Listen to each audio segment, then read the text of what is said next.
Hello, word nerds. Welcome to the dictionary. And the sound probably is a bit different because I am in a very different location. I am at the Chunky Scone.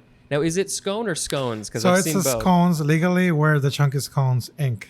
Chunky Scones, Inc., plural. Exactly. Located in Highland Park, Illinois, just a little bit north of Chicago. And I am here because I am here with Oscar, who makes, I don't know, a zillion different types of vegan foods. We'll talk more about those, but one of them in particular is the donut, the wonderful classic donut. And of course, that is going to be in this episode. So, Oscar, Yes. thank you so much for being on the show. Oh, thank you for having me. I'm very happy to talk to you about donuts and other words in this episode, some interesting words.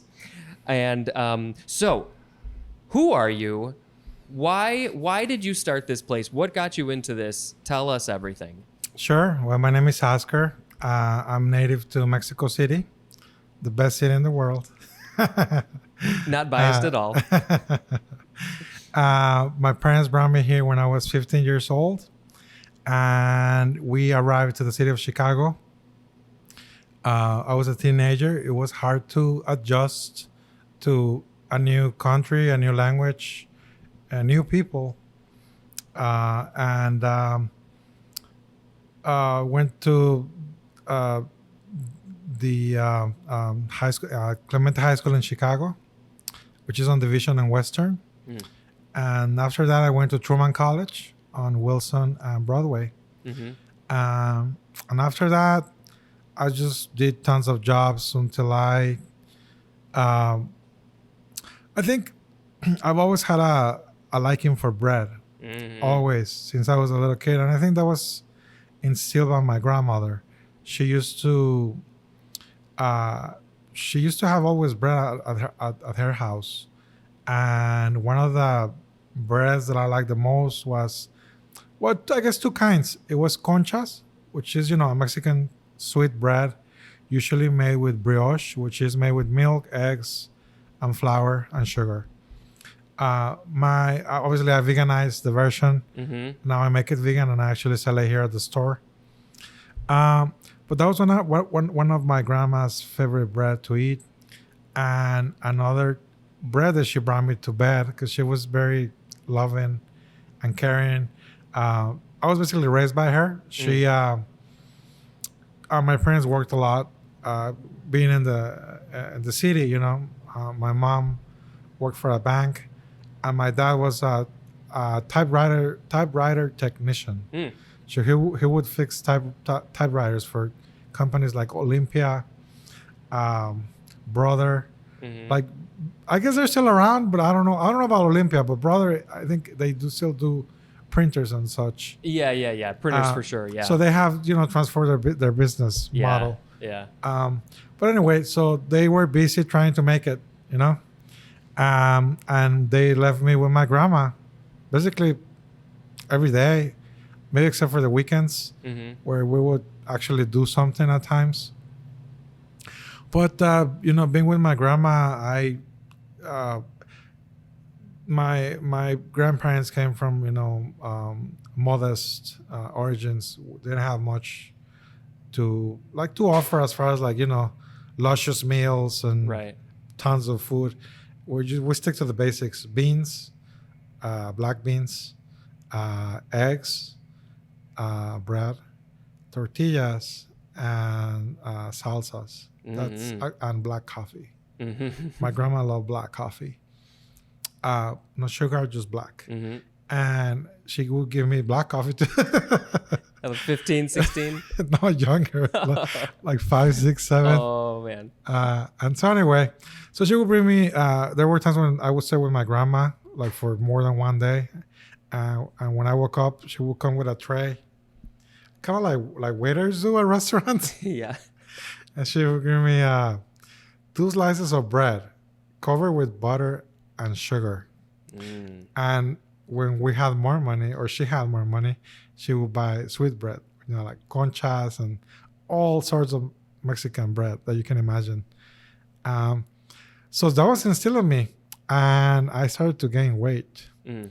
because bread it's heavy on carbohydrates. Bread, butter, sugar, eggs, yeah, all that. So my mom would fight with my grandma about why is my son getting so much weight with you, what?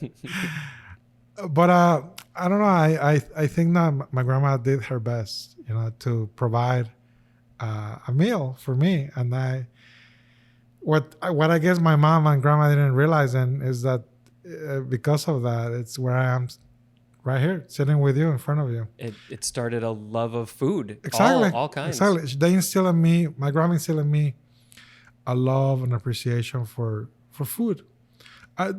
One, because of necessity. Hmm. We all have to eat. There's no question about that. Yeah.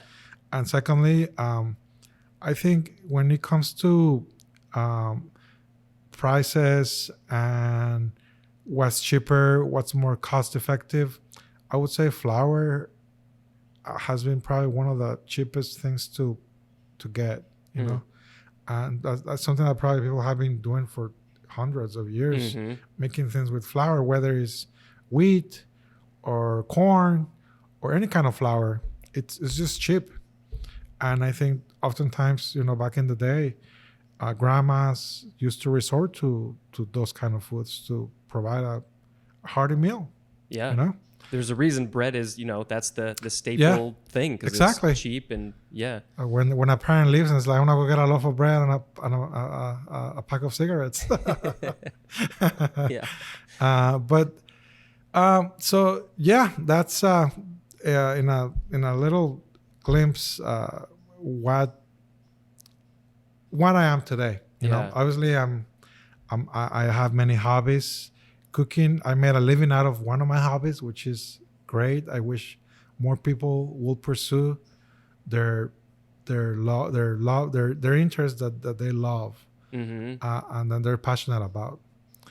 Um, I think if more people would pursue with passion and discipline and sacrifice the things that they love, I think we will have more happy people and less problems in the world. I believe. I strongly believe that. Yeah, me too. And we were talking a little bit before we started recording, when of course you were frosting the donuts over there and baking bread and biscuits. We were talking a little bit about that. And so what was it for you that made you decide I am going to open up a restaurant, or I'm going to get into this business in the first place and then open up a restaurant?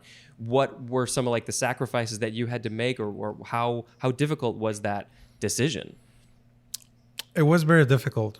I usually don't talk about these things because Yeah, don't feel like you have to go too no, deep. no. What I mean is that I don't want to share. What I mean is that I like to keep a positive perspective in the things that I do and the things that I project onto others. Mm-hmm. Not because I think it's better or people shouldn't know the hardships, but because I think that they don't need to know unless they ask me personally if I want to share, which I'm more than open to share. Like, I'm going to share with you. Mm-hmm. I think, my journey through the food industry, and why I'm here sitting with you in this bakery that we call the Chunky Scones, has to do with the necessity, that my grandma saw when I was a child. Scarcity of food, not enough money to go buy, I don't know, more food, or to always have our pantry full of groceries like a lot of people do. We didn't have that. And I think when you grow with that scarcity, you tend to kind of like create some degree of trauma. Mm. And I think it is the trauma that has pushed me to this point where I actually consciously make an effort to have an extra supply of food. Not here, and when I was baking out of my house, in my house, which I don't know if it's good or bad, but I always make sure I have a lot of flour in stock, a lot of supplies just for baking.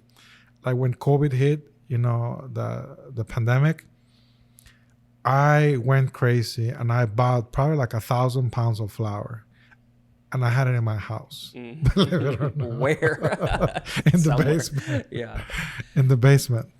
But that's how important food has become, and it is for me to this day. I think I'm slowly starting to realize that maybe I shouldn't, I guess, see things through a trauma or a traumatic perspective, if you would, where now I'm no longer in that position. But I think just like with any other trauma, there's scars, and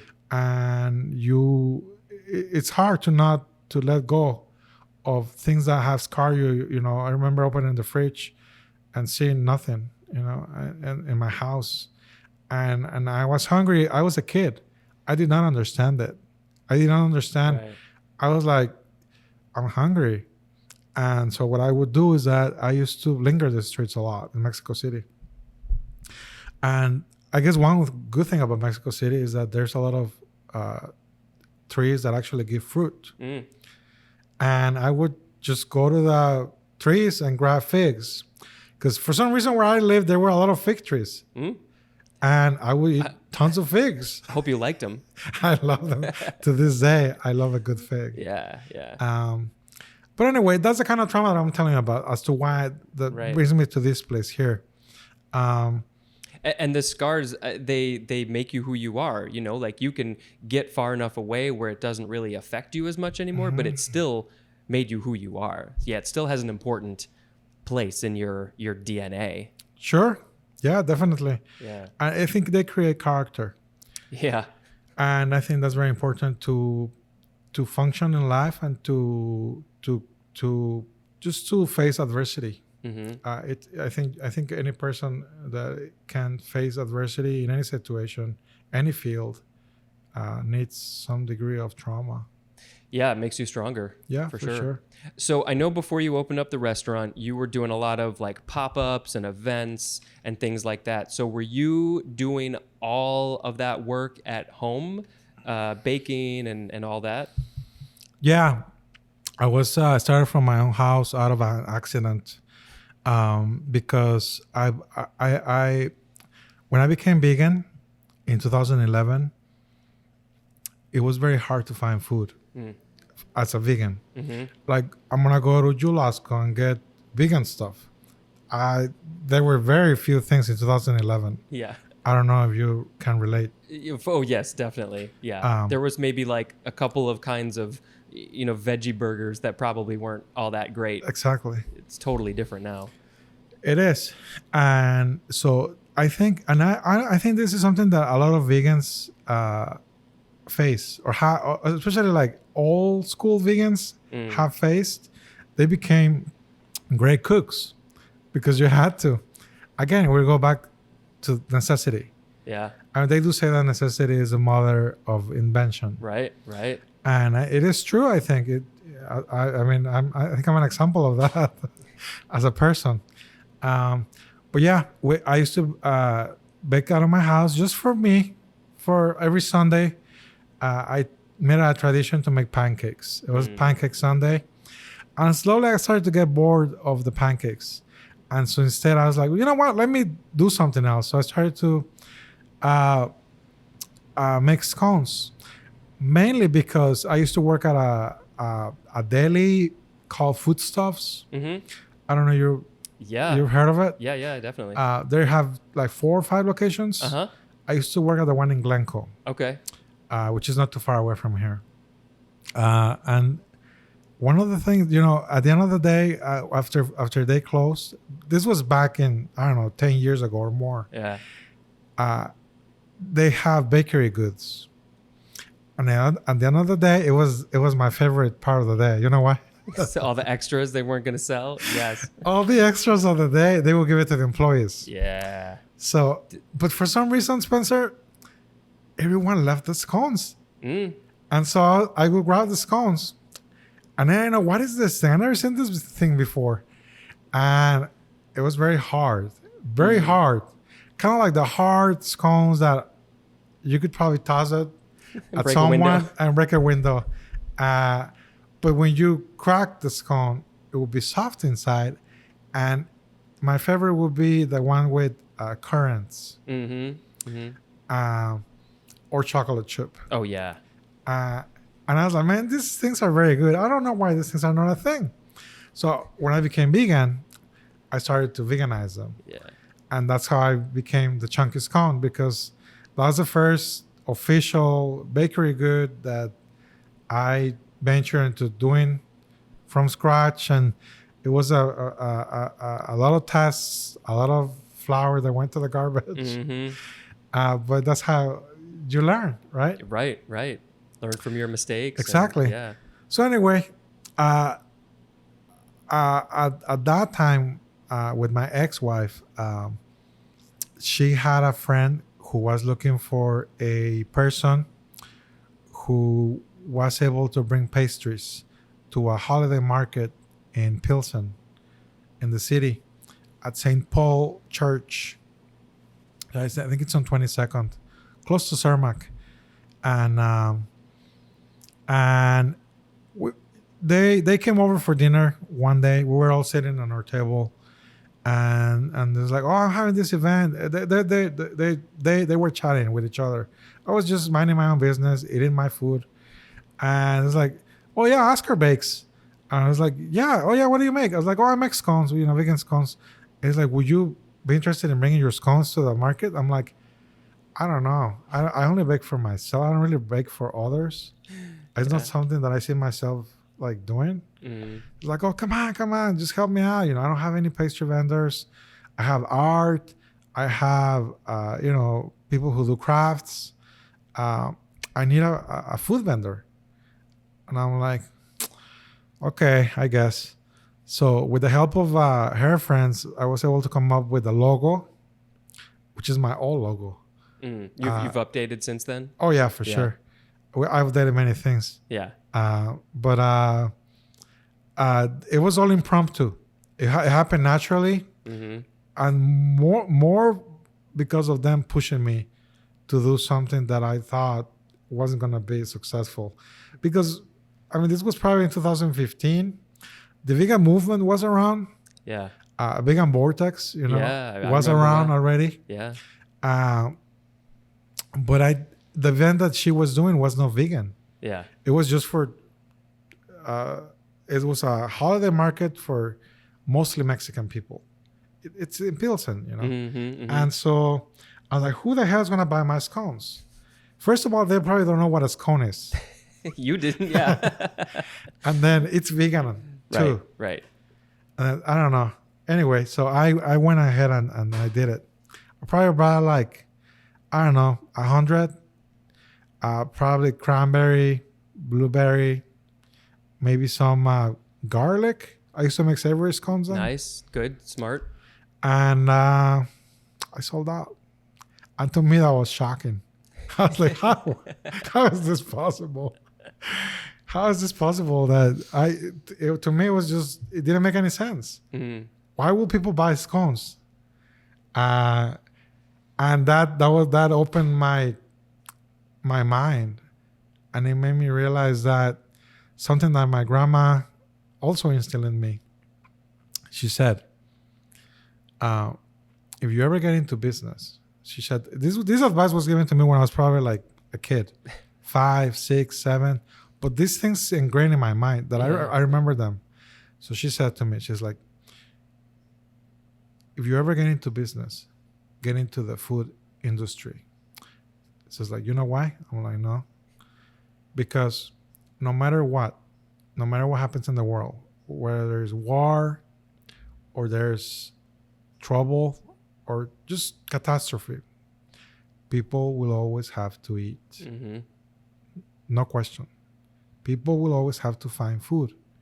And if you offer that as a business, you will always have money or at least food. And from there, you can eat yourself. Yeah. You got to start with yourself so you can provide the food to the rest of the people. And I follow my grandma's advice. What's her name? My grandma's name was Maria de Jesus, like Maria, Yeah. and the Jesus after Jesus. Really. Was it Mariana? No, Maria Maria Jesus. de Oh, Mariana de de Jesus. Jesus. Yeah, yeah, Yeah, yeah.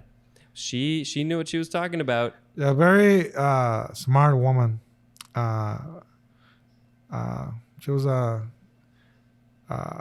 she instilled in me a lot of what I am today. If it wasn't because of her, I don't think I would be the man that I am today. Yeah, I suppose it makes sense. You know, she essentially raised you, it sounds like. Yeah. So, yeah. The person in your life who does that is going to have a big impact on you in some form. So that them pushing you to sell your scones at this event has led you almost 10 years later to this wonderful location where you can buy cupcakes and donuts and of course the scones and muffins and bread and conchas and biscuits, of course. I'm gonna take some of those tonight. Pizzas, empanadas. We got vegan chicken salad, tuna salad, wraps. What else have you got here? I do sandwiches too. Sandwiches. I have more ideas in my head. I feel like every time we come here, there's a new thing. And that's the thing, Spencer, because I don't know if this comes from a creative place or also from necessity, being honest with you, because the food industry is a difficult industry. You know, the margins are tight. The profits are tight. So I think in order to stay, what's the word? Like relevant? Relevant is a perfect word. You have to constantly be creating new food. And that's probably why you see big corporations like Burger King and McDonald's come new. We got the new Whopper. It's the same crap, but it's just changed. I don't know. They put sesame seeds on the bun instead of sesame seeds, and they call it the Mac Sesame or something like that. Now they're going to steal that idea from you. I just realized there's a whole a menu behind you that I could have just read from the list. Yes. There's cinnamon rolls, tres leches, sourdough bread. What else did I miss? Cheesecake. Pies, flax bread. All of it is so good. And of course, we are here because of the donut. Yes. This and other sweet things have come up many times in the process of doing this podcast, and I feel like donut, maybe cookie too, but I feel like donut is one of those that just keeps on coming up in my brain just because I have such a sweet tooth. You know, like donuts, they're the classic dessert. I was just talking with a coworker today about donuts, so I was like, well, I got to do the donut justice when I get to that episode. So I got to get a donut maker on the podcast. And so we have done this. I have achieved my goal. And, the donut word is about halfway through this episode. So we got a little ways to go. But if you don't mind, let's talk about some of these words.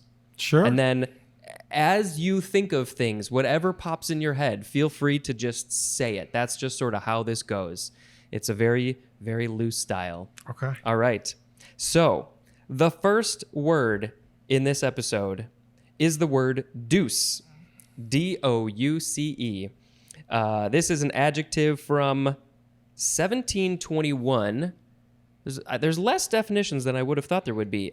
This one is chiefly Scottish, and the synonyms are sober and sedate, as in the deuce. This is really what this is. The deuce faces of the mourners. That is a quote from L.J.A. Bell. So the mourners were very sad. They had a sober face. I was not expecting this one at all. I'm wondering if there's another spelling of the word deuce, but that's what it is. Doucely is an adverb, also chiefly Scottish, and the etymology says this is from Middle English, which means sweet and pleasant. Also from the Latin dulcis, which means sweet, which perfectly ties into why we're here today. But sweet and pleasant doesn't really make sense to sober and sedate in my mind. No. I mean, to me, I would probably be more sweet from the Spanish dulce, like you were saying. That's the way I would think of that word, deuce. But I guess words have different meaning. Sometimes, especially I'm a native Spanish speaker, and one thing about Spanish, and I think something that throws people off when learning the language is that I think it happens in English too, but I think it's like I see it more common in Spanish. Like one word can mean a bunch of things. Oh, God, yeah. That's definitely a problem in English as well. Yeah, for sure. I think a lot of languages have that problem. Yes. Now, when I think of the word deuce, I think of two. If in cards they'll say deuce. So I'm not seeing that here, which is a little bit weird. But hey, that's just the way. I never heard of deuce as a Scottish word meaning sober.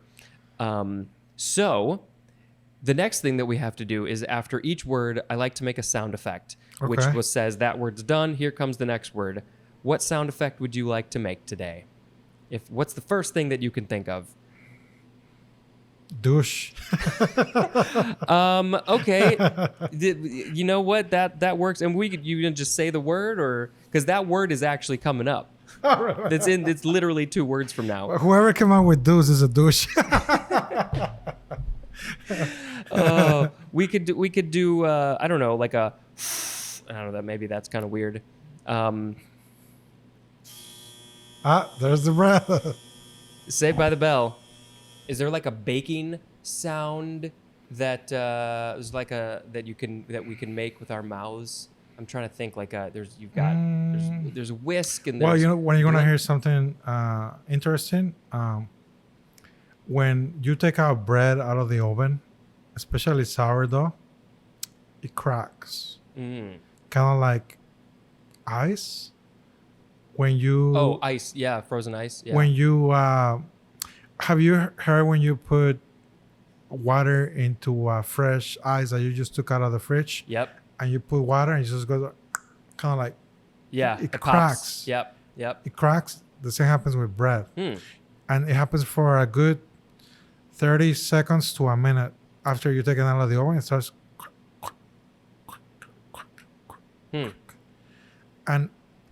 And it's, to me, it's a good noise to hear. Yeah, because it's doing the right thing. And I think it has to do with the fact that when you bake the bread and you put it in the oven, as the yeast dies off, the bread rises to a point where it can no longer grow because all the yeast is dying because it's so hot. Mm-hmm. And so it creates a kind of like a balloon effect that it grows to its maximum potential. And then when you take it out of the oven, it starts to deflate somewhat. Mm-hmm. And when that happens, I think the crust starts to crack. Mm-hmm. And that's where I don't know, that's just my assumption. Yeah. That's where the cracking sounds come from. It makes sense. Like, well, that I think might have to be our sound effect or some form of that. A crack. Yeah. Okay, so we'll just do that after we're done with each word. So you already made the sound effect, and we are now moving on to the next word, which is douceur. D-O-U-S-E-U-R. I don't spell all of them, but only the ones that I feel like need to be spelled. Mm-hmm. Douceur. Noun from 1763, and this one is a conciliatory gift. So this is a French word, if you couldn't tell, which means pleasantness, from the Lower Latin dulcor, which means sweetness. But I don't really remember what conciliatory means. Do you know? To unite. To unite? To unite things. So a gift given to help to unite people. Or to bring some degree of togetherness. Yeah. So maybe like Israel and Palestine or Ukraine and Russia need a douceur. Exactly. Yeah. And douceur their differences. Right. And to make everything pleasant. Yes. That's what we need. And maybe a good donut could be a douceur. Definitely. A box of donuts. Yeah, I'll take it. More than one. Okay, sound effect time. I'll just go. The next word is douche. D-O-U-C-H-E. Noun from 1766, and there are a few definitions here. So we have number 1A, a jet or current of liquid directed against or into a bodily part or cavity. And the example of the liquid could be a cleansing solution, and the example of the bodily part or cavity is, yes, the vagina. I obviously have never used one of these. You just hear about it in the world, that this is a thing that people have to use sometimes. I'm going to guess that you've never used one either. I never heard of that before, no. Never heard of it? That's news to me, yeah. So this is, it became, well, we'll get there because there's other definitions. But yes, this turned into the thing that people call other people. Douche. Yeah, that's the slang term. But it came from this thing. There's actually a great scene. Maybe I'll put in a clip in. There's a great scene from a comedy movie where it takes place in the 80s, and somebody calls a very nerdy kid a douche, and he goes, well, a douche is like a cleaning thing. I can't think of the words that he used, but it's a thing to use to clean things, so I take that as a compliment. Alexa, maybe you'd like to join in? We do need a druid, and you have definitely cast a level 5 charm spell on me. In your dreams, douchebag. Douchebags are hygienic products. I take that as a compliment. Thank you. Ew! So the definition of it has sort of skewed into this area, but I mean it's meant to clean the vaginal area of a person who has those parts. But I believe I've heard some people say, well, it's meant to have a lot of those things going on. So why would you want to clean that? But also there's a lot of reasons why somebody would want to use it. I feel like you and I are not at all equipped to have this conversation. Probably not. So we're going to move on to the other definitions. Hopefully, you learned something. So maybe I didn't know that. This will help other people to learn new things. So we have 1B. So this is probably similar. It is an act of cleansing with a douche. So the thing is called the douche, but then when you're using the douche, that's also called douche. 2, a device for giving douches.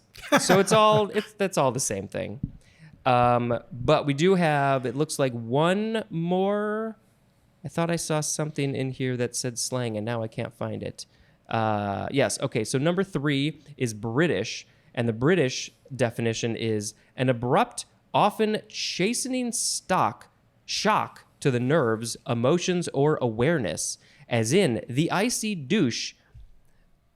Wait, I'm losing my place. The icy douche, and then in parentheses, what he said about my work. And that's a quote from John Fowles. So what somebody said about his work was the icy douche, which is an abrupt shock to the nerves. I guess what he said about his work made him, I don't know. I've never heard this used because I'm not British, so I don't understand this one at all. But yeah, that one is news to me too. Yes, that's kind of. It's a little different from what I'm used to. The word douche is also a verb, so you can douche with a douche while you're douching.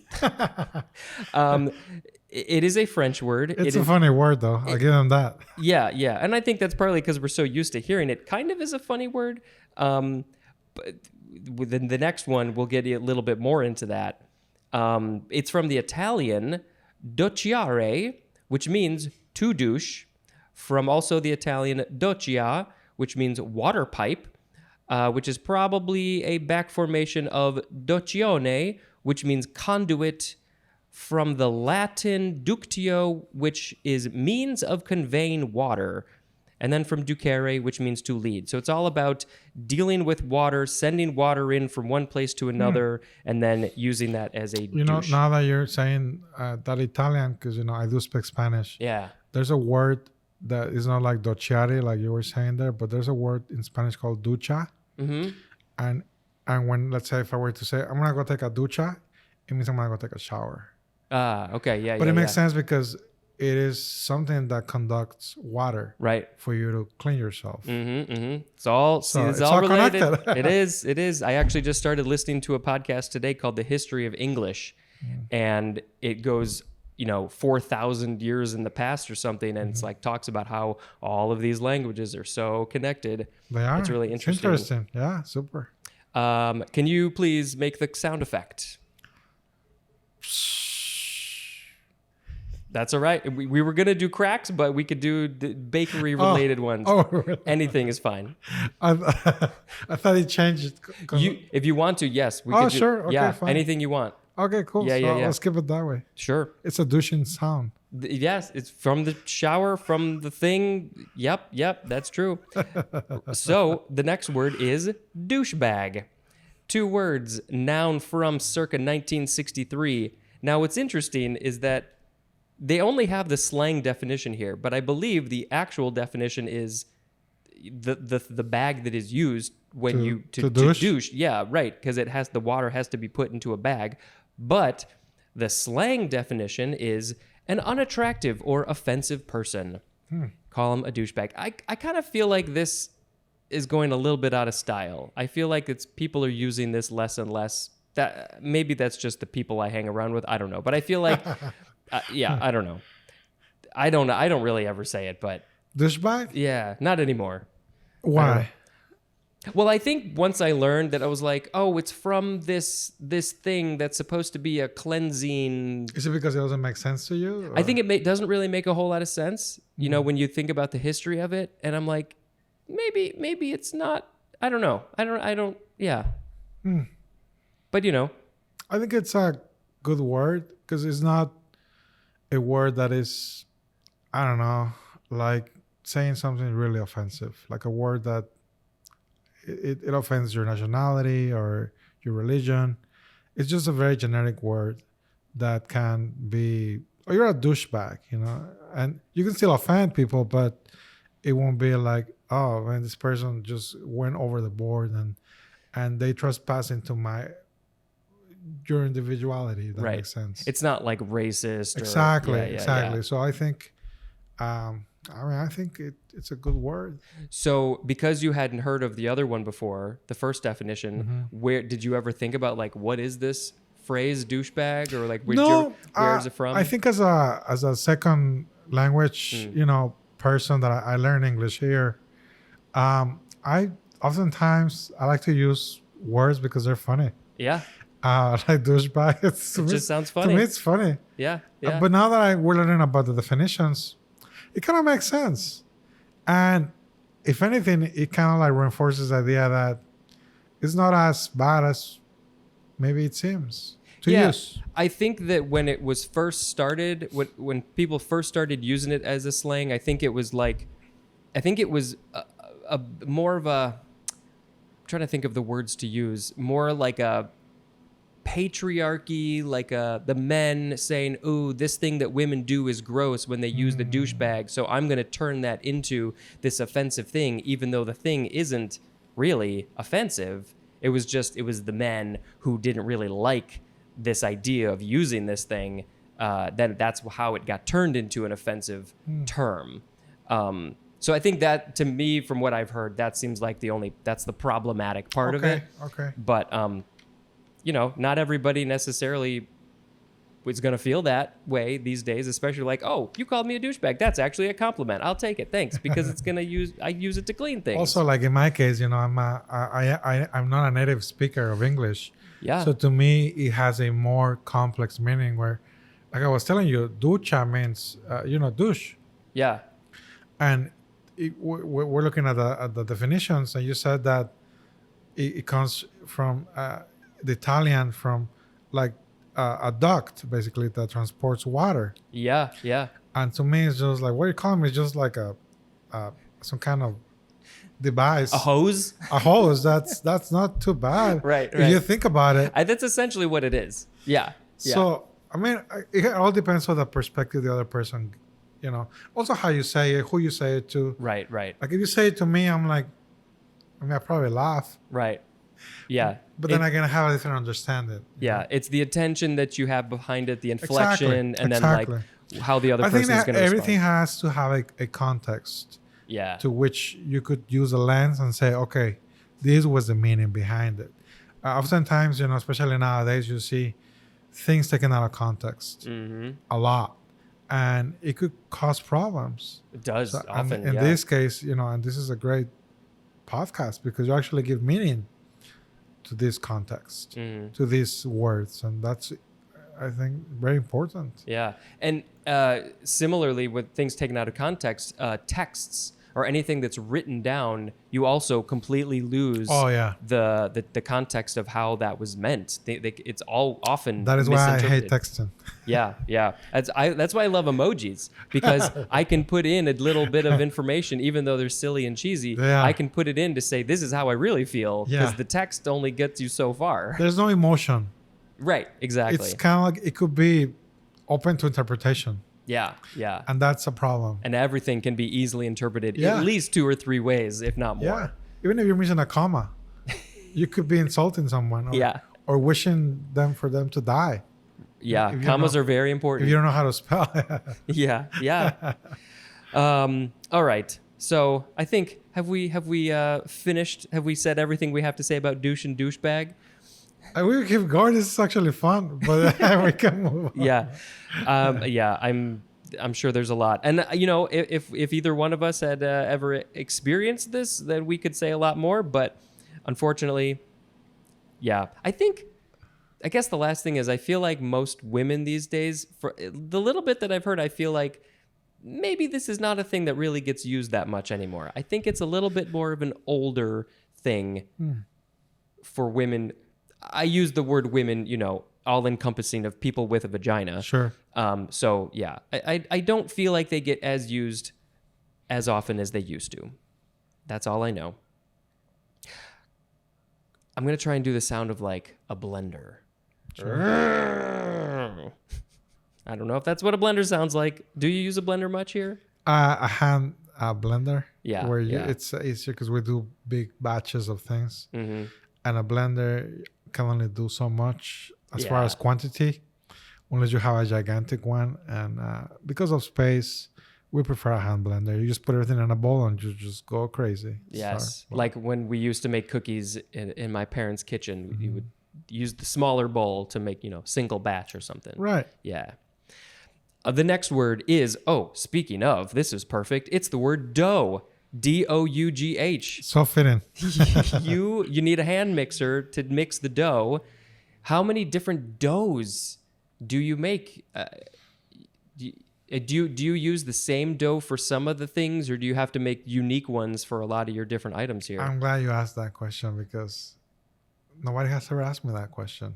That's why we're here. I think people. I would appreciate if people understood the work we do as bakers, because it does require a lot of thinking, a lot of planning behind every dough that we make. Mm-hmm. And yes, you're correct. We do a lot of doughs, from yeasted doughs. In this case, sourdough. Sourdough is a form of yeast, except it's wild. It's wild yeast. The way I like it, wild. The yeast that you find at the grocery store has been domesticated, factory produced, just because it's the strongest of all or the most aggressive. That's why I don't have people bring yeast here, and I'm opposed to anybody trying to do yeast in this bakery, because they could contaminate my sourdough and kill them with this factory-made yeast. It's super aggressive. That's why it ferments bread in 1 hour, as opposed to my sourdoughs that can ferment for up to 10 hours, 12 hours, and more in the fridge.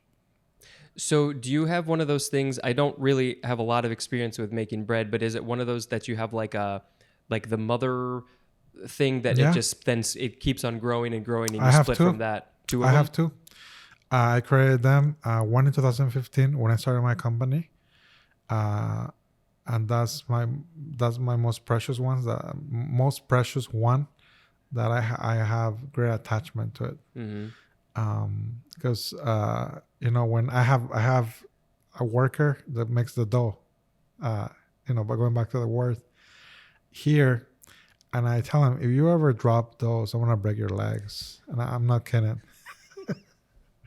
So, dough is very important here. We do different kinds. We do dough for donuts, like the ones we're gonna eat in a bit. We do dough for sourdough, like is the bread that we sell to customers and to a couple restaurants. We do those for sweets like cinnamon rolls, conchas, donuts, beignets, croissants, all kinds of sweet pastries that you can imagine. All of them require a specific dough. Because we're a vegan company and I'm vegan myself, it's more challenging for us to recreate brioche.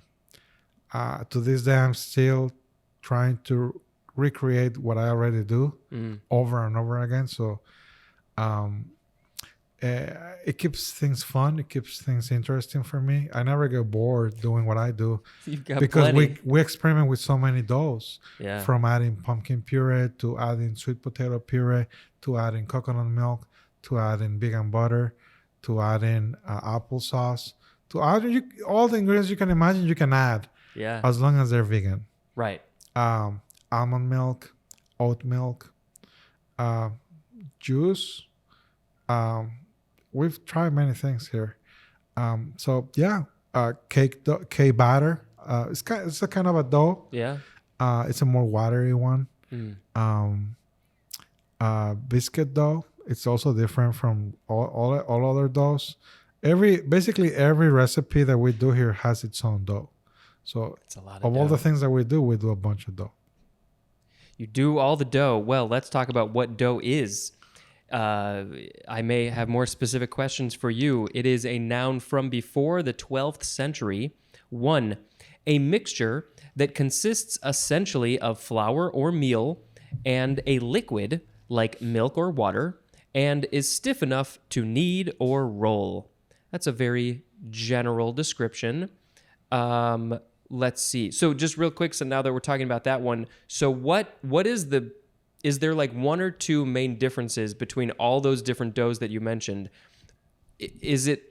What are the things that you have to change to go from a biscuit to a cinnamon roll to a croissant? Is it the ratio of like the flour to the liquid, or what? Like just in a little bit, what are the main differences? Yes, that is correct. We change the ratios of ingredients. If, for instance, for bread, you need a more watery dough. It's a more water-based dough. Whereas, for instance, biscuits, it's all fat. We use vegan butter and we use coconut milk. That's why they're so good, because they're having fat. Yeah. And fat is good when it comes to baking. Right. And then another dough, for instance, the donut dough, it also has coconut milk, but it's a cake dough, especially for this kind of donuts, which is a cake donut. It also has vinegar, and it also has baking soda and powder to create that chemical reaction between vinegar and baking soda that creates bubbles to make it cakey, or very light. Yeah, yeah. And so you have the one kind. I know that there's multiple kinds of donuts. Well, I guess we'll have to hold on to that conversation when we get to donut, because why am I talking about it now? But yeah, I mean there's different types of donuts, and everybody makes them different. So, let's look at the other definitions of dough. We have number 2, something resembling dough, especially in consistency. My belly? Would we call my belly dough because it resembles dough in consistency, maybe? I don't know what else you would call dough. Money. Well, number 3, the synonym is money. Yep. I have no idea how we went from, this baking thing to money, but somehow that happened. Well, it does bring money.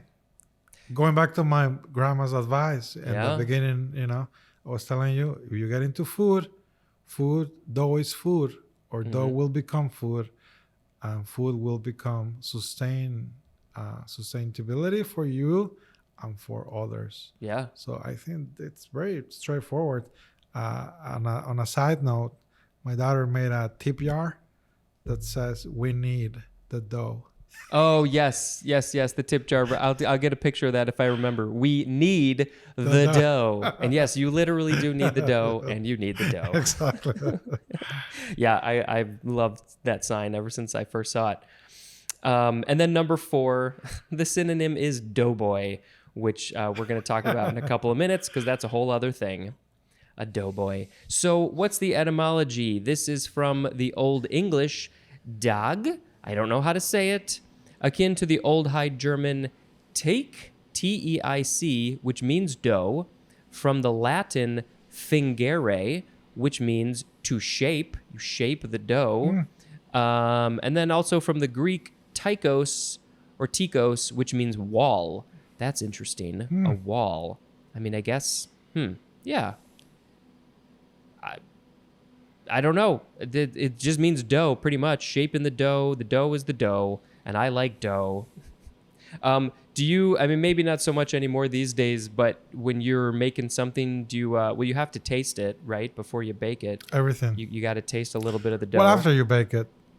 Yeah. Do you ever taste it beforehand just to make sure that it's like? Only things that I'm experimenting with. New recipes. Yeah. If I went over the board with sugar, if I maybe went over the board with salt, if I add a specific ingredient.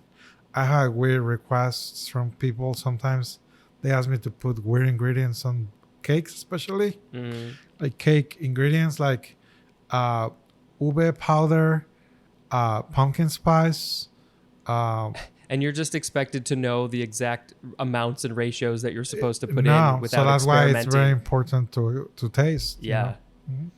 I mean, one of my fondest memories is making cookies with my mom, and then you get to, lick the dough, the batter from the bowl or the mixer or the spoon or whatever. Yeah, of course. Luckily, I never got sick, but back then there were actual eggs in there, so you got to be a little careful when it comes to definitely. cookie dough. Let's see. Sound effect, please. Well, There you go. some bubbles or something. yep. The next word is dough box. 2 words. Noun from circa 1944. A rectangular wooden box mounted on legs that is used as a work table and storage space. It's a wooden box with legs, and you can store things in it or you can work on it. And it's called a dough box. It doesn't say exactly why. But this seems like it's related to World War II, probably because it was 1944. So I don't know. Maybe they put dough in there or money. Maybe. Dough or money. Yeah, probably money. Or flour. Maybe they put flour. And I wonder, like, where did they use these? It doesn't say anything about how they were used, but yeah, it's just the dough box. It's just a box. Okay. Next, I have to come up with a sound effect. I'll just go back to the crack. The next word is doughboy. 1 word, noun from circa 1847. This is an American infantryman, especially in World War I. Now, that is a little odd because it's from 1847, and that was way before World War I. Yeah, that makes no sense. I guess maybe it evolved. It's just an American infantryman, and then later, I guess, after World War I, it became somebody from World War I. Why they were called a doughboy, I have no idea. Well, I have a worker here, and when he started working here, he said, "I'm the dough boy." And He said you are or he is? He is. He is. I'm the dough man. Yeah, there you go. There you go. Oops. That's all right. And he gets poked and he laughs when you poke. Exactly. I think I didn't maybe realize it until later, but I think I met the guy who does the voice for the Pillsbury Doughboy. His name is which one? Here or there's No, another the one? actual guy who used to do the voice, because my dad is a voiceover guy, and so he like knew a bunch of the guys. Oh, And okay. I think we were at an ice skating rink, we were all there together. And then afterwards, my dad was like, "Yeah, he does the voice of the Pillsbury Doughboy." Well, if you ever come and poke the guy, he will make the sound. Okay, for you. okay. You'll tell me. You'll tell me who he is next For time. sure. The Doughboy. Okay, sound effect, please. Ooh. I'm putting you on the spot every time. I appreciate you going with this. All right, the next word is dough face. One word. That's a new one. Yeah, we got dough box, dough boy, dough face. This is a noun from 1830. We're going older and older. A northern congressman not opposed to slavery in the South before or during the American Civil War. Also, a northerner sympathetic to the South during the same period. Dough-faced with a hyphen is an adjective. Okay, so this is basically somebody from the North during slavery who didn't mind that slavery was going on. They were like, yeah, that's fine, even though I'm from the North. So they were called dough-face? Yeah, that's a new one. I've never heard of that. I feel like I should have, but I don't remember it. And I wonder where the name dough face came from. Like, oh, slavery's over. You got dough on your face. You look stupid. I don't know. That's it. Is that what it means? No, I'm just guessing. Like, I'm trying to think of like why. No, when you say you have dough on your face, is that mean? I think. Does it mean you're fake or? I don't know. I don't remember if it's dough on your face or something else on your face, but I feel like there's something like that. That's like, oh, you look stupid because if you had dough on your face, you would look pretty stupid. But metaphorically, you look stupid because you made a mistake. And so we're going to say you got dough on your face or something. I don't know. I could have the phrase wrong. Maybe I should put a link in the show notes for dough face because I'm now really curious about why were these Northerners who didn't mind slavery called dough face? It's odd. I'm just making anything up now. Oh, here we go. We made it to donut. D-O-U-G-H-N-U-T. You could also spell it D-O-N-U-T, which we talked about that a while ago, but it didn't have the full definition. It just sent us to this word. Which spelling do you prefer? The full spelling or the short spelling? I like the long spelling. Yeah? Yeah, mainly because I'm a baker. Right. And so I like things to be more profound, if you would. So donut is better. Yeah.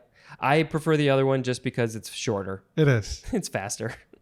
So a donut is a noun from circa 1809. Number one, a small, usually ring-shaped cake fried in fat. That's the standard definition. How do you make your donuts? Well, I have several of those for not donuts. Yeah. I have cake donuts. Not necessarily fried, but I do coat the pan with oil. So maybe it's a healthier kind of fried donut. And I also have sourdough donuts, which can be defined as yeasted donuts, except they're wildly yeasted donuts as opposed to just yeasted donuts, if that makes any sense. Okay. Yeah. I don't know enough about that stuff, but yeah. So one is wild, one is domesticated. Right.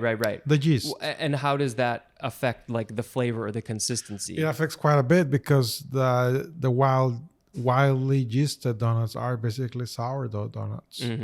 And where the yeasted donuts don't have any sour flavor to them. Oh, okay. And those are the ones you find most commonly at stores. I don't think anybody does sourdough donuts as far as I know. Yeah, I don't know. I do make them here.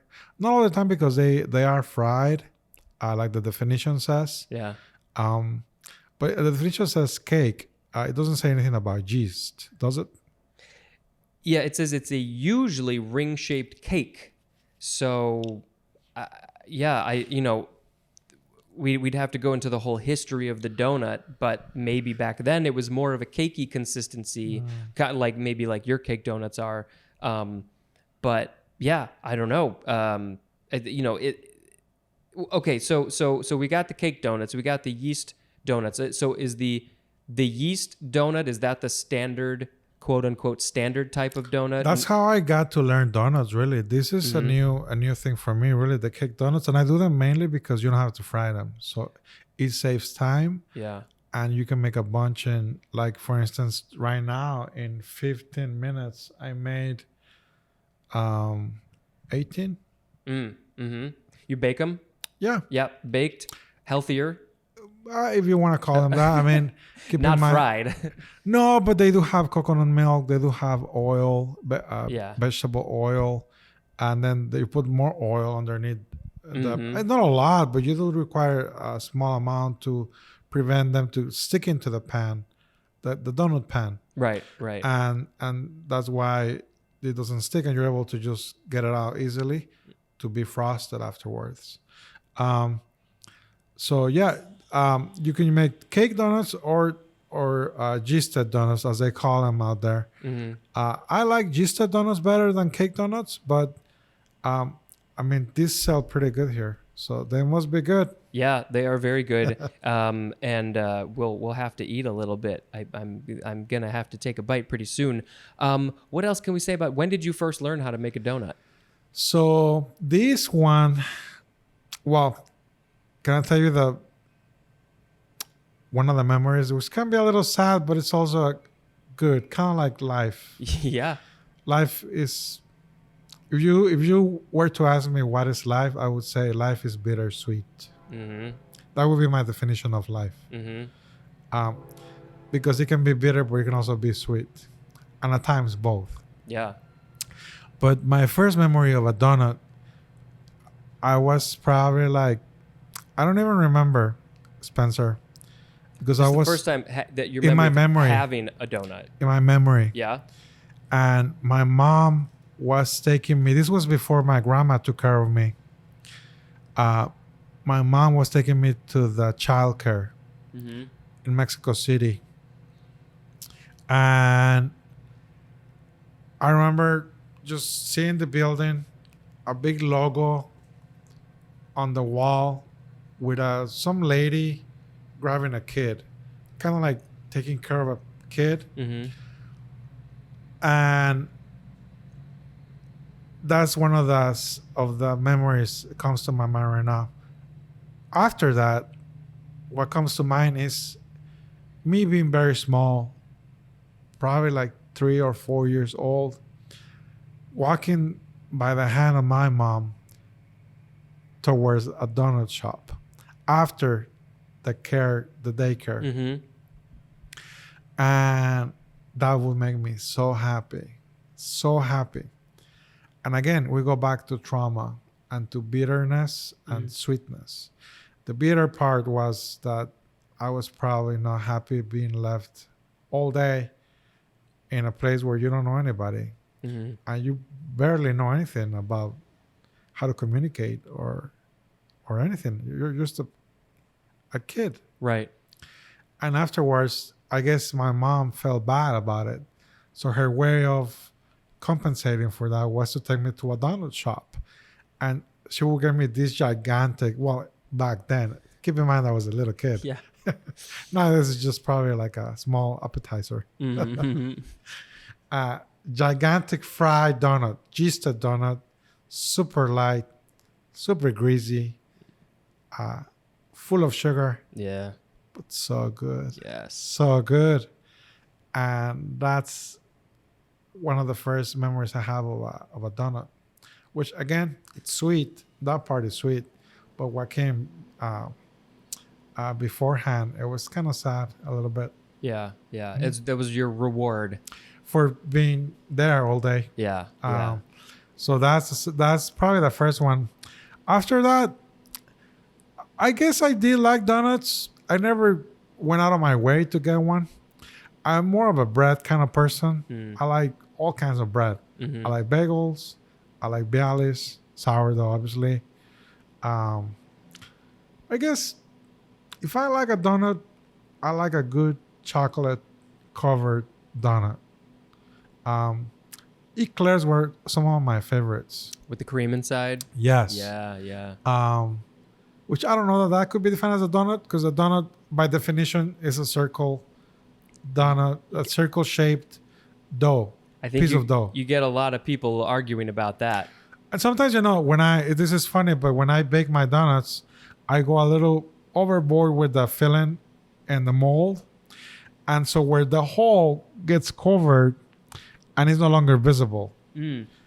So it really bothers me in some kind of way when customers come in and it's like, I feel a little offended when they ask me, is that a donut?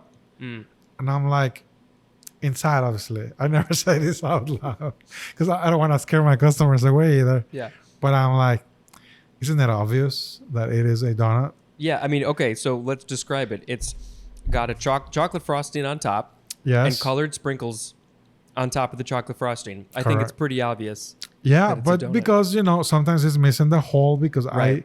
I go over the board. Keep in mind, I do this quickly. Sometimes it's not the only thing I do here. Yeah. I do a bunch of things. I'm in a rush. So I try to just do it as soon as I can, as quick as I can. At times I could be a little, careless, if you would, Right. But, but not necessarily. they're getting a little extra donut Exactly. if the hole is filled. But I guess if that just shows anything that humans are never satisfied with anything. No, you can't satisfy everybody. When did you first learn how to make a donut? I have to give credit to my ex-wife. This is actually her recipe Okay. for these ones, Mm-hmm. the cake donuts. So I don't know if you want me to get into this, but As much as you want? I don't mind, but I don't know if this is okay. Yeah. So that's why I think this is the second version of the chunky scones, whereas the first edition, if you would, my wife was part of it to some degree, but she never got completely involved or fully involved. So I would say kind of like, we were discussing before we were recording about hobbies and what makes a hobby. And there is a breaking point when you follow a hobby or a passion, a breaking point where you say, you know what? I'm going to make this hobby into my livelihood, into something that I really want to do, not just for fun or because it's a pastime, but because I actually want to make a living out of it. Yeah. I feel so passionate about this thing that, I need to do this more. Exactly. Mm-hmm. And I think that's the difference between me and my ex-wife. She did it because it was fun. It was a hobby. And I did it because I was a hobby and fun too, but I also wanted to make a living out of it. Mm-hmm. So I think there's different levels of commitment, different levels of whether you want to do it or whether you want to break that past that breaking point that we were talking about. And I think she never did. And so she would be, whenever I had events, pop-ups, especially in the beginning when we did Big on Vortex, an event back in the day, or just any pop-up, where she would be engaged, but only to a certain degree. She wouldn't go all the way. And I kind of resented that a little bit because, I don't know, I think that when you create a partnership, a contract, it is a marriage is a contract. And when you create that degree of a union between you and somebody else, you're supposed to be there in the good and the bad, and whether you're tired or not, that's a different story. The commitment, at least in my view, needs to be there. And so anyway, I am thankful, because it is through this bittersweet, going back to the bittersweet. Yeah. I think it's a common theme, at least in my life. Mine too. Yeah. Where oftentimes after the bitter comes the sweet. And when we started baking, mainly when we actually were trying to make money out of it, we divided the company. And every time I did events, she would take care of the baked stuff or the stuff that required cakey stuff like pound cakes, cupcakes, muffins, cake donuts, like the one we're gonna eat. I have already started eating. Couldn't help it. Empanadas, things of that part. She would take care of that, and I took care of the heavy stuff like bread, cinnamon rolls, conchas, pizza rolls, things that require more labor. They're more labor intensive. They require more time and more commitment, which to me, I guess that exemplifies the marriage. It was a lighter load on her end, and it was a heavier load on my end. When it came to the company, I'm just talking about the company. So that's how this recipe was created. It was created by her. I believe that she followed some recipe book, and she wrote it down. And over the years, I have adapted things that I thought that were wrong with the donut. And that's the case with a lot of her recipes, like the empanada recipe, the cake recipe. I have adjusted and modified, and in my view, I made it better. And making it your own. I'm making it my own too. I'm part of the company, because I can probably say that I still do everything I did 8 years ago, and I do it on my own. Yeah. Well, these donuts are fantastic. They like you said, it's a cake donut, but I feel like I've had a handful of cake donuts in my past, and I feel like they're lighter. They seem to be kind of between a yeast donut and a cake donut. They're lighter, they're moister. Maybe partly that's because it's fresh. It just came out of the oven a little while ago, but there's something about it that's like, it's not too cakey, because I know a lot of people don't like cake donuts. It's not too cakey, but it's not too yeasty, and it's baked, and it just feels lighter and healthier, but it's coated in this amazing thick chocolate sauce on top, with sprinkles, of course. And so, yeah, I think it's like the perfect blend of all of that. Right. So, and I think that's where I think I come in. Although I have to say that her donuts, my ex-wife's donuts, were very good. I just think that I've moved it to another level where now they're good, and they can stay good for a long time. What I mean by that is that the recipe I have changed by adding coconut milk. Coconut milk, I'm vegan. Everything that I do is vegan. All my recipes are vegan.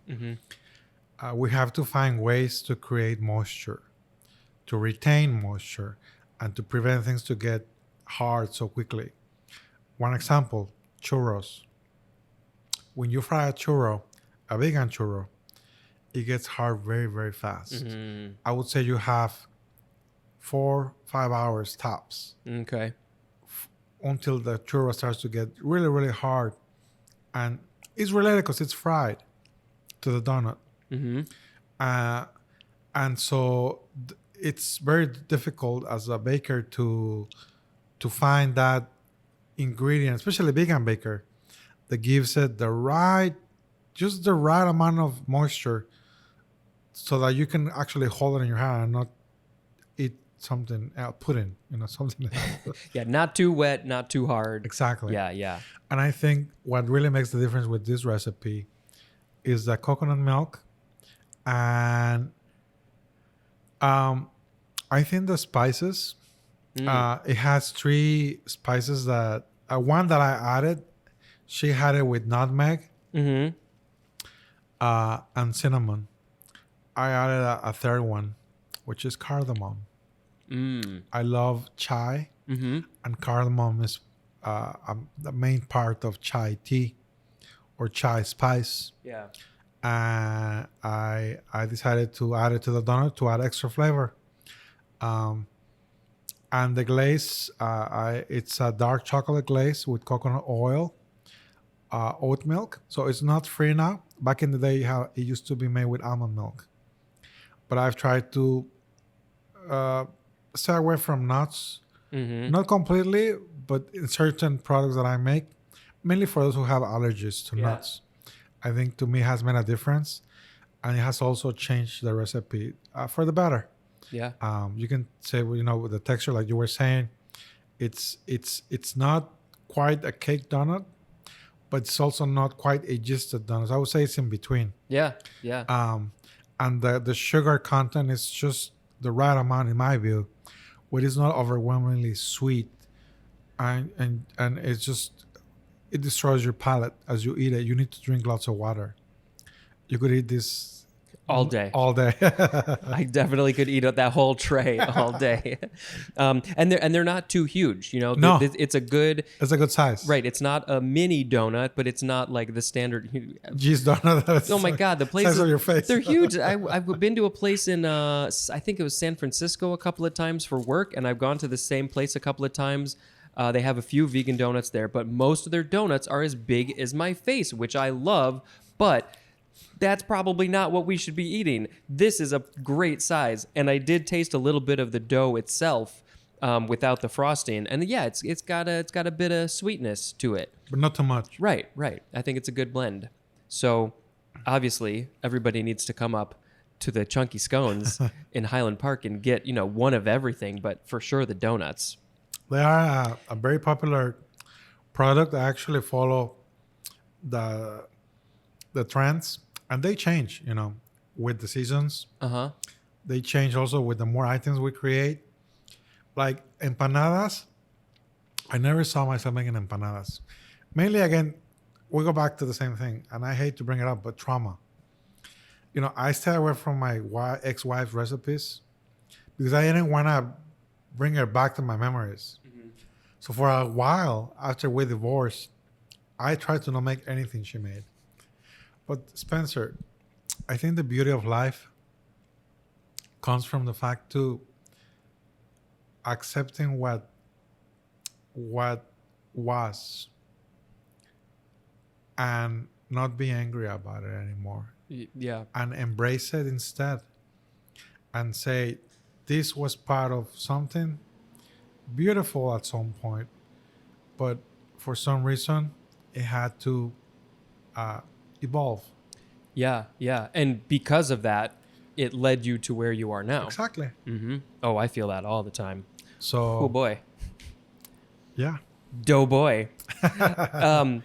Yes, I am very pleased. Do you have donuts every day? I try to. Mm-hmm. Sometimes because, like you were saying, we do a lot of things here. And we constantly, I want to say we, it's mainly me,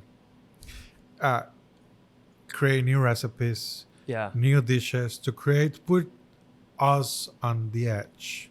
Mm-hmm. Or at the edge. And also just having something for everybody. Exactly. Anybody can find something that they're going to want That here. they like. Sweet, savory. That they like. And I think, but this, like I was saying, I keep track of the sales of each product. Right now, as we speak, number one, number two, scones, number one. Mm-hmm. Since day one, scones number one. Call the Can't chunky beat a scones. scone. Yeah. But number two, empanadas have taken over. Yeah. Maybe we can do an empanada one. Oh, yes. Yeah, that'll be probably It's next coming up. year. Yeah, for sure. Oh, yeah. Your empanadas are good. But you guys like those a lot. Oh, yeah. The chorizo ones. Just like every time we come here, we get a couple, just sit and eat it. Yes. But the donut, I would say, is probably third or fourth. That's good. People like it a lot. People come and they get 8 at once. I keep in mind that I don't make a lot. Like this batch is for a day. Yeah, it was like what, 12-ish? 18. 18, right. So right. it's in a mold that has 6. Mm-hmm. I make 3. 3 trays. 6 times yeah. 3 is 18. Yeah, So 18 donuts, of which we already ate 2. So we're down to 16. right. Of which I'm sure you're going to take a few. I might have to take a couple more.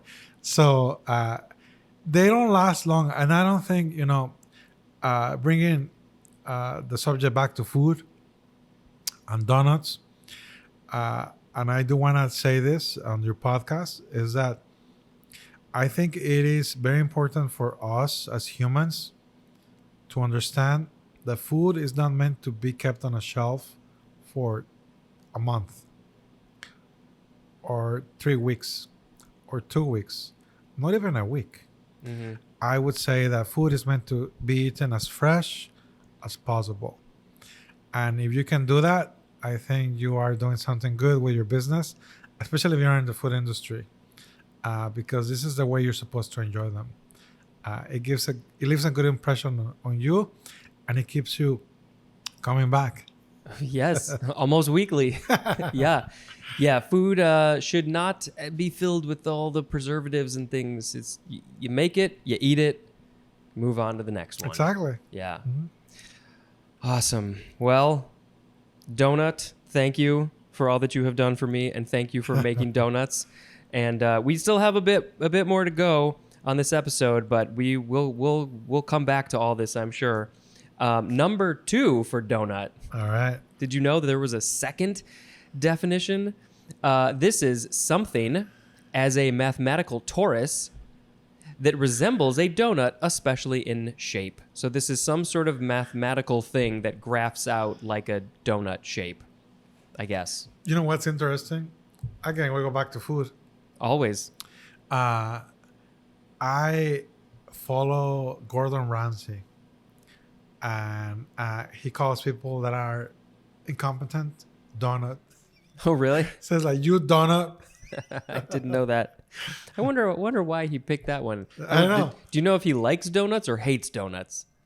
He probably thinks they're not the best dish out there, Yeah. but I think it's hilarious. That is funny. He's such a donut. Donut-like is an adjective. Oh, it's so donut-like. There is no etymology. It doesn't say. I mean, clearly we know dough. It's the dough, but nut. Have you ever heard of why the word nut is in there? Donut. I have no idea. I have no idea. I think Donut. So I guess we could go define nut. A nut could be a little piece, no? yeah, A little something. So maybe. I think something that probably maybe is related, being a baker. At times when you bake a lot of food, especially as a business, you end up with little pieces of dough that you don't know what to do with them. Mm. And I'm guessing maybe bakers back in the day have extra dough, and they're gonna make little nuts or little pieces, just to find a comparison to nut. Yeah. Because to me, what's a nut? It's a little thing. Mm-hmm. What you call, it's a nut. Yeah. Something small. Well, I guess we won't learn all of the definitions for the word nut until many years from now. But what I can do is I can put a link in the show notes to maybe the etymology of donut, and maybe we can get a little bit more information. I love seeing those old videos, old film of, probably in the 40s or something, the giant vat of fat, oil, fat, whatever it is. Yeah. And then they're just dropping in the donuts, or they have a machine that sort of makes the circle right there, and they Have just you start seen frying. those new businesses that have like a whole machine doing the frying for them? It's crazy. The mini donuts. Yeah. I don't know if I've seen them, but I feel like I maybe heard about it. I Yeah. saw them first in. I went to not Ohio, Iowa, Mm-hmm. and I went to I don't know why in Iowa. There's a Hawaiian themed coffee shop. All right. Why I don't know. Probably some Hawaiian moved to Iowa. So they made these mini donuts, and they had this machine that left me perplexed. They basically had the thing, and they would put dough in like a big container. The container would make the little donuts, and like a robot hand just tossing them into the oil that wasn't even too full. It was just like a pool of frying oil, and they just kept transporting to a conveyor belt that went into the oil and grabbed them Yeah. as they were frying, and then slowly putting them back in a rack. And from there, they would just grab them, frost them, put tons of toppings, whatever you want, powdered sugar, maple syrup, all kinds of syrups, white chocolate, dark chocolate, nuts, coconut, you name it, all kinds of donuts. Mm-hmm. But to me, that was like, man, this is like So cool. It's cool, but it helps take down their time of all the work that they have to do. But also it's like, oh, you're taking away the human element a little bit. But yeah, if it's gonna be able to make you make more donuts, Make more dough. and more dough, yeah. Little nuts of dough. All right. Sound effect, please. Don't worry, we're getting to the end. The next word is doty. So there's a ty at the end. Doughty. Maybe it's dotty. Adjective from before the 12th century. This is marked by fearless resolution. The synonym is valiant, as in a doughty warrior.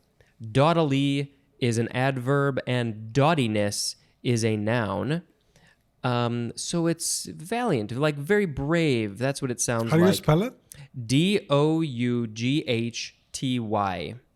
Doughty. Doughty. This is from, let's see, the Old High German tug, which means is useful. And then also from the Greek tukin, I don't know how to speak Greek. That's from, it means to make. So making, useful, it's doughty. Doughty. That's all I got. Sound effect, please. Oh, you just did the last one. It's my turn. Let's change it up. Let's see. The next word is doughy. So it's dough with a Y. Adjective from 1601. Resembling dough as a not thoroughly baked, as in doughy bread. So if you haven't baked it quite enough, or maybe you got too much liquid in there, you're gonna get some doughy bread. For sure. I actually, as you were saying the word doughy, the first thing that came into my mind, something went wrong. Right. Something is too doughy. It's not light. It shouldn't be doughy. I don't know, but it also can be. It could be something good, I guess. Yeah, if you like the consistency of the dough, you could call it doughy. Yeah, I mean, I guess certain things, if they're a little undercooked or not cooked all the way, that as long as it doesn't make it bad, you might like that. I mean, will you say this donut is doughy or no? I don't think so. It's I think it is. You would say you would I would call say doughy? because we know as you bite into it, Yeah. and the first, I think it depends on your palate, but the first thing that hits me is the chocolate. First thing, and then as the chocolate dissolves in your mouth, you start feeling all the dough in your tongue, and it starts to dissolve with the enzymes of your saliva. Yeah. But I think the part that takes longer to dissolve is the dough. So I feel like it's a little doughy, but in a good sense, not in a bad sense. Right. Not that anything has gone wrong, but yeah, it's you can feel the dough. Yes. Yeah, you're not. Yes. It's not just like. Whereas, like, let's say if you bite into a gista donut, you bite and you're just like chewing like gum. It could become like that. Yeah. And I guess that's a bad connotation of doughy. Right. Or it feels like it's just nothing. Like there's nothing to it's it. just air. Yeah. But this is like the Actual consistency. Yeah. It's dough. It's doughy. Yes. The other definition, sub-definition for doughy is B, unhealthily pale. The synonym is pasty, as in a doughy face. So if you're getting sick, the You look blood. doughy? Yeah, I guess you'd say you're doughy. I don't know, because you're looking more pale, I guess. You look like dough. That's a new one. Yeah. I don't think I've ever heard of that one. I've heard maybe I could be described as a little doughy. We got the dough boy and the dough man. Okay. Sound effect, please. Have you ever seen the show Twin Peaks? No. I don't remember if we've ever mentioned it to you or not, but we highly recommend the show Twin Peaks. This word is connected to Twin Peaks. It's the word Douglas fir. So it's two words. The D in Douglas is capitalized, and the next word is fir, F-I-R. It is a noun from 1873. Any of a genus of tall evergreen timber trees of the pine family having thick bark, pitchy wood, and pendulous cones, especially one of these trees, chiefly of the western U.S. And then it says to see the cone illustration, which I did a while ago. And so, fir tree, their cones were part of that description. The genus name is Pseudotsuga, and there's a couple of specific species names. We got Pseudotsuga menziesii. I don't know how to say these words. And then the other one is Pseudotsuga taxifolia. So it is a tall, evergreen fir tree, and it is named after David Douglas, who was a Scottish botanist who died in 1834. That was a long explanation. Yeah, For a tree. We got a lot going on there. I think I might have to post a picture of a Douglas fir tree on social media. But yeah, it's your standard big fir tree, I guess. A pine. Right? Pine, yeah, and it's specifically a fir. Yeah. I don't know enough about Christmas trees, but I would assume that you get Douglas firs if you want a Christmas tree. I don't know what a Douglas fir is. I mean, it's a specific kind of this pine tree. Yeah. Have you seen one? I assume I have. I want to say that like when I was a kid and we would go to like the Christmas tree lot, I think they would say, "Oh, that's a Douglas fir," but I had never really paid that much attention. So it's a good thing that it's a Douglas fir? I think it's like a good hardy tree. It's one of like the good ones. I don't know. One time, speaking of pine trees, or Douglas, I don't know if it was a Douglas tree, but I was drinking. We were drinking at my some friend, and it was probably spring, early or late spring, and they took out the Christmas tree, and they let it just dry outside. Oh. And they were like, "Oh, let's burn it to see what happens." Burn it? Yes. Oh boy. It was a show. You know why? Because pine trees have a lot of oil. Mm-hmm. And I didn't know that, but it makes sense. Yeah. And so when they put it on Spencer, the thing just went like fast, just like a match. And it was dried. And it was dry. So it went like a match, just like when you turn a match and you see like a big little thing of fire. Yeah. And then it's all gone. Mm-hmm. And I was like, wow, that is crazy. Oh, a whole pine tree getting burned up in a that is dry flash. Yeah. Yes. Really.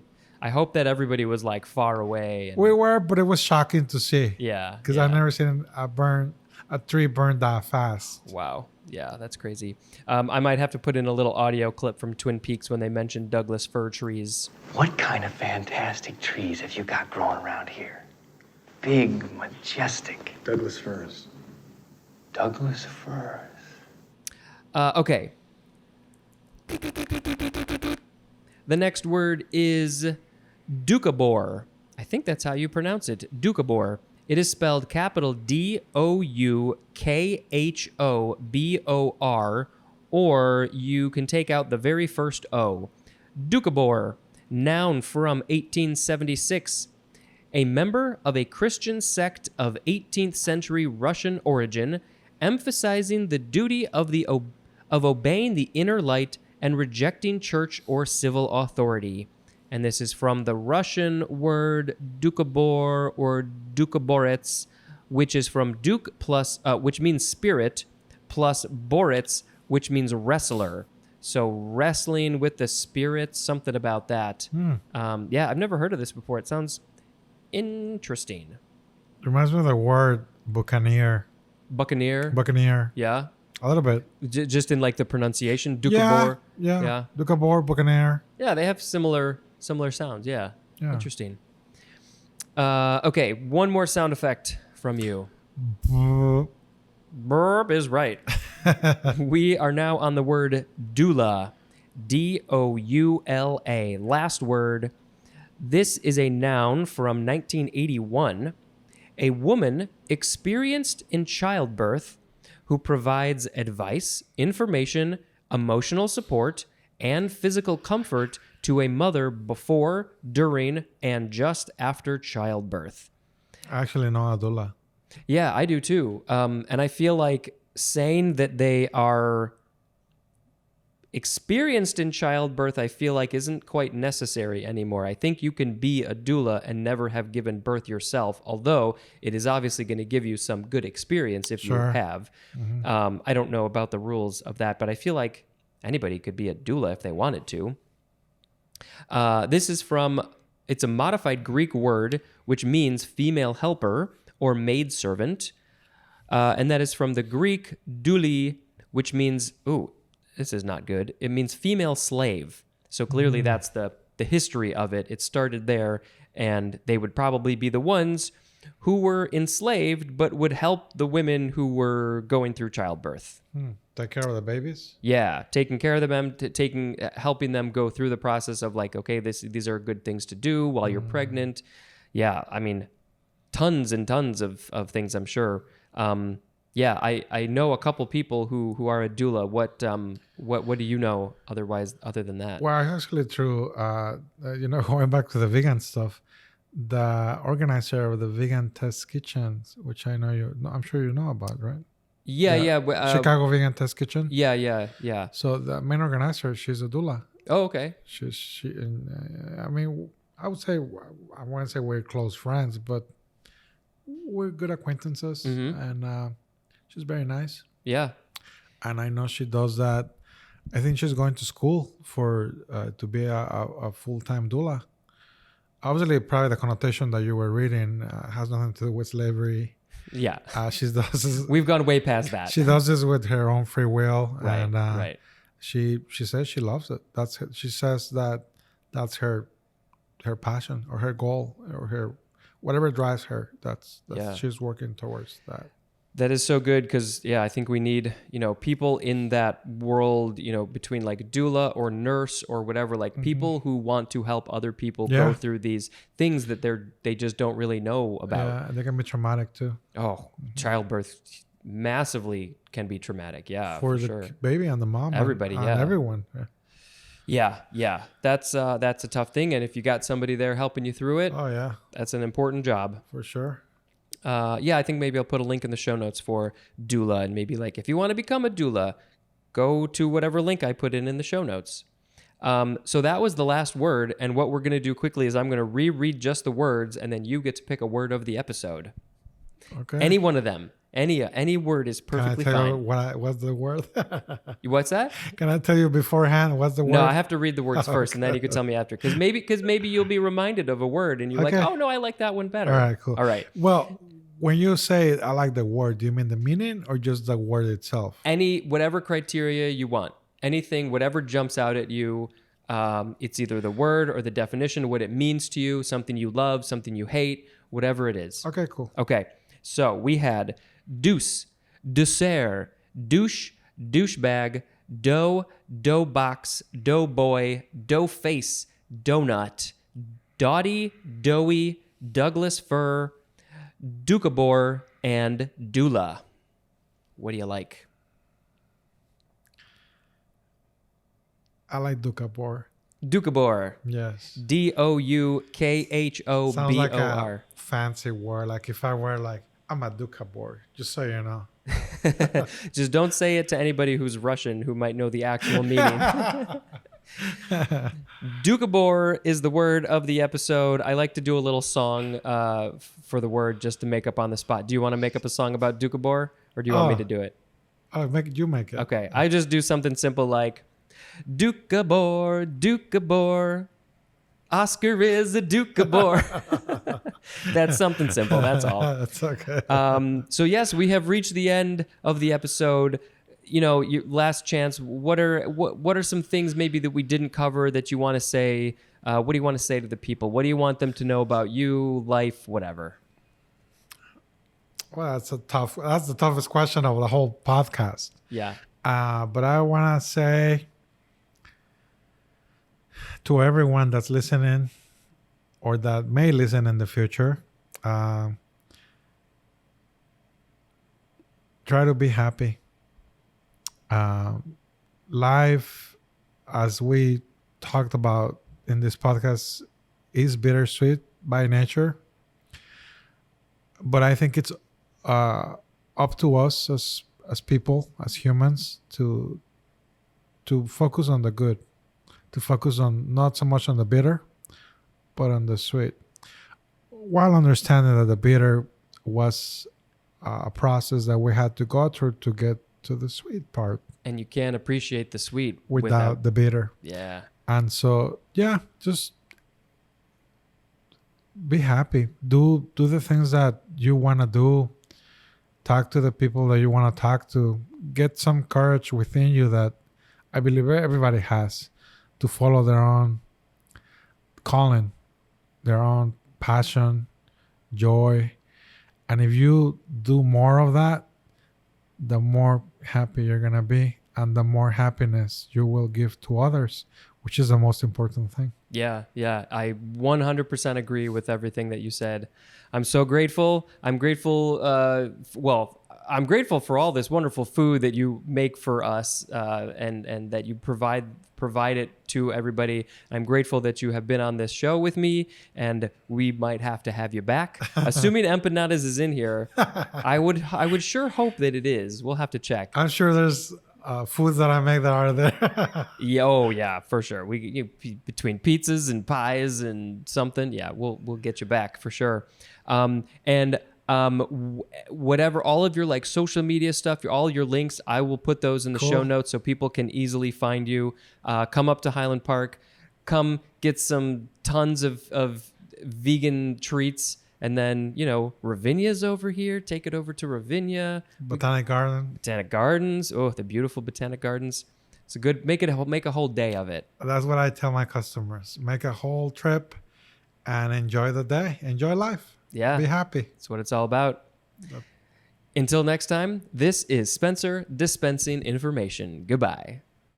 Hello, word nerds. This is Spencer. I am providing you with so much entertainment with this podcast called The Dictionary. In the previous episode, I am really, really, really hoping that I can get a guest, and I highly, highly doubt that it will have actually happened. But hey, we got a bit of time. We got a couple of weeks or so until I need to record it. So hopefully there's a guest. There's one in particular that I really, really want because of a couple of the words, but we'll see. Let's say some things. If you want to follow this show on social media, Instagram and Twitter, the handle is @dictionarypod, all one word. My personal is @spejampar, SPEJAMPAR. Go find me. You can also use that username on TikTok, where I have made some short dictionary-related videos with silly filters on my face, if you like the silly. If you don't like the silly, you should probably just go right now, because this is just all the silly. What else? Email dictionarypod@gmail.com if you want to contact me in any way. That is the best method. If you want to give me any of your jokes, if you look ahead, any word that starts with E through Z, go ahead and send me a joke about the word, about the definition, anything. Email it to me, please and thank you. Let me know if I can credit you for the joke or not. When I get to the word, I will read your joke. That's how this is going to work. I think I have 3 so far. It's probably all I'm going to get. There's a Google Voice number where you can call and leave a message, and if you want, I can put it in a show. 917-727-5757. I think you can text that number too, or leave a voicemail. I'd love to hear from somebody. If you want to buy merchandise for this show, there is a TeePublic link in the show notes. If you want to give me money directly, you can go use the Patreon. $1 a month gets you early episodes. $5 a month also gets you exclusives and stuff like that. There might be some other things. YouTube, you can go to YouTube, subscribe to my YouTube channel, and look at my random collection of videos there. The link is in the show notes also. Okay, so let's read some words. Let's do that thing now. We have do up. Do up. Do up. Not do down. Do up. It's 2 words. It is a transitive verb from 1666. 1, to prepare, for wear, or use. And you're going to prepare it by cleaning it or repairing it. Before you wear it or use it, you got to clean it and prepare it or repair it. Do it up, as in do up a shirt. Fix it. Fix my shirt. My shirt's got a hole. Can you do up my shirt before I wear the shirt again? Please and thank you. 2A, to wrap up, as in do up a package. This feels very British to me. I don't usually say do up a package. I say wrap a package. Gift wrap, a box, a thing. Do it up. Do it up nice. 2B, the synonyms are put up and can. Put up and can. Put up, like, do you put up somebody in your place to let them stay? Do you put up with nonsense? Do you put up a picture on the wall? And can. I need more context on this one. 3A, to deck out. The synonym is clothe. So putting on the fancy clothes, probably deck it up. You get all do up. You can do up your hair and then do up your clothes, and then you will be so did up. 3B, to furnish with something ornamental. The synonym is decorate. 4, the synonyms are exhaust and wear out. You've used it so much. You've done it up. It's no more. Do up. If you do up a thing, you've worn it out. You've exhausted it. I wonder, do up. There's a lot of ways you can use this. Number 5, the synonym is fasten. Like fasten your seatbelt, I guess. Fasten a thing, fasten a pin to a jacket. Do it up. I think that's it for do up.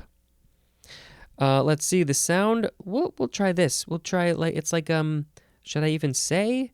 It's like a bird's wings flapping.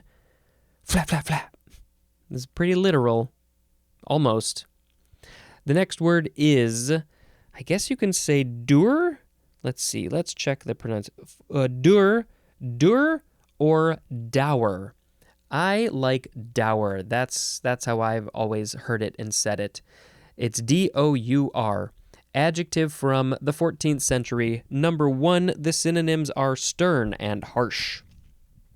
I'm feeling so dour. I will not let you go out to the party. I will not let you do up yourself and go to a do. Number 2, the synonyms are obstinate and unyielding. Unyielding. Yeah, this is all very similar. Dour. Yeah, I think we've all known a dour person. Hey, there's another one with more synonyms. Number 3, the synonyms are gloomy and sullen. There's not a whole lot of difference. I mean, the differences are subtle between 1, 2, and 3. But if you are ever described as stern, harsh, obstinate, unyielding, gloomy, or sullen, you are 100% dour. Dourly is an adverb. Dourness is a noun. This is from the Latin durus, which means hard. Maybe like your personality is so hard. You're hard. There's more at the word during, like during the day, the sun is out. I don't know how during, hard, dour. Yeah, I don't know the connection there. Okay, the next word, flap, flap, flap, flap, flap. This is duraculi. Duraculi, I think that is how you pronounce it. It is spelled D-O-U-R-O-U-C-O-U-L-I. Duraculi. Noun from 1842. The synonym is, this sounds fascinating. It's owl monkey. Owl monkey? Is that a monkey that looks like an owl? Or an owl that looks like a monkey? It's probably a monkey that kind of looks like an owl. Maybe they got an interesting pattern in their fur. Oh God, we got to learn more about this. I think either a link in the show notes or Duraculi posted on the social media maybe. This is a French word. It is from an unidentified American Indian language of Venezuela. Wait a minute. What? The word is from from an unidentified American Indian language of Venezuela. So it doesn't. So I guess Duraculi is similar to the Venezuelan language, but we don't know the name of the language. So I guess that's just their word for owl monkey. But somehow it's French. The mystery thickens.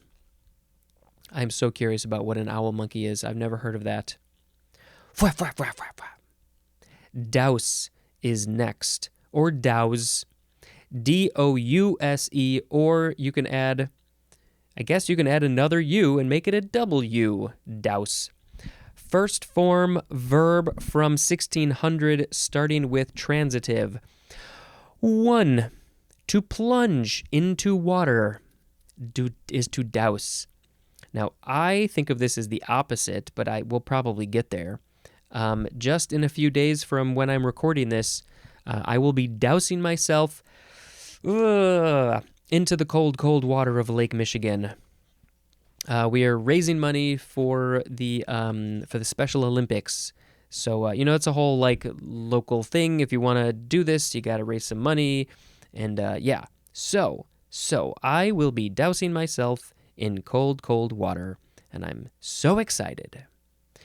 2A, to throw a liquid on. The synonym is drench. So if somebody took a bucket of water and poured it on your head, they would be dousing you in liquid. You would be drenched in water. The ALS challenge all those years ago, many people got doused with ice water. Ice water, cold water again. So yeah, number 1 is going into the water, but number 2A is the liquid going on another thing. That's usually the one that I think of. 2B, the synonym is slosh. Maybe your feet, you can slosh around in a big puddle, and you're dousing your feet. But this one, I think, this number 3 one is probably the most commonly used one. The synonym is extinguish, as in douse the lights. Now, this could literally be extinguishing a fire by throwing some sort of liquid on it, or a spray, or whatever way that you gotta extinguish fire. But yeah, douse, when I think of douse, I think of the idea of pouring something on it with the purpose of extinguishing it out. Okay, intransitive verb is to fall or become plunged into water. Douser is a noun. Flap, flap, flap, flap, flap. Oh, is there any etymology? Yes. Let's see. It's perhaps from the obsolete English word douse, spelled the same way, which means to smite. So if somebody has been smited, I guess they've been extinguished out of existence, maybe. Flap, flap, flap, flap, flap. The second form of douse or douse, noun from 1881. A heavy drenching is a douse. So maybe a big old rainfall is a douse. Flippity flap flap.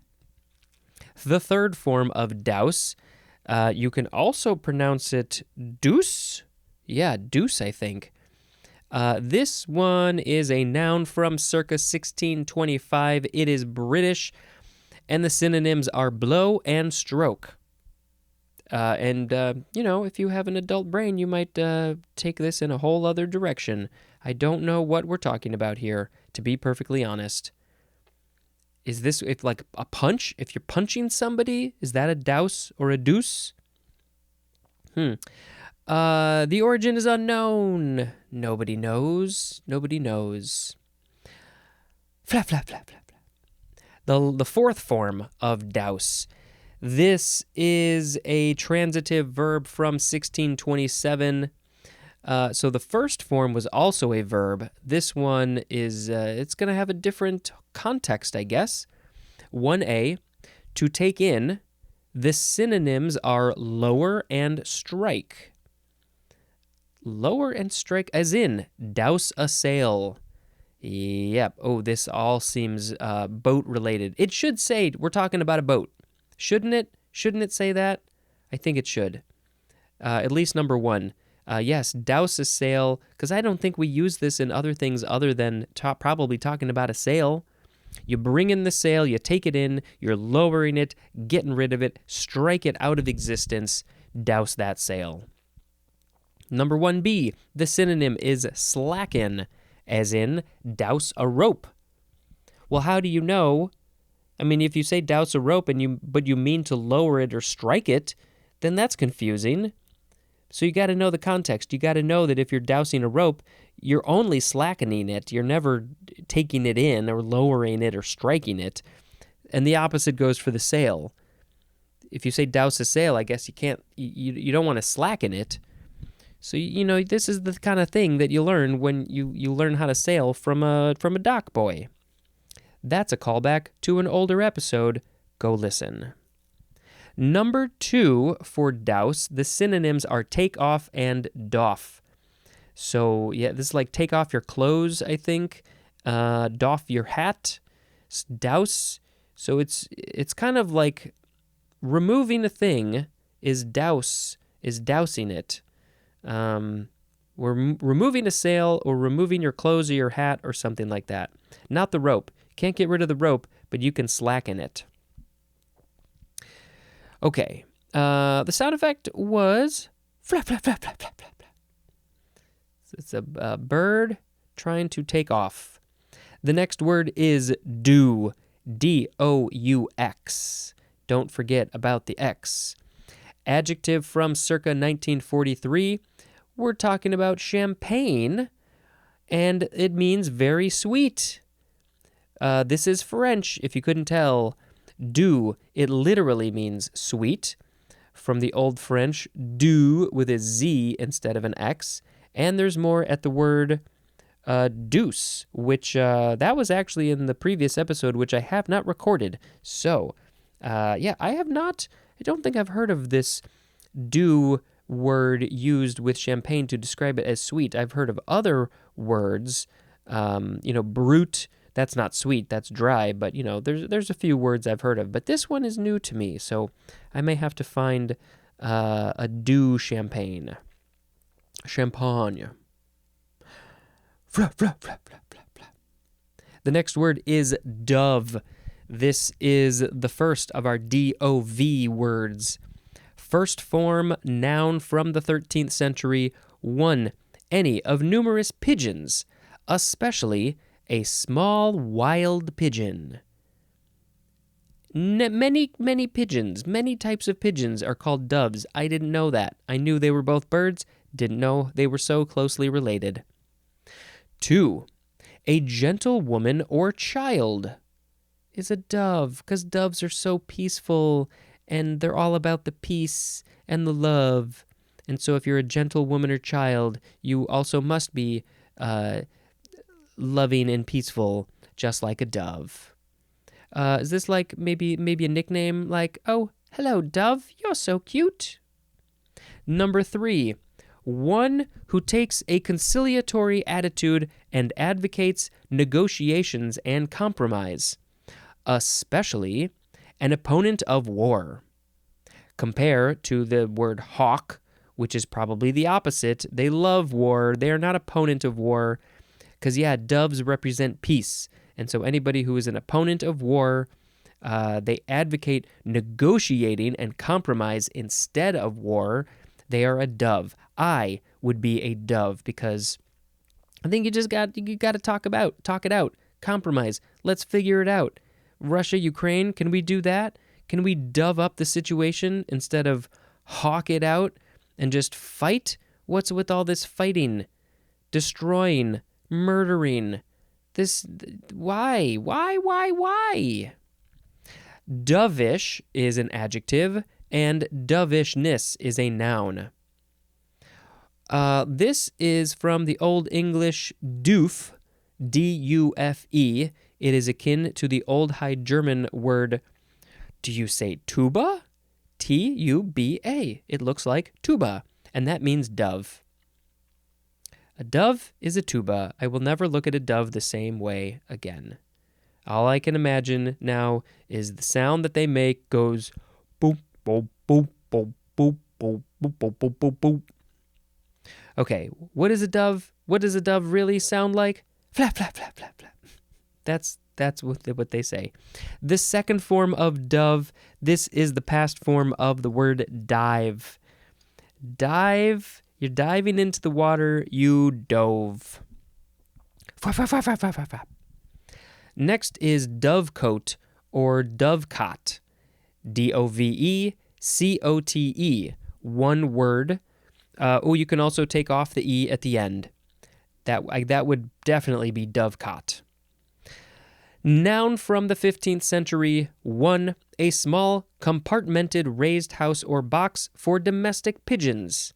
Haha. It's where you put the pigeons. It's the dovecote. I don't know. All right, well, let's keep on going. It's just the place for the domestic pigeons to hang out and live, go to the bathroom, sleep, eat, do their taxes, do puzzles, watch TV. 2.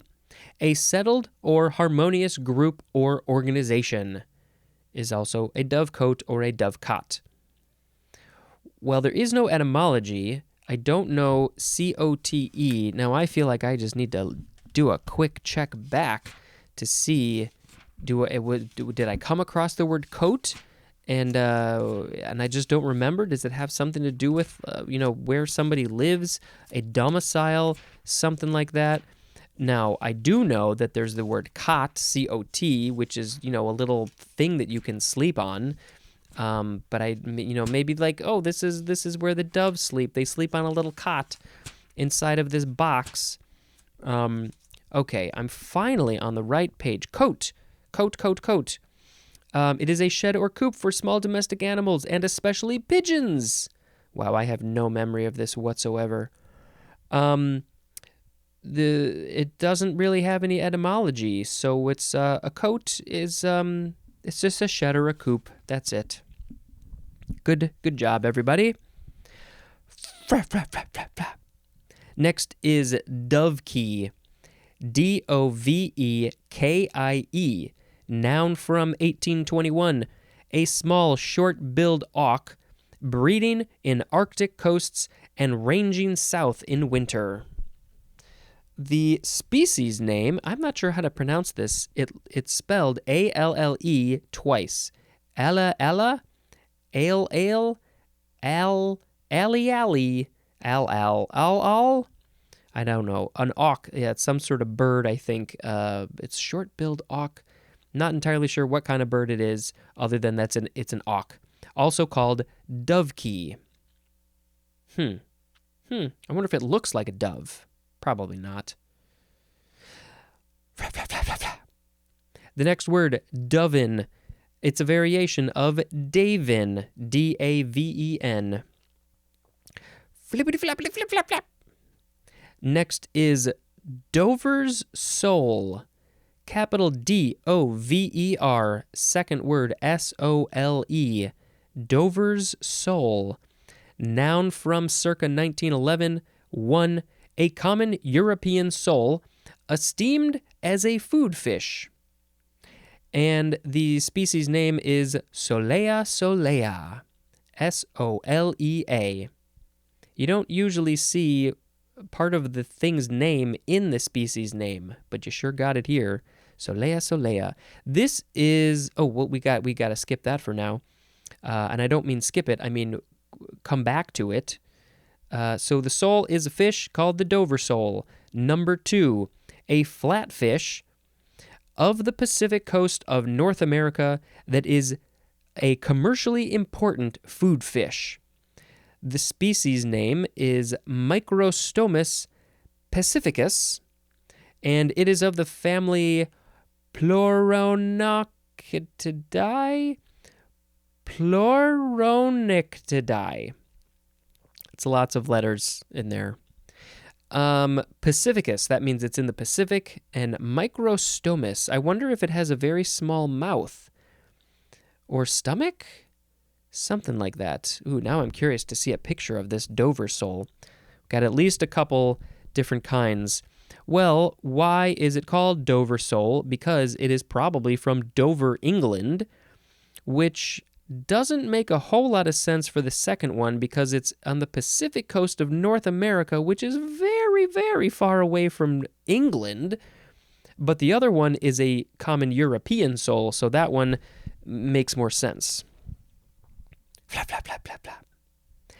Dover's powder is next. Dover's with an apostrophe S. Noun from 1801. A powder of ipecac? I don't know how to say that word. IPECAC, ipecac, and opium, formerly used as a pain reliever and diaphoretic. Ooh, this sounds intense. Dover's powder. Who's Dover, you might ask? It is Thomas Dover. Maybe Thomas was a doubting Thomas.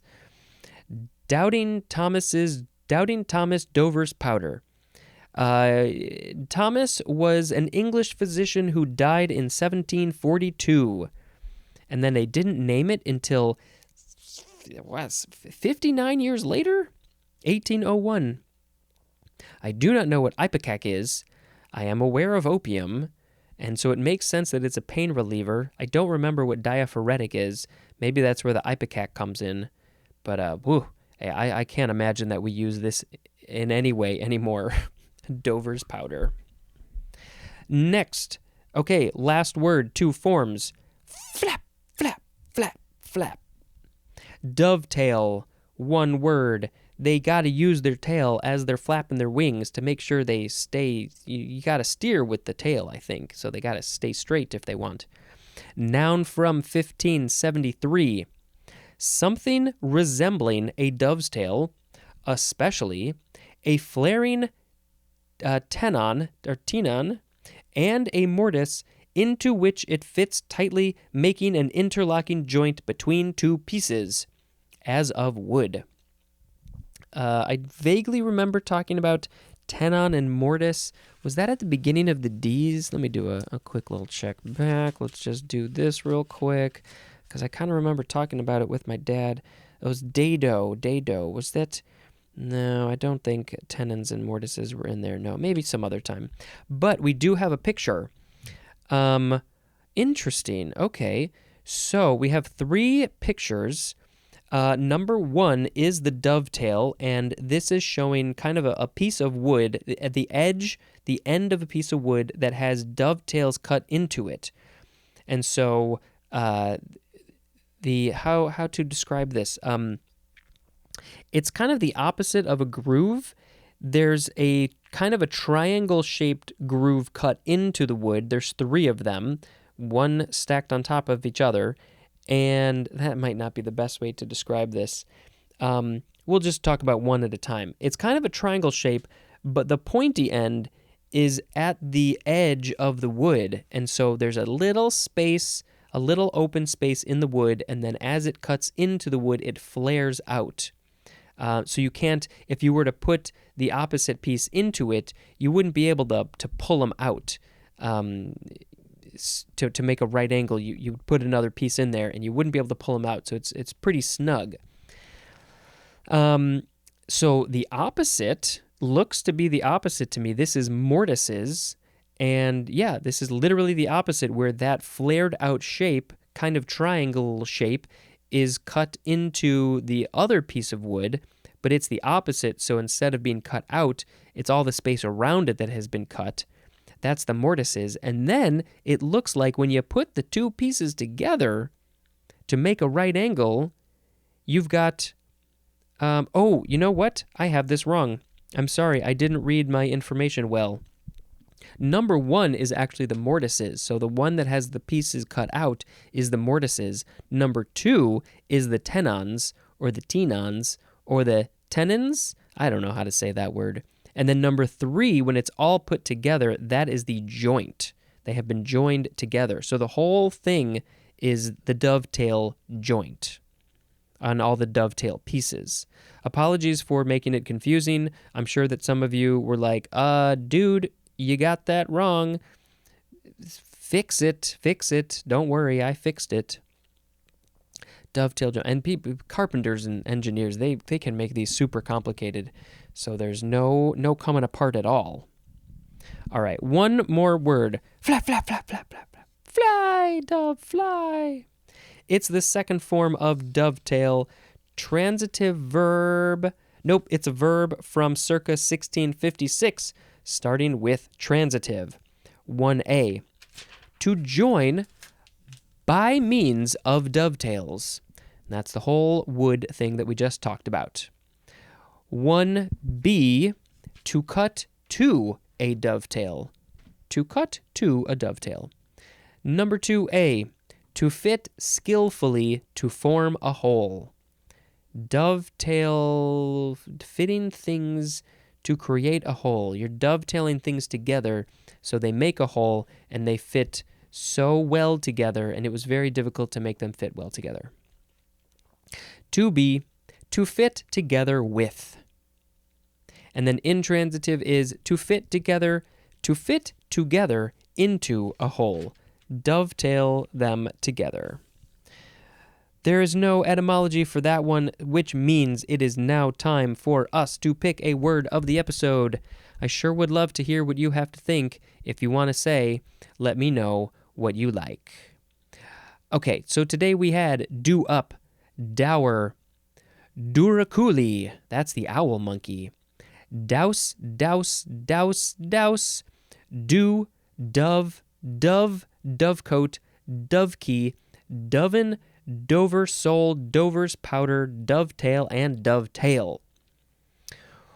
Okay, well, I'm thinking about either, maybe do, the sweet type of champagne, and also duraculi, a word I had never heard before, talking about an animal, I think it's an animal I had never heard before.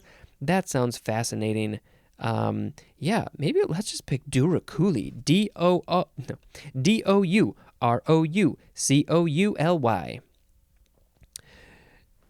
Douroucouli. Duraculi is an owl monkey. Duraculi is an owl monkey. It's a monkey that looks like an owl, I think. Duraculi. That is going to be the end of this episode. I think let's quickly talk about a movie. I know I said I might talk more about the shorts, but I think you just got to go see the shorts because they're very good shorts. Puss in Boots. We saw the new Puss in Boots movie because the Oscars were coming up, and so we watched it one day before. Wait, when were the Oscars? The 12th? Yeah, we watched it one day before the Oscars, and it's very good. It didn't win the best animated film, but I thought it had a pretty good shot because I had been hearing a lot of people talk about it. And it's a good, fun movie. The animation was just really fun and high energy, and the acting was good. And worth a watch if you like that. And it was very silly and funny. Okay.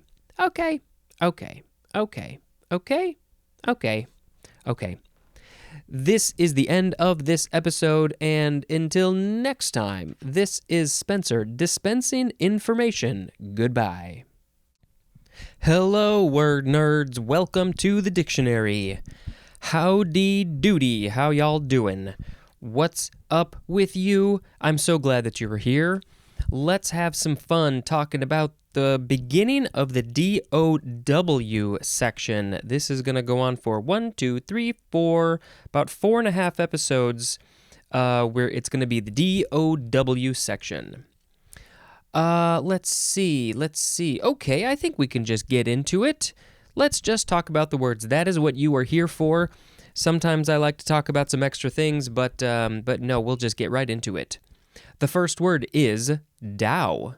DOW. Okay, what is this? There are other forms, kind of other spellings and pronunciations.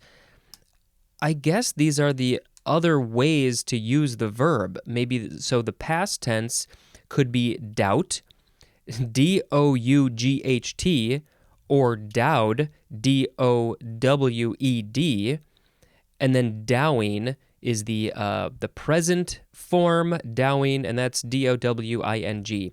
But the doubt, I was doubting this word doubt, D-O-U-G-H-T, because it was so out of place and weird. All right, this word dow is an intransitive verb from before the 12th century. It is chiefly Scottish. That's not Scottish, that's more British. And it means to be able or capable. So if you are able to do a thing in just any way, you are dow, or maybe you are dowing, you dowed in the past tense, or doubt. I want to know how this is used in context. This is from the Middle English word dow or day. How do you pronounce this word? D-E-I-H? I don't know how to say that, but those words mean have worth or am able. So yeah, am able, I am able to do a thing, I am capable of it, I am capable of reading most of the time, so I am dowing the dictionary. Again, I don't know how to use this word. It is from the Old English dia or diag. It is akin to the Old High German tog, T-O-U-G, which means is worthy or is useful.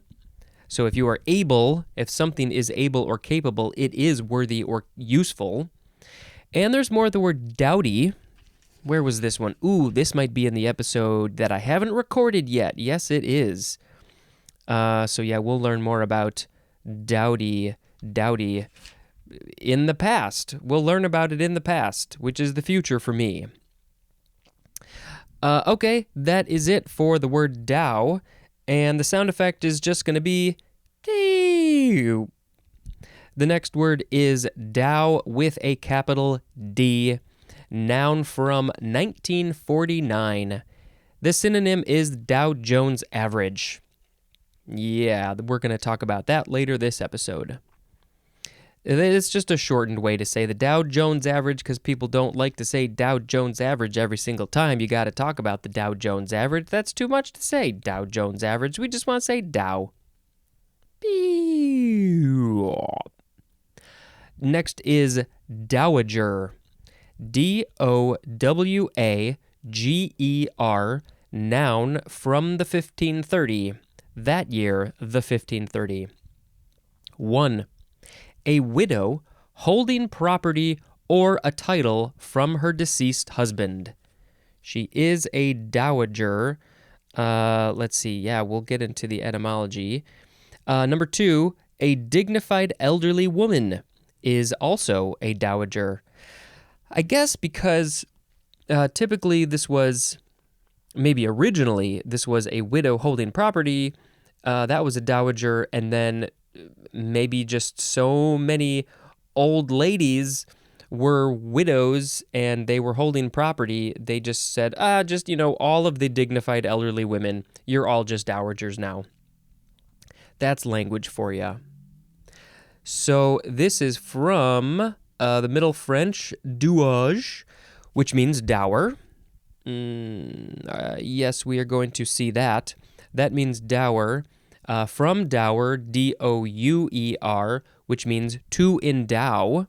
And there's more at the word endow, like endowments for the arts. That's what I think of. So this is like giving, donations, that sort of thing. And what's that word when it's probably not related exactly.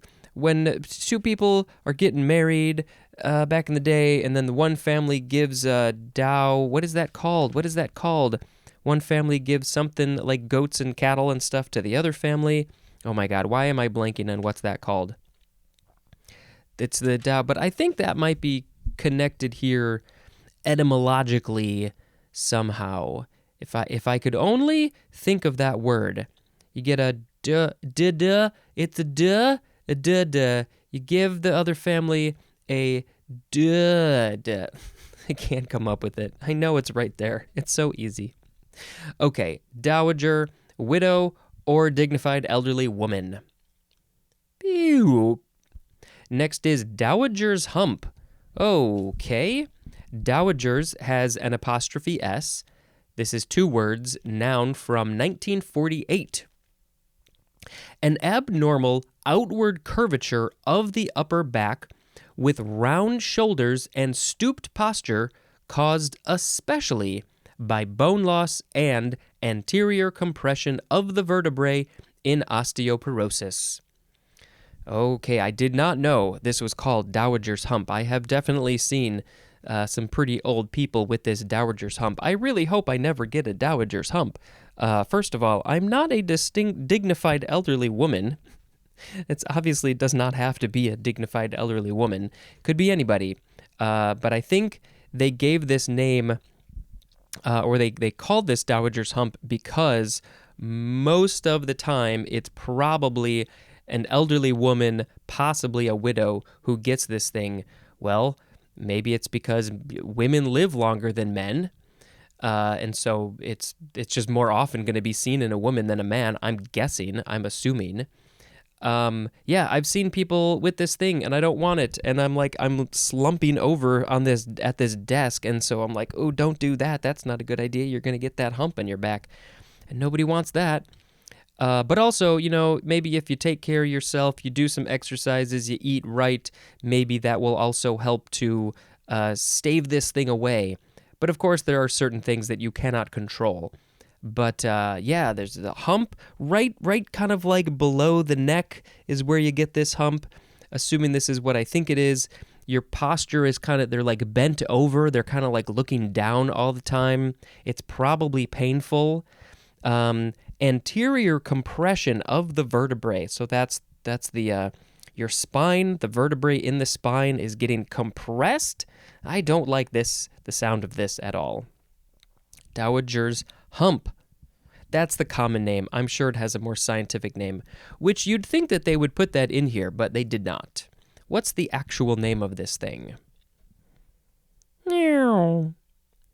Next word is dowdy. D-O-W-D-Y. First form, noun from 1581. It's archaic, and it is a dowdy woman. Just call them a dowdy. What is a dowdy woman? I assume it's this one or the next. No, it's probably this one. Well, okay. A dowdy woman is a woman who is dowdy, and dowdy is this second form. Adjective from 1676. The woman is being described as being dowdy. Number 1, not neat or becoming in appearance. Oh, I see. Not neat or becoming like, neat and fancy and attractive. So not that, or not neat in appearance. The synonym is shabby, as in a dowdy old hat. That hat is not becoming on you. It's a shabby old hat. A shabby old hat is dowdy.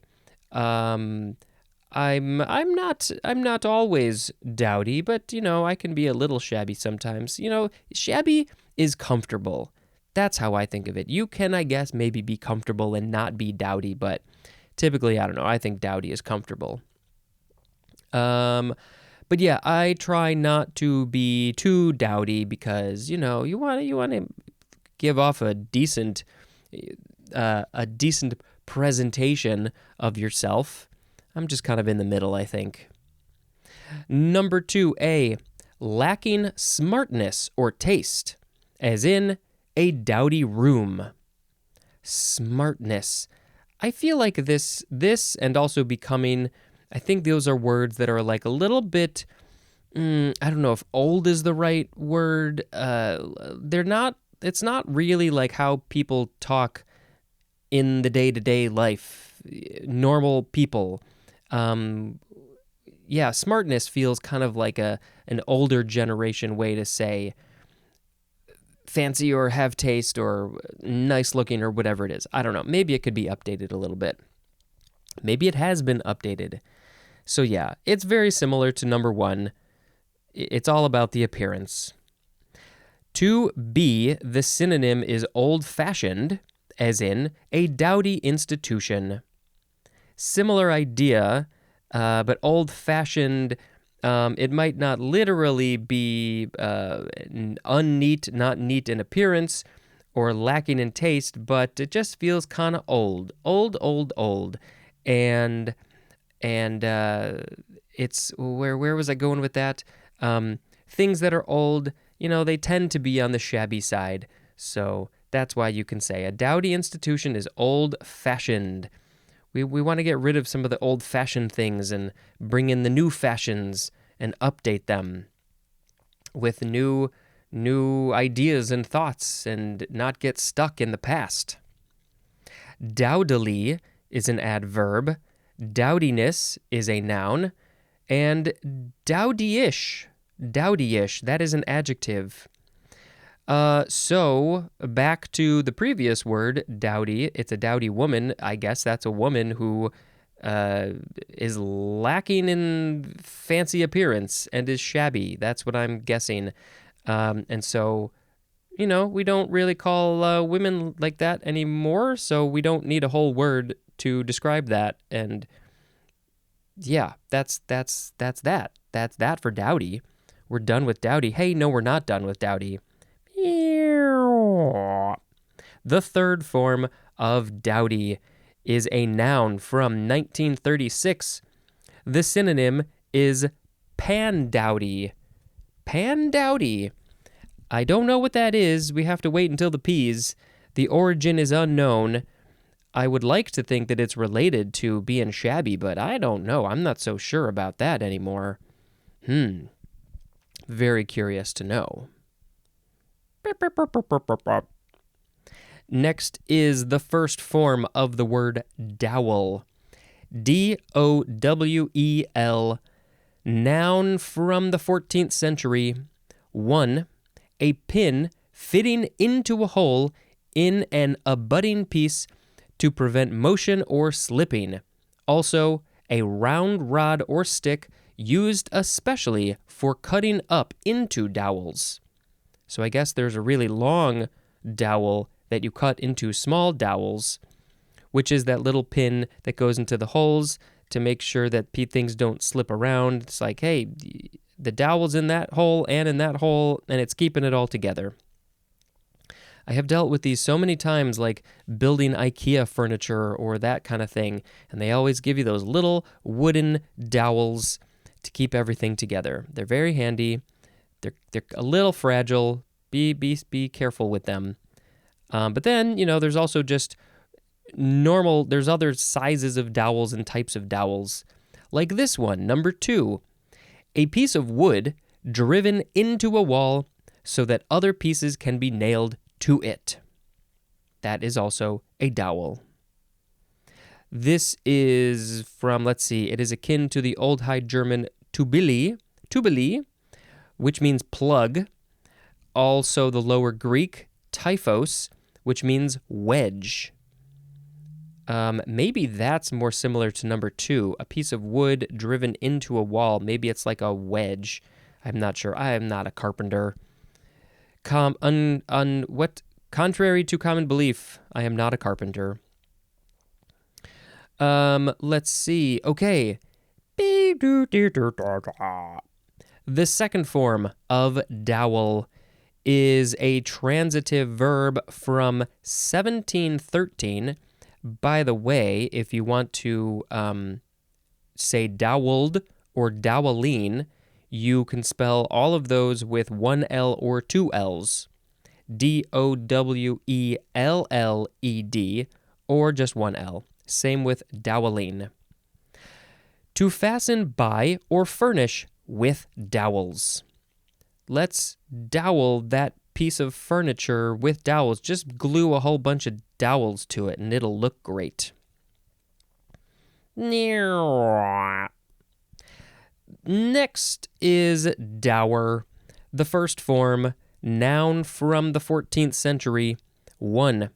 The part of or interest in the real estate of a deceased husband given by law to his widow during her life.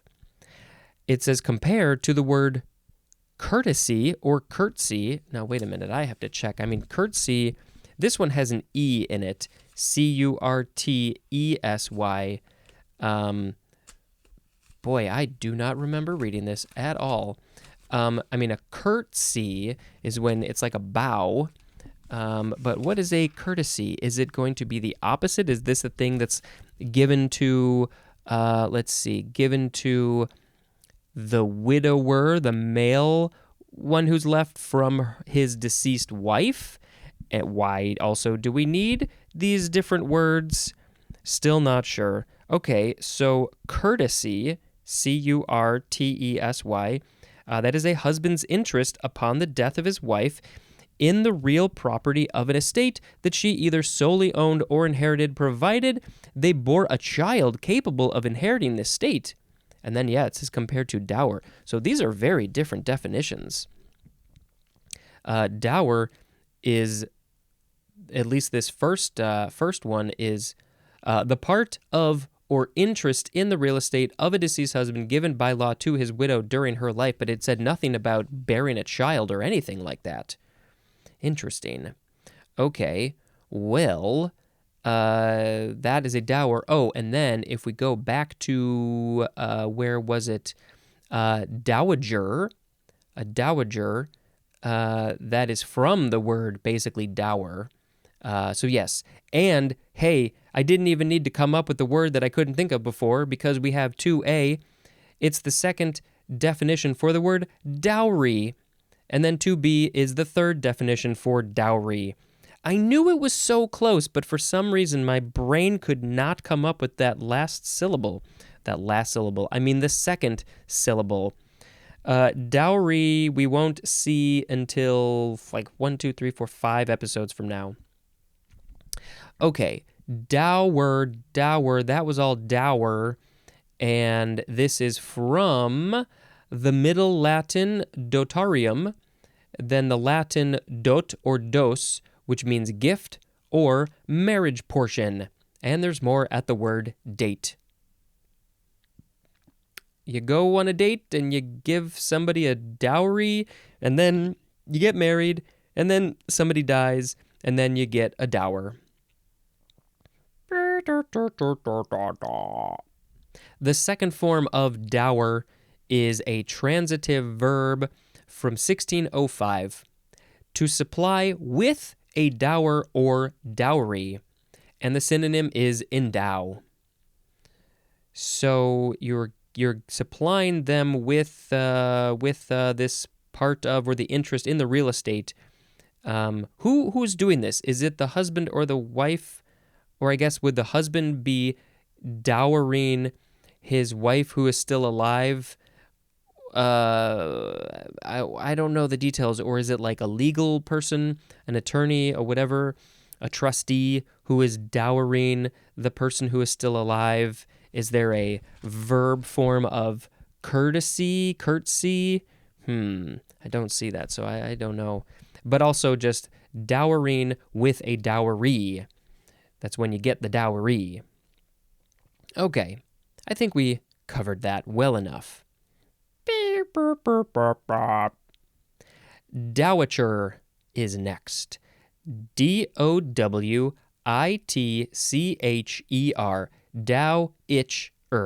Dowager. Noun from 1841. The plural is either dowitchers or just dowager again.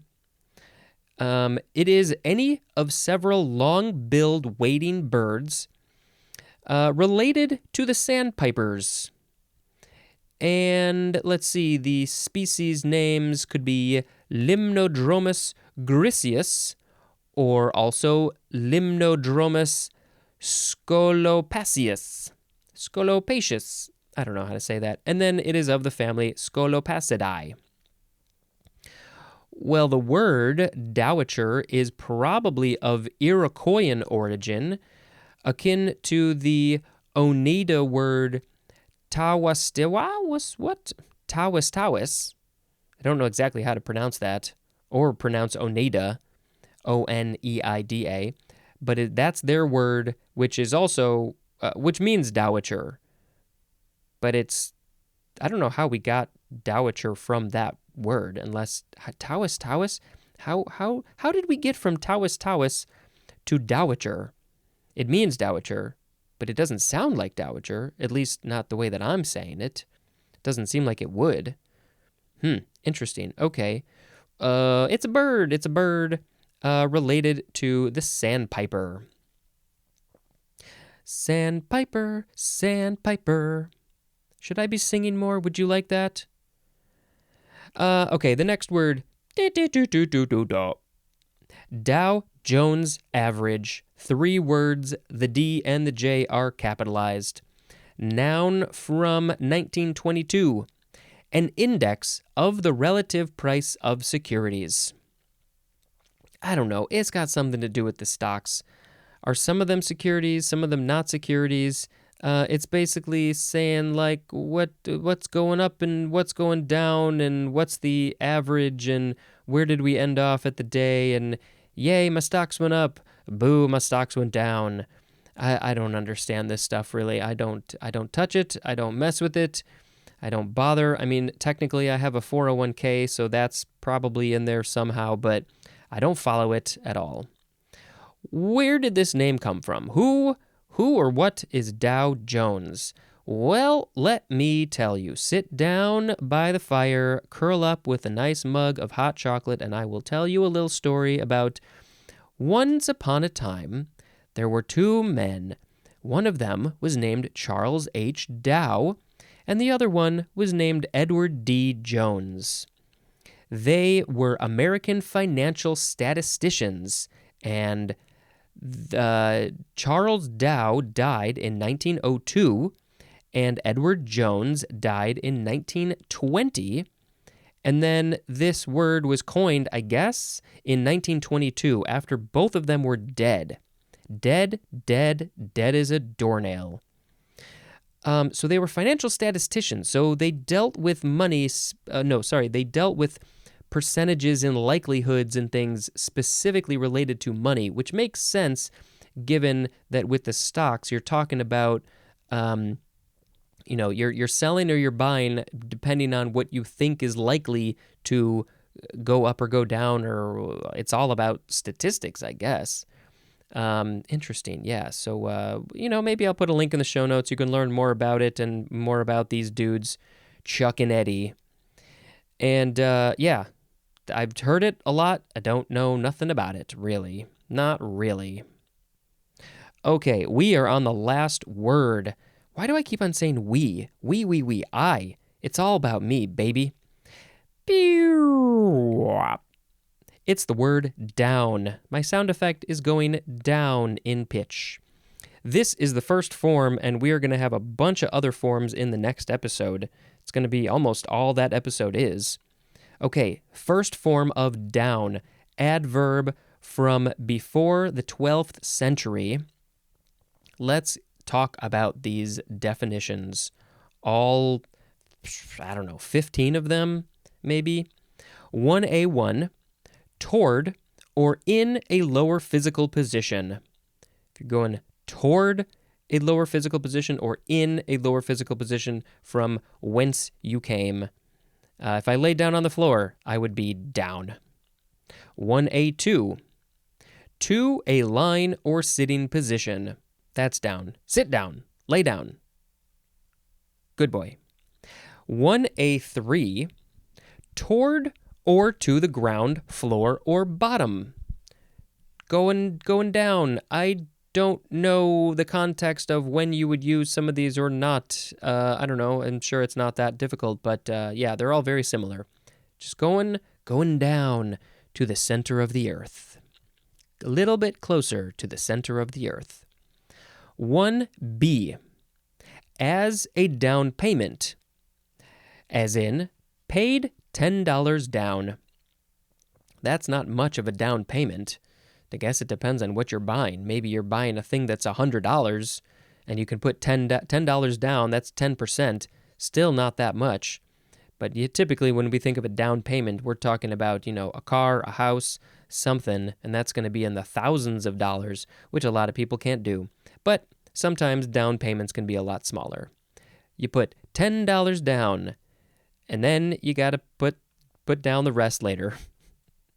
1C, on paper. That's the whole thing, on paper. As in, we have an example. Put down what he says.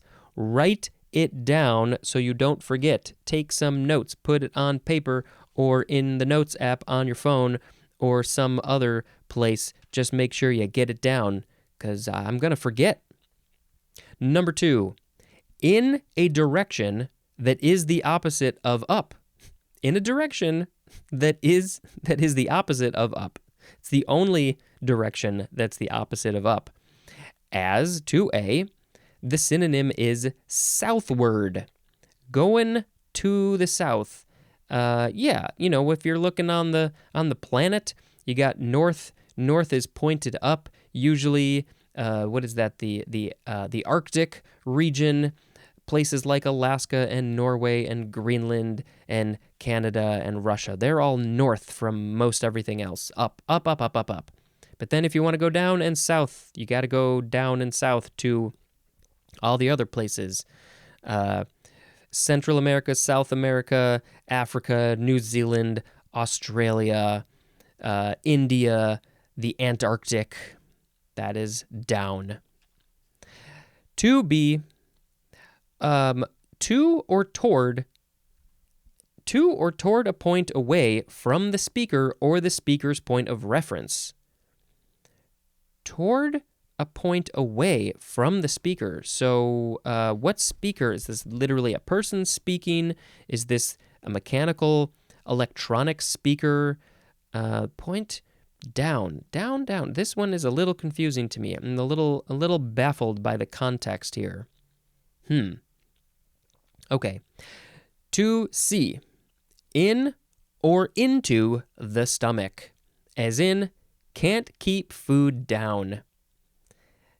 I guess, I don't know, that the definition seems a little too specific. I mean, this example, can't keep food down, probably could have been just as easily put in 1A1, 1A2, or 1A3, because it's literally down opposed to up. If you can't keep food down, the food comes up into your body and then out of your mouth. So it's, yes, it's coming from the stomach, but it's less about the direction than I feel like keeping it in the stomach. I don't know. I just think it's too specific. Number 3, to a lesser degree, level or rate, as in cool down tensions. Let's cool the tensions. Make sure that the tensions go down. We don't want the tensions to go up. We don't need more tensions in this stressful situation. Let's cool it down. Daddy-o. Number 4, to or toward a lower position in a series. What sort of series? Like, I guess, what? The first thing I can think of is like in baseball, all the different divisions. They have, I guess in each division, if you lose, you go down in that thing, or down. Maybe if you're playing in the playoffs and it's a 7-game series, and you're losing, you are down compared to the other team. Is that how we might use this? I don't know what other series we're talking about. This is why you need to put in more context.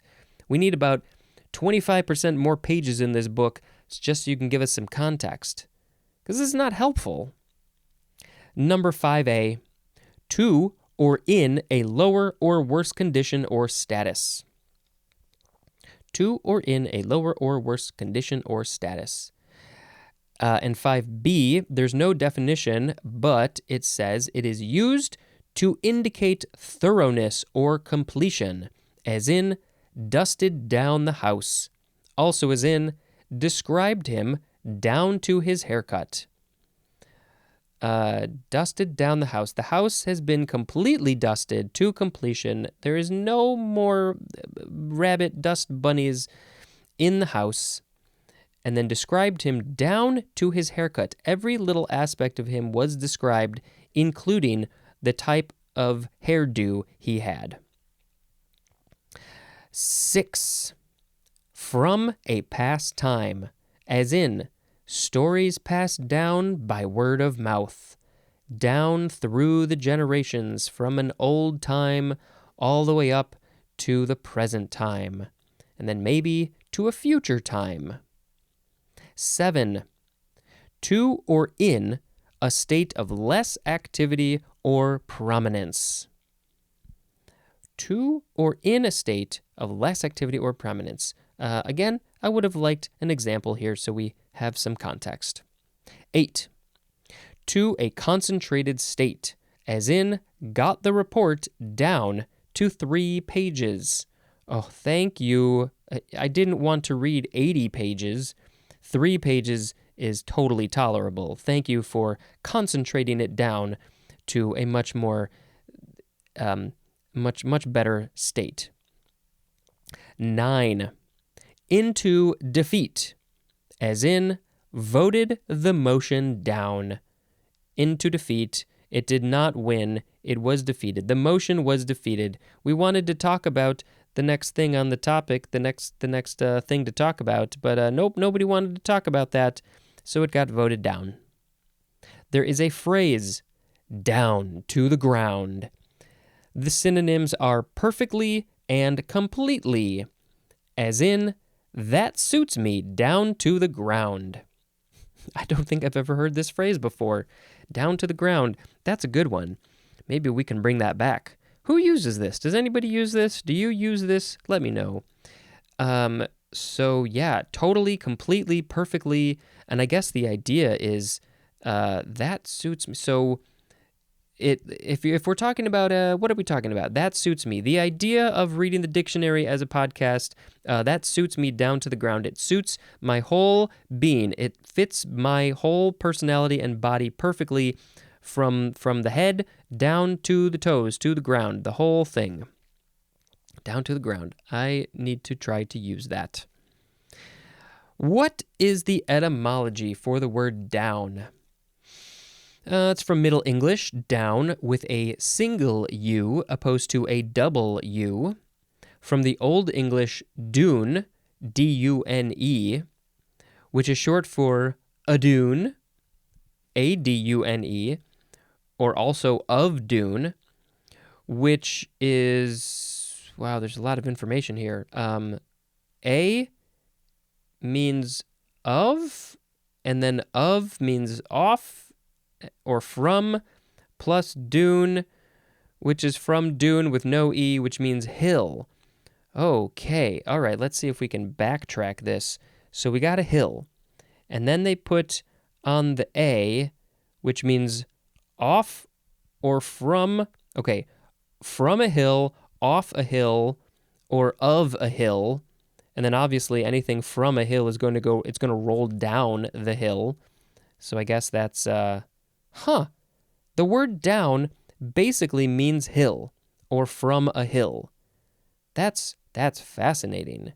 It got extended to from a hill, and then it got shortened again back down to just hill, but at this time it didn't mean hill anymore, it just meant down. Whoa, the word down is all about a hill, because things roll down hills. That's all they do. They just roll down all the time, then they run back up, and then they roll down again. Okay. Good to know. For what reason? I'm not sure. This is quite a long episode. I had a lot to say, I guess. Let's say some more things. We need to pick a word of the episode. I sure do. So, we had today Dow, dowager, dowager's hump, dowdy, dowdy, dowdy, dowel, dowel, dower, dower, dowager, Dow Jones average, and down. Let's see. Okay, down. I'm looking through. Not loving a lot of these. Not really. Let's see. Yeah, I mean, I don't know. My gut reaction is to maybe just pick down because it's such an important word. We use down all the time, and this is not even, we haven't even gotten to the next set of forms of that word. Is there anything else that I really like?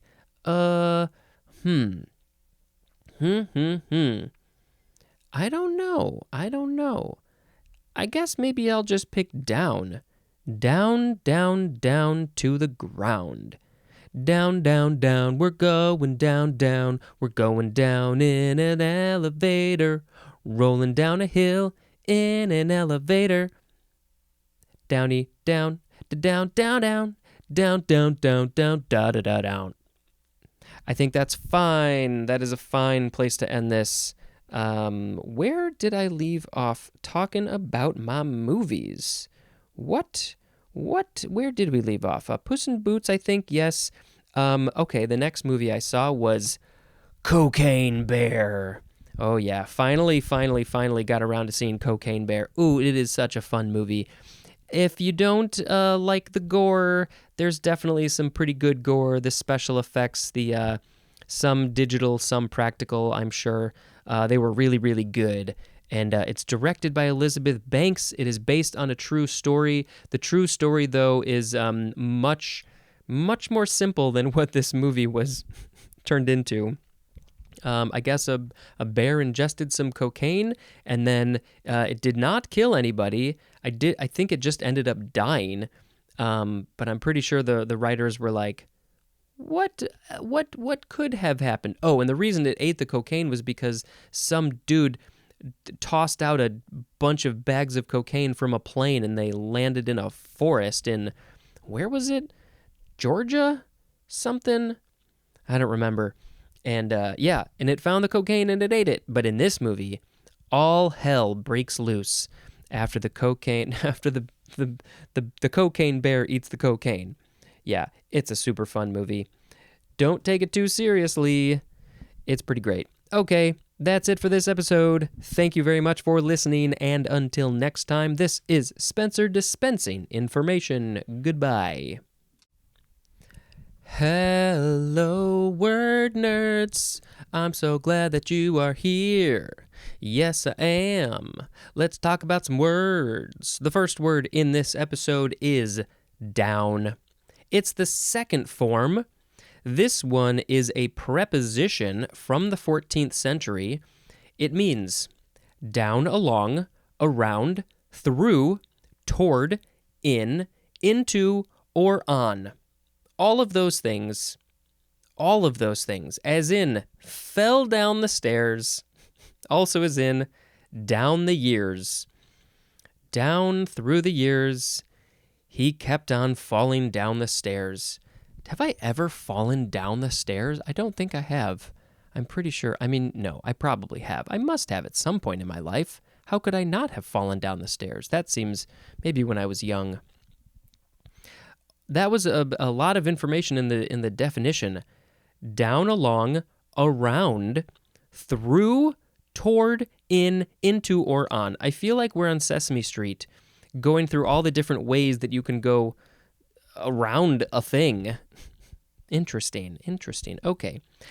Okay, what am I going to do for a sound effect? Let's do a little musical thing. Be-de-doo-de-dee-doo. The third form of down is a verb from 1562, starting with transitive. 1. To cause to go or come down. As 1A, the synonym is bring down. Oh, it's the number 1 definition for bring down, as in downed the enemy helicopter. They brought the enemy helicopter down with some guns, probably some big guns. 1B, this is the number 3 definition for the word consume, as in, oh, this is good, downing slices of pizza. Last night, yesterday, at the time of recording, was Pie Day, 3/14, March 14th, and my wife and I, Sharon, we got a big old pie, a big old pizza pie, and we only ate half of it, but I was so ready to just down more slices of pizza pie. We're going to eat the rest tonight. I'm very excited.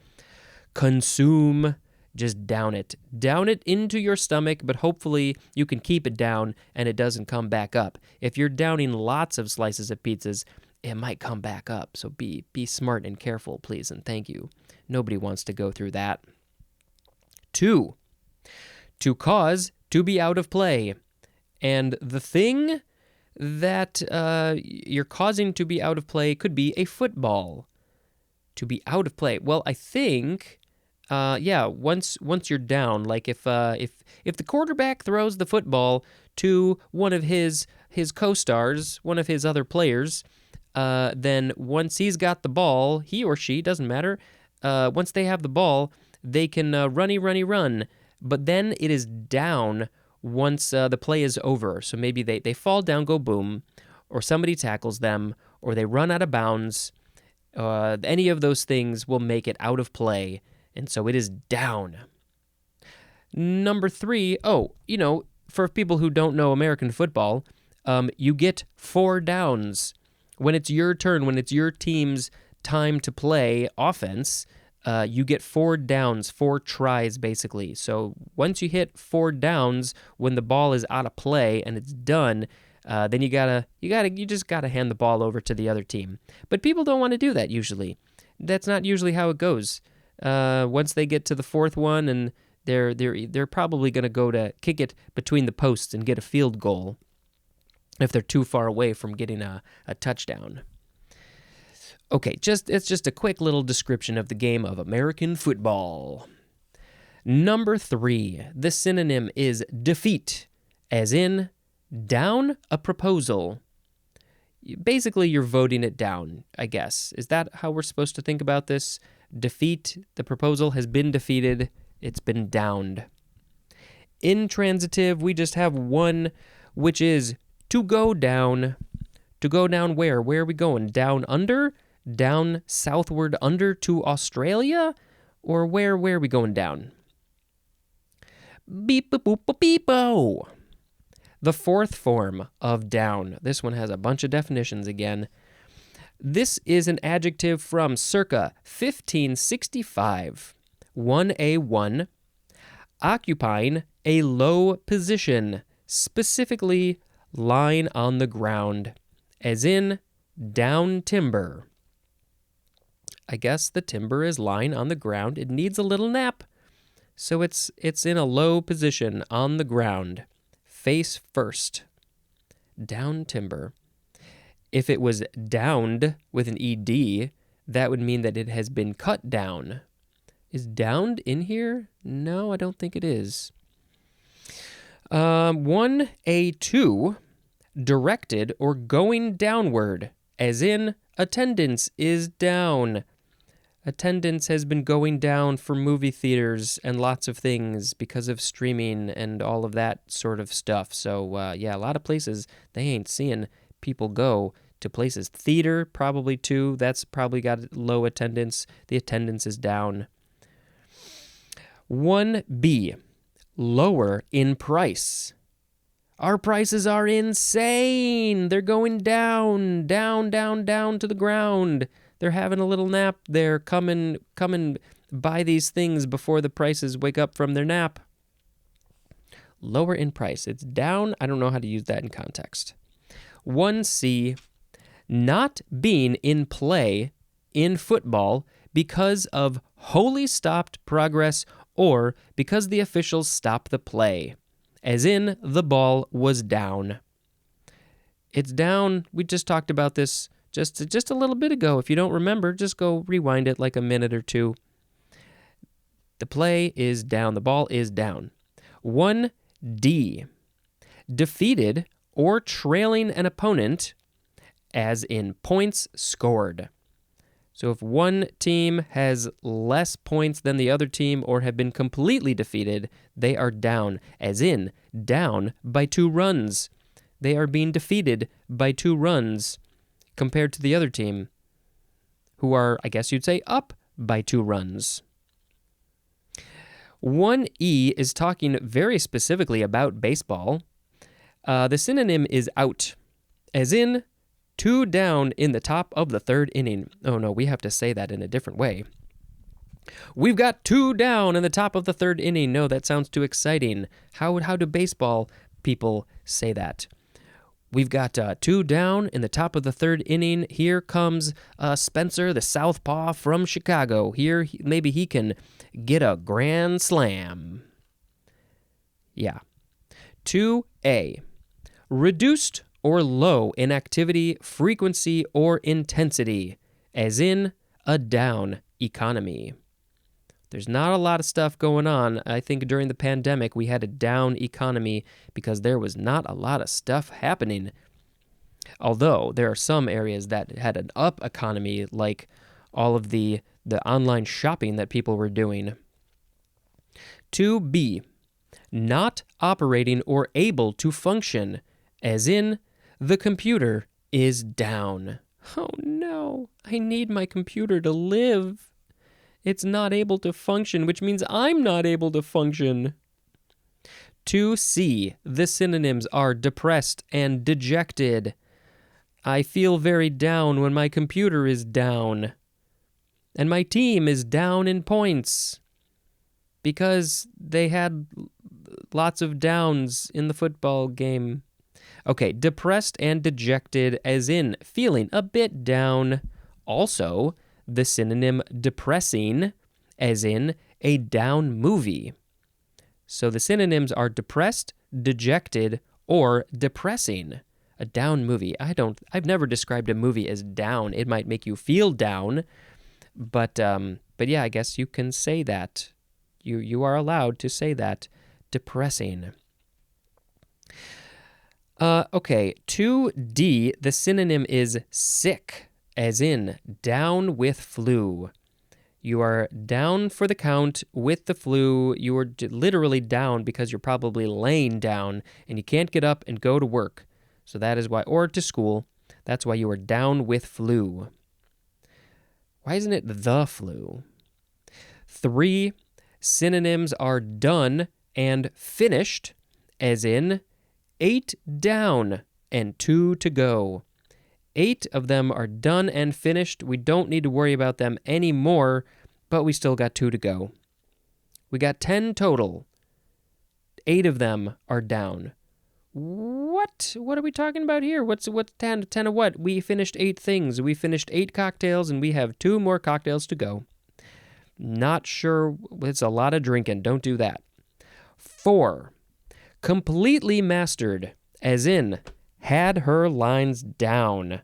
Maybe somebody would also say down cold, down pat, down something. Totally mastered. She knows her lines so well, backwards and forwards. She knows everybody else's lines. She's a very, very good actress. There's also, it says, often used with pat. Oh, look at that. Pat, as in got the answers down pat.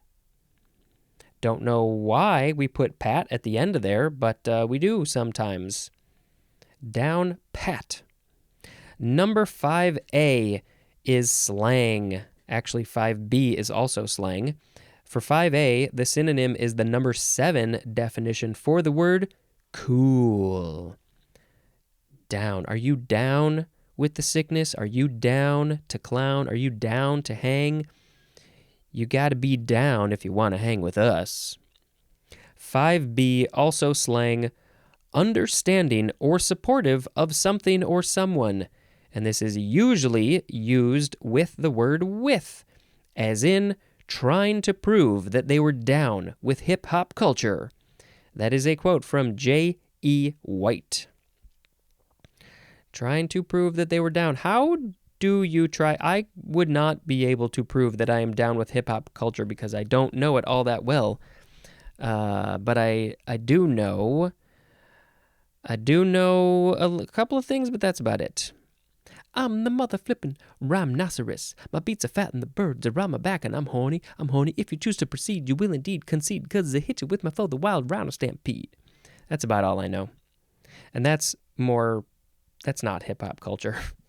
Okay, number 6, being on record, as in you're down for 2 tickets. You said that you would buy these 2 tickets for me, so you're on the record as saying that you can't go back on that. No backsies.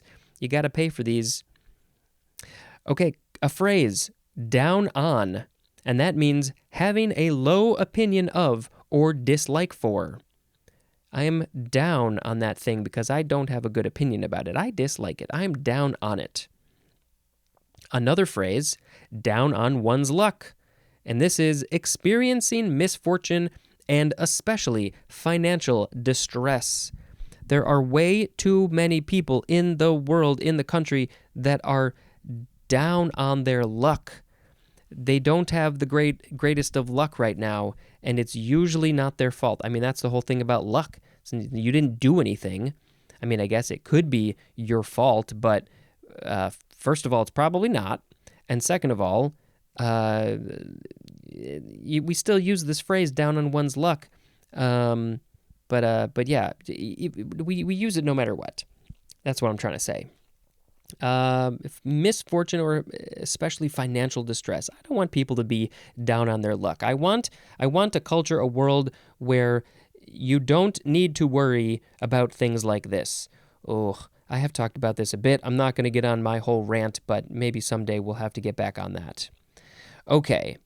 There's no etymology because we talked about the etymology for down in the previous episode, so we got to make another sound effect. Ba-da-da-da-da-da. That was rough. That was rough. Okay, the fifth form of down is a noun from 1710. Number 1, the synonyms are descent and depression. I have a down. How do you use this in a sentence? Number 2, an instance of putting down. Are we talking about putting down an animal, putting them to sleep, or literally setting a thing down on a table? You down it? 3A, a complete play to advance the ball in football. So yeah, this is where complete play. Yeah, a complete play. Well, I don't know my rules well enough to describe this, but yeah, it has to do with football. I mean, if it's not complete, then isn't that not, you used one of your downs to do that, but, yeah, I don't know. I guess I'm a little confused by that. A complete play to advance the ball, maybe, I don't know. Maybe all 4 downs is a down, and that's, you're advancing, you start over with a whole new set of 4 downs. Maybe that's what they're talking about. 3B, one of a series, here, a little bit more information. One of a series of 4 attempts in American football, or 3 attempts in Canadian football to advance the ball 10 yards. So yeah, all in American football, and I guess Canadian football has 3 attempts, but in American football, you get the 4 tries, and that whole group of attempts is called a down, but I think each one of them is also called a down. So that's a little confusing. Why couldn't we come up with better names? Why does Canadian football only use 3? Ooh, that's more tricky, isn't it? Number 4 is chiefly British. The synonyms are dislike and grudge. I have a grudge on you because I dislike you and I feel very down about you. Number 5, the synonym is downer. That's such a downer. 6, a fundamental quark that has an electric charge of -1/3 and that is one of the constituents of a nucleon. Maybe I should put a link in the show notes for what? For quarks and nucleons, all the kinds of nucleons. What I think there's top, bottom, up, down. Is that what we're talking about? There's like silly and serious or something. I don't remember. Yeah, look in the show notes if you want to know more about that stuff. Ba-da-doo-da-dee-doo. The 6th form of down. Noun, another noun, that's down. From the 14th century, 1. An undulating, usually treeless upland with sparse soil. And this is usually used in plural, so you would say downs. The downs. Oh, is this where, what do they call the downs? Is that like the racetrack? Is this something downs? But this is, it's not a racetrack, but it's undulating, usually treeless uplands. So it's a very nice beautiful place with little hills, I think, and that kind of thing. It's the Downs. And if you, well, we'll get to that in a second. Number 2 is usually capitalized. A sheep of any breed originating in the Downs of southern England. The rolling hills of southern England. So the sheep are just called the Down. Okay, the etymology goes back to the etymology for the last word in the last episode, which was also down, because it means hill. It basically just means a hill. So a hill is a down, and so that's why it's called Downs. Isn't that interesting? Dee-doo-doo-dee-doo. The 7th form of down, noun from the 14th century again. Number 1, a covering of soft, fluffy feathers. Also, these feathers that I have right here, these feathers are down. I have to comment, I must comment that I fully disagree with the act of taking these feathers from the birds. I don't think we need to. I have a winter jacket that is synthetic down. It's fake down, whatever it is. I think it's called like Without the Duck or something, the duck. Yeah. Please don't support the creation, the act of taking the down comforter, down jackets, down blankets, down sleeping bags. I don't know, whatever it is. If you like animals, if you believe, if you know, like me, I mean, it's not even a belief, it's kind of a fact that they have emotions and feelings and personalities, then they are not going to appreciate their down being taken from them. It's very painful, and they may die. It's not good. So please, let's stop with the down. Number 2 is something soft and fluffy like down. It's not down, but this one's fine if it is not coming from an animal. Yeah, I think we've got to put a link in the show notes about how this is not nice for the animals. Okay. Do. The next word is not officially the 8th form of down, but it is the word down with a capital D. It is a noun from 1994, and so the synonym is Down syndrome, which is going to be a few episodes from now, and I feel like it would be really smart of me to get somebody on the podcast who actually has Down syndrome. I don't know any. That might take a little bit of effort. I'm not usually very good about getting guests on, so don't have high hopes on that, but I will see what I can do. And this is usually used attributively, as in the example, a down baby. Now, I don't know if I've ever heard this used that way. It feels like that might be kind of disparaging. Maybe it's not, I don't know. But yeah, I'm not getting the best feeling from that. I guess maybe it's a lot shorter and quicker to say that opposed to a baby with Down syndrome. I'm not sure. But yeah, I guess some people just say that. La la la la la la. The next word is down and dirty. 3 words, adjective or adverb, from 1967. Oh, it's gonna get interesting. Number 1, the synonym is unvarnished, as in the down and dirty truth.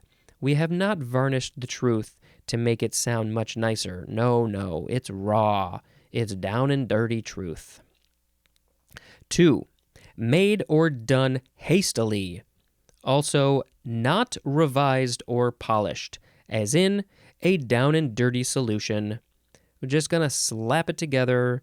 We don't even care. It's a solution, it's done, and it's dirty. 3, marked by or given to fierce, often unscrupulous competition, as in down and dirty campaigning. Ooh, that's the sneakiest kind of campaigning.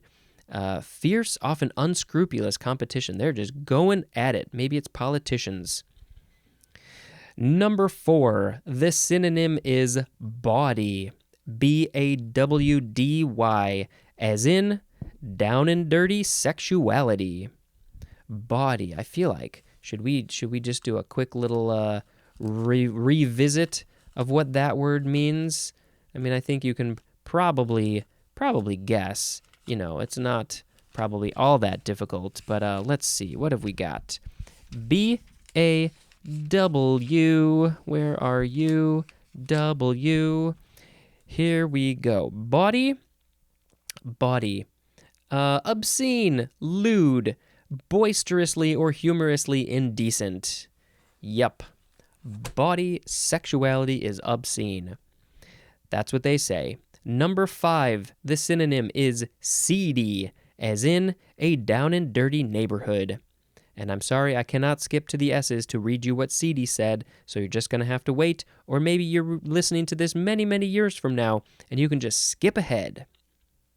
6, relating to or involved with what is crudely basic and practical, as in down and dirty details. It's just the most important details, I think, right? Crudely basic and practical. Just what you need. Okay, that was down and dirty, and here we go with the last word. Down and out. 3 words with hyphens. Adjective from 1901. 1, the synonyms are destitute and impoverished.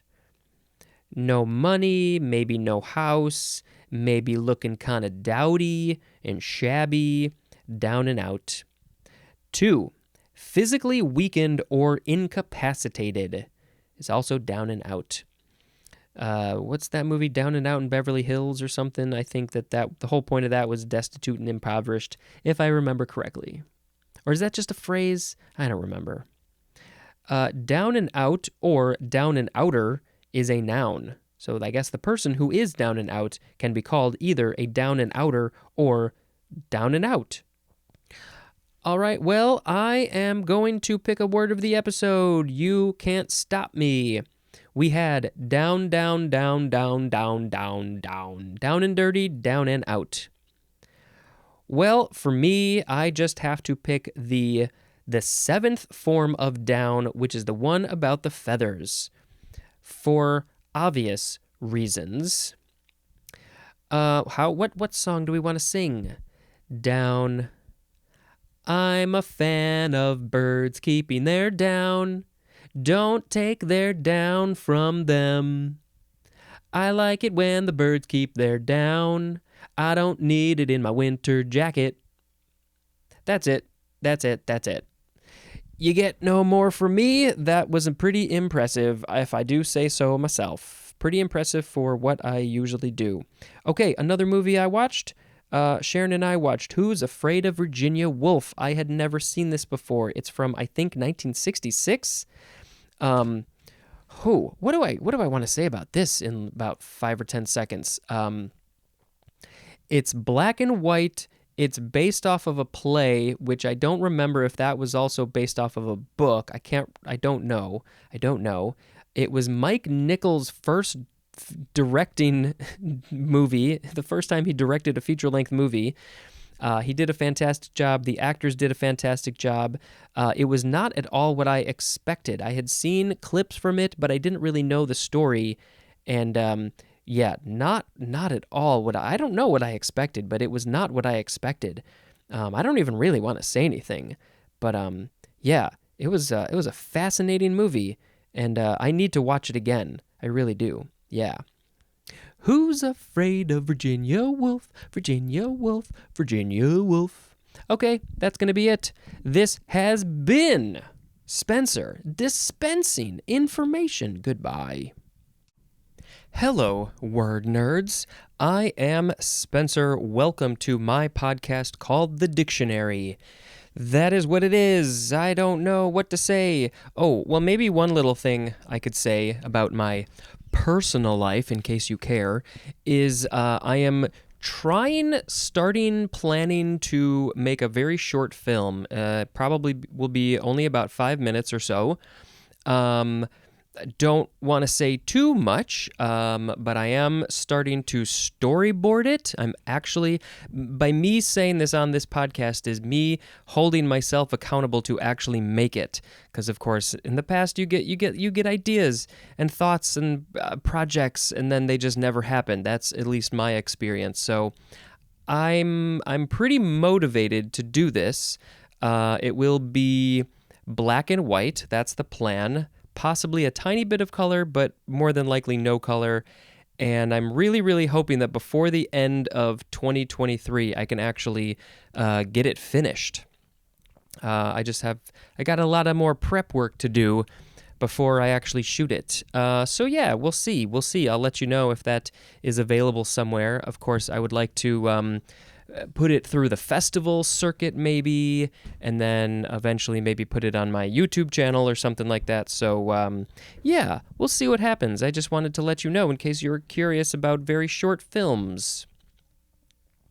All right, the first word in this episode is down at the heels, or down at heel, or down at the heel. Or also down at heels. Wow, okay. All the different combinations, you can use the word the or no, and heel can be singular or plural. Down at heel, down at heels, down at the heel, or down at the heels. I redid the order for what makes more sense in my brain, but I'm guessing that down at the heels is the most common. Okay, it's an adjective from 1732. The definition is just shabby. The word itself takes up so much more space than the description of what it is, the year, and the definition. It's just shabby, down at the heel. What does this mean? What does this mean? There is no etymology. The only thing I can think of is that, I don't know, maybe your clothes are so big and shabby that they're hanging down to your heel, or maybe your pants are falling down. Down at the heel, looking like a fool with your pants on the ground. Looking like a fool with it down at the heels. Yeah. This is a good phrase. I wonder when it went out of favor. Maybe I'll put a link in the show notes if I can find anything about this one. It's a good phrase. Okay. The sound effect is going to be ba-doom-tsh, because the next word is the first form of downbeat. And my sound effect was sort of like a downbeat, like the da-dum was like the last couple of notes from the previous measure, and then the doom, ba-doom-tsh, or the cymbal crash is on the downbeat, at least in my brain it is. This is a noun from 1869. 1. The downward stroke of a conductor indicating the principally accented note of a measure of music. Also, the first beat of a measure. Seems odd that they would specify the downward stroke of the conductor that indicates when the downbeat is. I feel like, I don't know, and it's the first part of the definition. I thought the first beat of a measure would be the downbeat. What's with all of this conductor hand motion stuff? I was a conductor for a little bit in a student-run show, and I will often, as I'm listening to music, just conduct my hand because I can't help it. So the downbeat is usually when your hand goes down to show, that is the downbeat. Could be a little bit towards the inside of your body. If like something is in 3/4, 1 2 3, 1 2 3, the downbeat might be closer to the center. This is probably a fine place to say this because we're talking about conductors.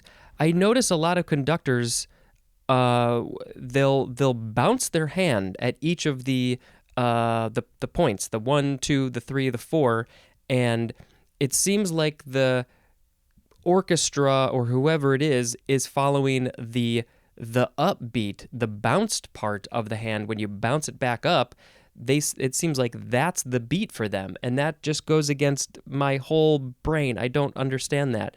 And so I get really confused when I'm watching them conduct and listening. I feel like, no, the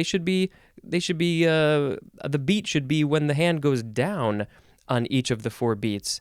So that's complicated for me, but I guess if they've been doing it like that for years, then that's fine for them, and I won't complain. Number 2 for downbeat, a decline in activity or prosperity.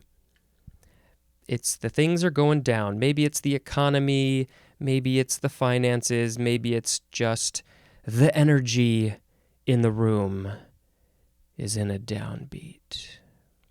Ba-doom-tsh. It would be great if every single time I made that sound effect I had just made a joke, but the chances of that happening are pretty low. This second form of downbeat, adjective from 1950, the synonyms are pessimistic and gloomy, as in a downbeat assessment. You don't want to get a downbeat assessment about, your business maybe, or your restaurant, because that means that whoever assessed it is like, your restaurant is doing bad, you have crappy food, everything is gross and dirty, and you're not going to be in business more than a month. That would be a downbeat assessment of a restaurant. Nobody wants that. Please don't give me a downbeat review, but please give me a review in general, but make it not downbeat, please and thank you. Brumch. Down bow is next. 2 words with a hyphen. Noun from 1883. A stroke in playing a bowed instrument, as a violin, in which the bow is drawn across the strings from the frog to the tip. I guess that means the frog is maybe where you're holding it with your hand. Ooh, is that because your hand kind of looks like a frog when you're holding it? I've never heard of this phrase or that term. So, stroke is playing a bowed instrument in which the bow is drawn across the strings from the frog to the tip. So I think that means that the part with your hand is closer to the strings, and then you're pulling it away, and so it ends with the tip of the bow on the strings. That's a down bow, I think. And this is important because a lot of times the conductor will want all of the string players to have the same hand motion, whether they're going up bow or down bow. And it makes sense because the bow is kind of going down to the ground in general. But what do they do if they're left-handed? Are they playing violins with the other hand and they're backwards? Are they even allowed to play left-handed? Don't know if I ever thought about that. I might have at some point. Ba-doom-tsh. Downburst. Noun from 1978. A powerful downdraft, usually associated with a thunderstorm that strikes the ground and deflects in all directions. Also the synonym microburst. So, a downburst. I mean, it's just a quick, strong thunderstorm, right? Powerful downdraft. I guess that's we're going to see that in a minute. Powerful downdraft associated with a thunderstorm. So there's probably a lot of activity. Electricity is in the air. Lightning strikes and thunder claps. Strikes the ground and deflects in all directions. That part is a little confusing to me. I mean, yes, the rain is going to strike the ground, but deflects in all directions? I mean, is this just like a bucket of water being thrown on the ground? That part's a little weird to me. How about them downbursts? Ba-doom-tsh. Downcast. Adjective from the 14th century. 1. Low in spirit. The synonym is dejected. I think my listener numbers have gone down a little bit, so I am feeling downcast. 2. Directed downward, as in, with downcast eyes. When I'm walking down the street, I often have downcast eyes because I'm looking at the ground. Sometimes I look up, but most of the time I look down. You never know when you're going to come across a pile of dog poop. You don't want to step in the dog poop. Badoomch.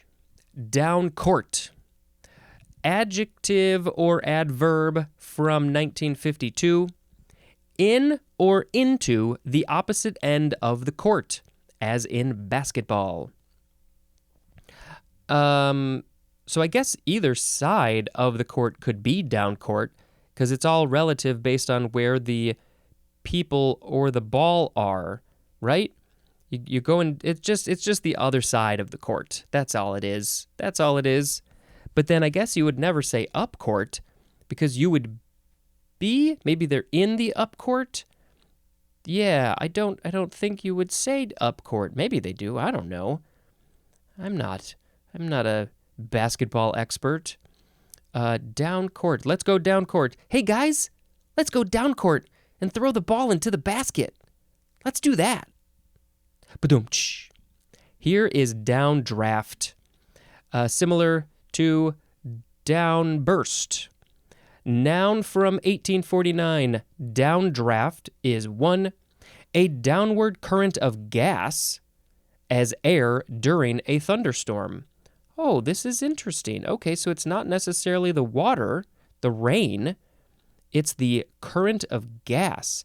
So is this like, maybe it's like a low pressure system? I don't remember the difference, but I think low pressure is when like the clouds are literally lower because the pressure is low, and so the clouds can go lower to the ground. And so as this thunderstorm is coming in, then the air goes down to the ground, I guess, and then deflects in all directions. Yeah, I think I'm going to need to put a link in the show notes for downdraft and downburst, because I'm a little confused about this. I think we all need some meteorological information on this one. Number 2, this is the number 1 definition for the word decline. Downdraft, things are in a decline, as in an economic downdraft. It's all about the things going down. Down, down, down. What are we doing right now? The economy is all messed up. The inflation is going crazy. The government is raising the interest rates. At the time that I'm recording this, a month earlier almost, the banks are having problems. The three banks have been in the news at least, and I know a bunch of the smaller banks are being like, no, don't leave us, we're fine. So yeah, don't like do a run on the banks like from that movie It's a Wonderful Life. Don't screw up the financial system, but also maybe let's screw up the financial system. Badoomch. Down east. 2 words. This is an adverb, often capitalized. I guess it's the D and the E that is often capitalized, but I think it might also be saying that it is often shortened to D and E. Down east? Maybe. Or is it just saying the D and the E? Isn't that? Anyway, 1825. In or into the northeast coastal section of the U.S. and parts of the maritime provinces of Canada. Specifically, in or into coastal Maine. That is in the northeast of the U.S., and the maritime provinces of Canada, I think, must be over in that area too.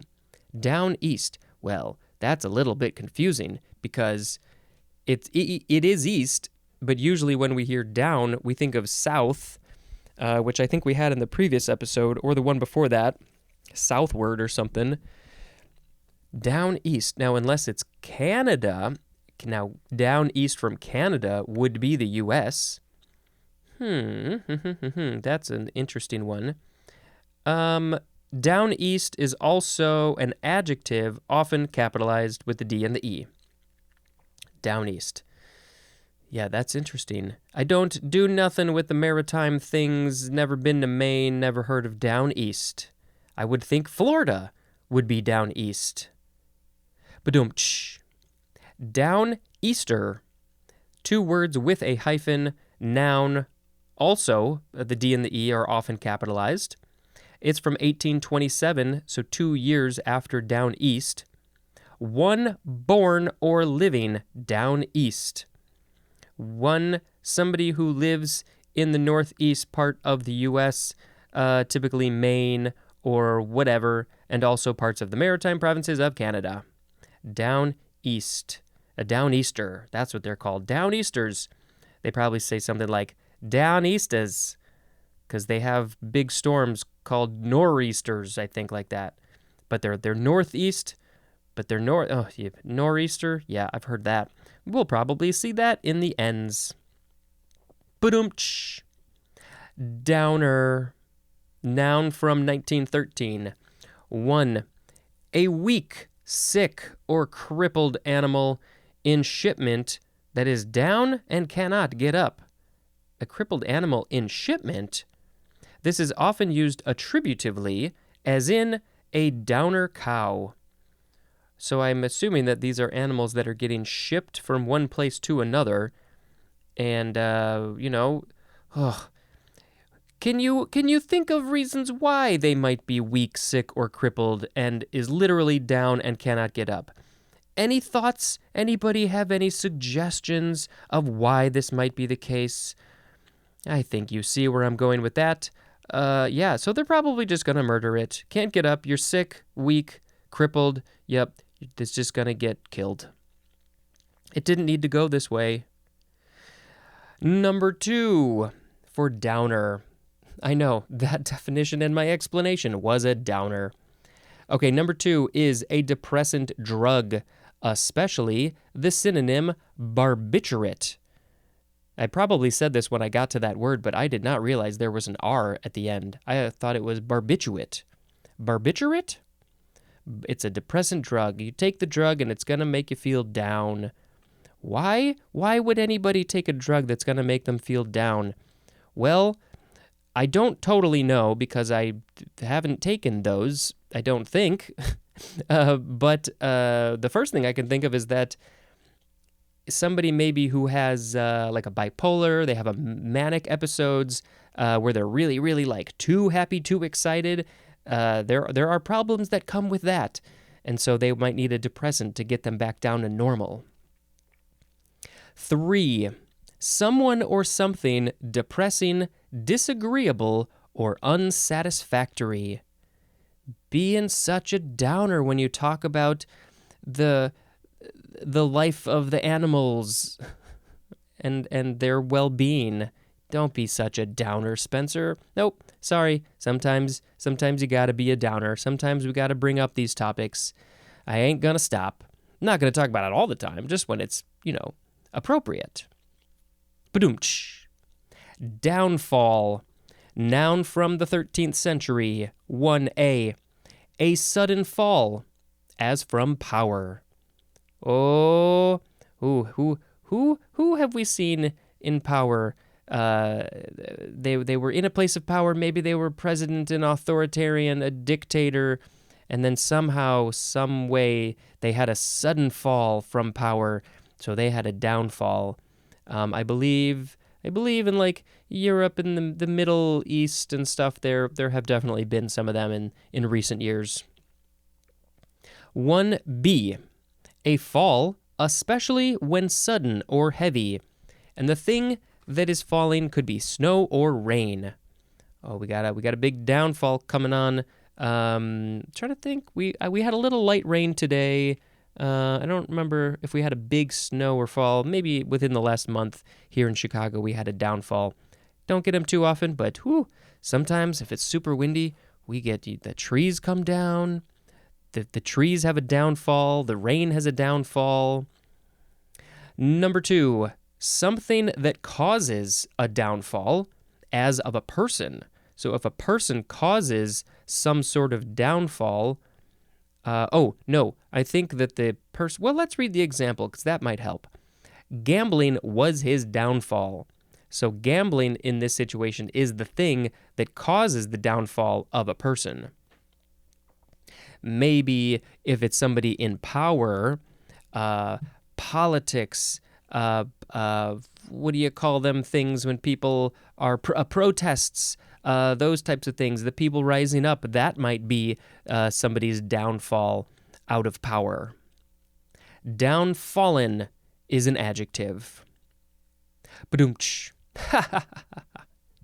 Downfield. Adverb or adjective from 1922. In or into the part of the field toward which the offensive team is headed. In or into the part of the field toward which the offensive team is headed. That feels like it's worded so oddly. Isn't the downfield just like where the bases are, that part of the field? Because the outfield is where the outfielders are further away from home base. Why is it worded this way? In or into the part of the field toward which the offensive team is headed. Boy, that needs a fix. That's so confusing.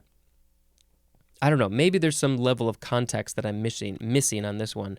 I don't know. Badoomch. Downforce. Noun from 1973.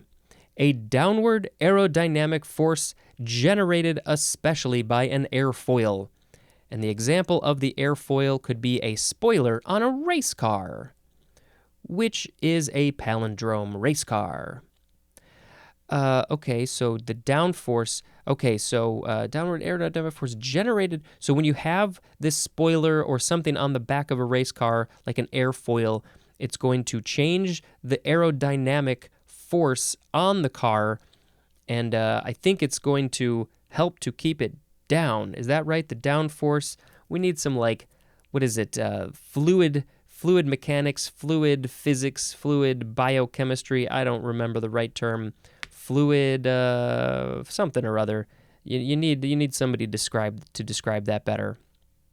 Maybe we should put a link in the show notes. I think there might be some interesting images or videos that sort of visually show aerodynamics and the force, because what happens if you don't have the airfoil there? Then it might have up force. I'm not sure. I don't know a whole lot about that stuff. Badoomch. Downgrade. First form. Noun from 1857. 1. A downward grade, as of a road. So this is where it's leaning down. No, that's not the best way to say it. It's a hill. It's going down, because hill means down. You're in a car driving down a little hill. That is a downgrade, right? It must be. Downgrade. A downward grade is a downgrade. Yeah. They call the grade like the angle of the, if it's going up or down. Well, no, that doesn't really matter. It's just the angle of the thing. If it's not 0 degrees or whatever, would be straight across. You're not going up or down. But then, of course, there's like 6 degrees, and I don't know if those literally translate to degrees. They probably do. But what's the if you walk up or drive down, that is different, but it's the same hill. I'm just thinking of just driving up or down a hill. Is it called a downward grade no matter if you're going up or down? That I don't know. Is there an upgrade, an upward grade? It's the same thing. 2. A descent toward an inferior state, as in a career on the downgrade. Oh, you don't want your career to go inferior. That's not how things are supposed to go. It's supposed to go the opposite way. An upgrade. Let's get an upgrade. Let's install the new version 2.0 to the career. Badoomch. Second form of downgrade. Transitive verb from 1930. 1. To lower in quality, value, status, or extent. So this is the verb, the action that makes the descent toward an inferior state happen. Quality, value, status, or extent. Downgrading to a downgrade. 2.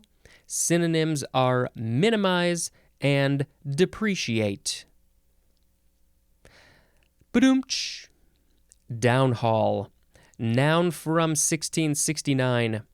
A rope or line for hauling down or holding down a sail or spar.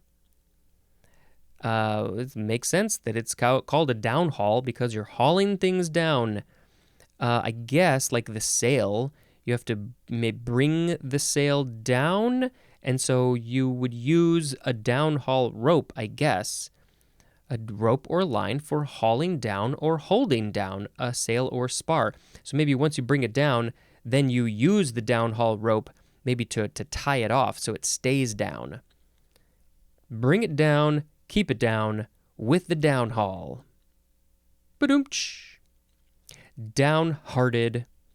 Adjective from circa 1774. The synonyms are downcast and dejected. Downcast, of course, is low in spirit or just directed downwards. I think this one is downhearted is more similar to the low in spirit one. Downhearted. Downheartedly is an adverb, and downheartedness is a noun. Oh, I'm feeling so downhearted because I ate all my pizza. Ba-doom-tsh. Downhill. First form adverb from the 14th century. 1. Toward the bottom of a hill. Now, this is interesting because we learned in, 2 episodes ago that the word down essentially kind of means hill. So downhill essentially means hill. And, the downs are hills. So, yeah, hill. Downhill is hill. So number 1 was toward the bottom of a hill is downhill. That makes sense. We're running down the hill. There is a big hill in my town. We call it Mount Trashmore because I think it used to be a trash dump, and then they put dirt and grass and trees on it. I don't know when it was a dump, probably way before I was even born. So like 100 years ago. But yeah, it's a good place to walk up, run up, or walk down, run down, because it's really going to use your leg muscles good. Haven't been there in a long time, but part of that hill is rather steep. I've been wanting to go sledding for years. I'm a little too old maybe, so I might hurt myself, but maybe someday I will get to go sledding downhill. Downhill sledding opposed to uphill sledding, which is really difficult to do. 2. Toward a worsened or inferior state or level. And this is used especially in the phrase, go downhill. Toward a worsened or inferior state. So yeah, this is not about literally going downhill. This is more of an emotional or metaphorical downhill. When we visited, was this this was New Zealand. At the top of a mountain, they have a go-kart course that's all gravity-based, that your go-karts have no electronics or mechanics whatsoever. You can brake, but it's all gravity, and so it's just all downhill. It's a totally downhill course with lots of tight turns, and it's super fun. Ba-doom-tsh. The second form of downhill, noun from 1548. 1. A descending slope is a downhill. It's not, the previous one was the adverb. You're going downhill, but this one is a descending slope. It is downhill. 2a. The sport of skiing on downhill trails, and this is often used attributively. Let's go, I don't know, would you say let's go downhilling? I don't know if people say that. I don't know. 2, there's downhill skiing. We know that that's a phrase. Yeah, but would it be an adjective in that case? 2b, a skiing race against time down a trail, as in finished second in the downhill. I believe this is the one where, well, not necessarily. There's the one where each racer goes on their own. I think that's where they've got the flags that they have to go on, the left and the right sides of. I don't remember what that one's called, but that is downhill. And, it's whoever does it the fastest, and they don't get any, penalties or anything. But then there's also the one where I think they go down as a group. And so that's also obviously timed and literally downhill. Ba-doom-tsh. The third form of downhill is an adjective from 1622. 1. Not difficult. The synonym is easy, as in, after that problem, the rest was downhill. It was so easy, we just coasted right down the hill because we had no more problems. It was super duper easy peasy freezy. Number 2, sloping downhill is downhill. 3, closer to the bottom of an incline, as in your downhill ski.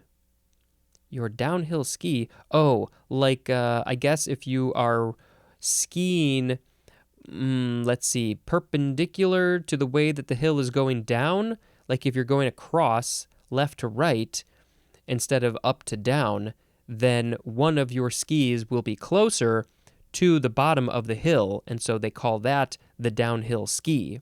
I don't know what sort of context you would use this. I mean, maybe the announcers would say, "Oh, their downhill ski broke, and that was their problem." I'm not sure how they use it. 4, progressively worse is downhill. Oh, the economy is going downhill, worse and worse every day. Let's fix it. Ba-dum-chum. Okay, we have one more word for this episode. It is downhiller. All one word. Noun from 1967. A downhill skier is a downhiller. They're going downhill. Okay, I got nothing to say for that. So it is time to pick a word of the episode. I will quickly reread the words so everybody gets a refresher course. We had down at the heels, downbeat, downbeat, downbow, downburst, downcast, downcourt, downdraft, down east, down easter, downer, downfall, downfield, downforce, downgrade, downgrade, downhaul, downhearted, downhill, downhill, downhill, downhiller. You know what? I'm going to pick the first word, down at the heels, with hyphens. I'm feeling down at the heels today. I'm super, super shabby. Down at the heels is how I'm dressed. I'm feeling shabby, shabby. That is going to be the end of this episode. Yeah, I think that's enough for today. Thank you very much for listening. Please go ahead and share this podcast with everybody you know.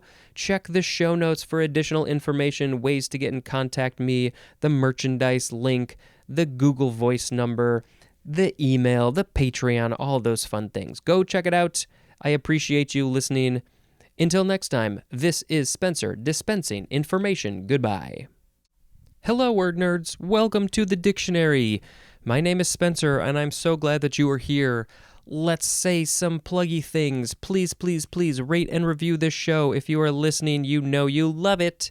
Yes, you do. Go write a review. Give it the 5 stars. Tell the people what you think. And so then more people can learn about this show, this very educational, very funny, best show ever. If you want to contact me, you can email me, dictionarypod@gmail.com. You can call the Google Voice number, 917-727-5757. Go ahead, leave a message. Let's see what happens. Social media for Instagram and Twitter is @dictionarypod. Sometimes I post there. My personal is @speejampar, SPEJAMPAR, and I have a little TikTok page where I will post some dictionary-related things sometimes. Not a whole lot there. Go check it out. They're less than 60 seconds. I got a funny face on in every single one of them. If you want to buy merchandise for this show, if you're such a big fan and you want like a t-shirt or something, go to the TeePublic link in the show notes. I don't know if there's a super short link. I'll see if I can figure, but you can figure it out. It shouldn't be that hard to do. What else? Patreon, if you have extra dollars that you want to give to me, if you love the content that I make so much, then you can go join the Patreon for as little as $1 a month. Maybe if and when I have other things to promote, to create, whatever, I will also put those on the Patreon so you can get extra cool stuff unrelated to this podcast, maybe, possibly, sort of, possibly one day. I am maybe working on a short film, so let's see if that happens. What else? Is that all? Is that all I have to say today? Feel free to subscribe to my YouTube channel. There's a bunch of random things up there. This show is on there. Every 10 episodes is one video, so those videos range between like 3 and 5 hours long. And I also have just some other videos. Home videos even. You can see me as a little tyke.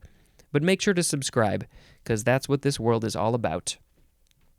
All right, the first word in this episode is down home.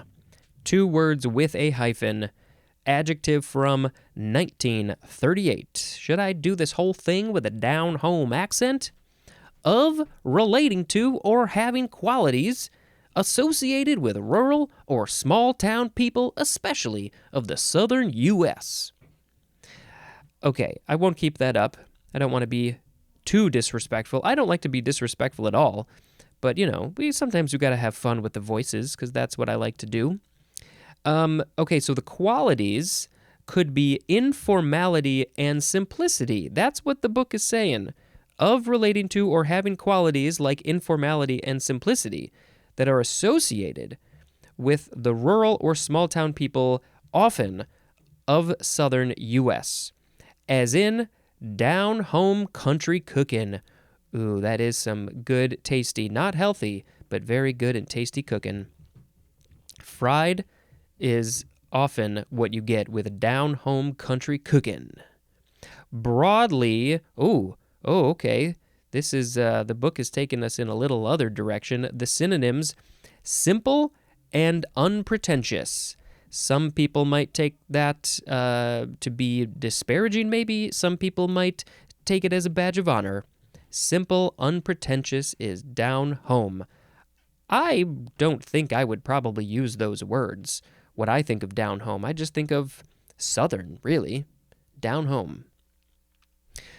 Okay, the sound effect is not going to be exactly what I want, but that's okay. It's just a sound for this one episode. The next word is down in the mouth. 4 words. Adjective from 1649. It is the number 1 definition for dejected. This one I find fascinating. There's no etymology. Maybe it's too much information for them to put here. But what does that mean? Down in the mouth. Down in the mouth. Dejected. Yeah, I can't really come up with something off the top of my head. If I find some information online, maybe etimonline.com, maybe I'll put in a link in the show notes. But yeah, down in the mouth is a way to say that someone is dejected. Downland. Noun from before the 12th century. The synonym is the number 1 definition for the 6th form of the word down, which is, I have it right here on the same page. It is an undulating, usually treeless upland with sparse soil, usually used in plural, the downs. So the downland is the downs with lots of rolling hills, I think. Downlight. This is L-I-G-H-T, all one word, noun from 1949. A small spotlight set in a ceiling and directed downward. Okay, this is maybe if you want to create some maybe moody or artistic or creative lighting, maybe in a gallery, there might be some of these downlights. They're pointing down on a piece of art, possibly. A small spotlight, so it's very directional. It doesn't have a lot of spread. The edges might be kind of hard. But yeah, maybe, who knows? Maybe you could have this in your home just for either to highlight art or just anything. You just want a fun, fancy lighting style with downlights.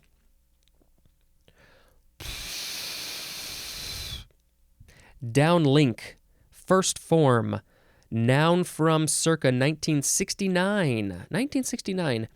A communications channel for receiving transmissions from a spacecraft. Also, such transmissions are also called downlink. So, let's communicate channel receiving transmission from a spacecraft. So in this case, this actually, I think 1969 was when they first got to the moon, right? Right? I think it was. They had some spacecraft before that, but they hadn't reached the moon until 1969. And so they needed a way to send data, information, voice talking from the spacecraft back down to Earth, maybe Houston.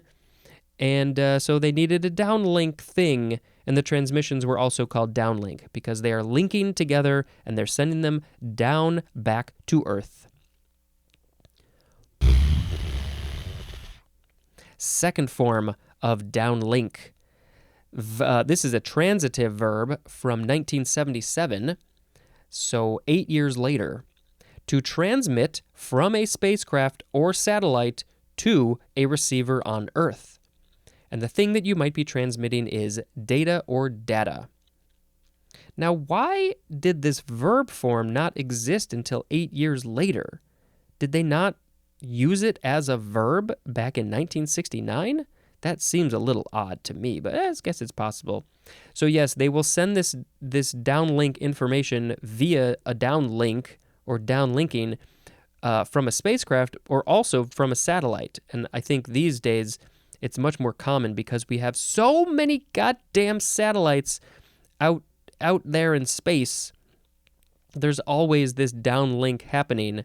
And what are they doing? Download. We're downloading information from the downlink. Download, first form, noun from also 1977. Do you think there's a connection there? An act or instance of downloading something. Also, the item downloaded is the download. I don't think people even realize how common, how often this download thing is happening these days. I mean, with our smartphones especially, we're constantly downloading videos and audio and apps and stuff, photos, all the things.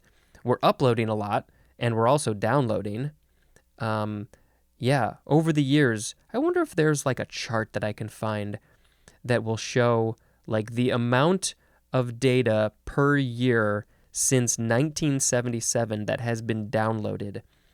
I'm pretty sure it's going to be one of those exponential curves where it's like a little bit more the next year, a little bit more the next year, maybe twice as much, and then 15 years ago when we first got our first real smartphone, it just skyrocketed and then just hasn't stopped. We haven't stopped downloading. Second form of download. This is a transitive verb from 1979. 2 years later, the verb came around. Again, why wasn't it in 1977? I don't know. To transfer as data or files from a usually large computer to the memory of another device as a smaller computer.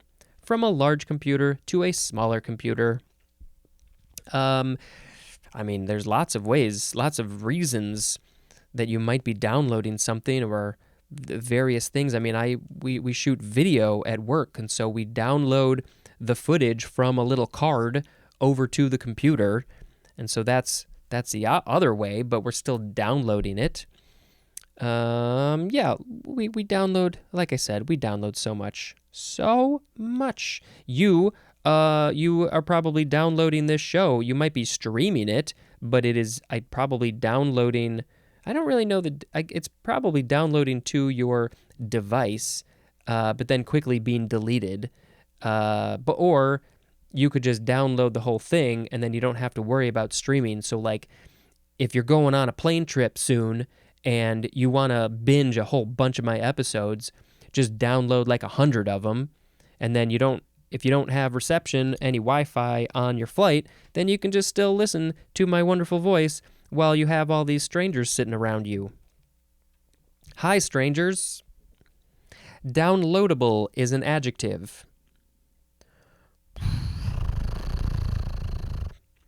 Down market. 2 words with a hyphen. Adjective from 1970.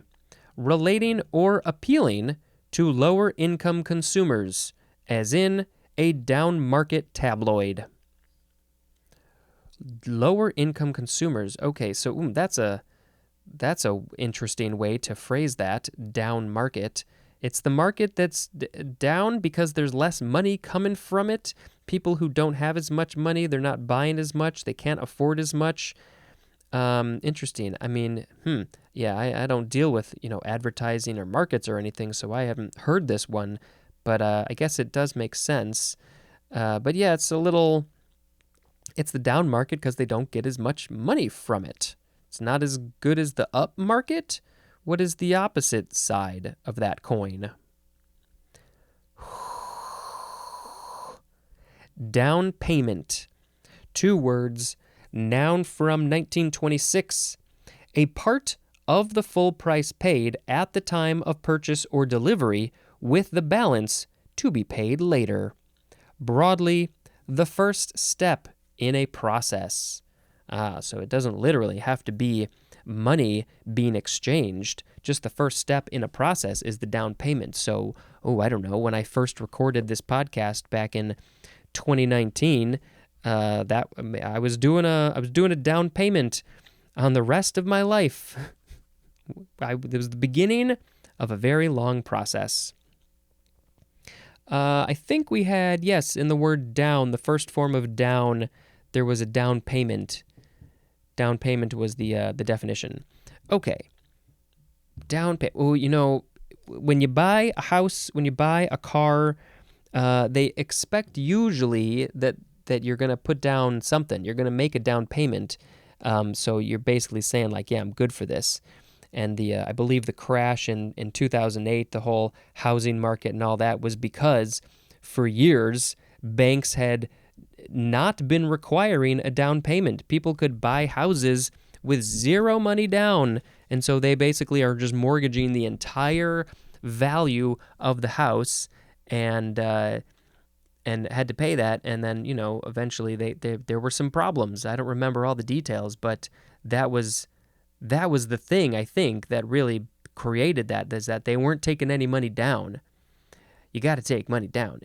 Different places will take different percentages, 3%, 5%, 10%, 20%. If you can get to 20%, that's great.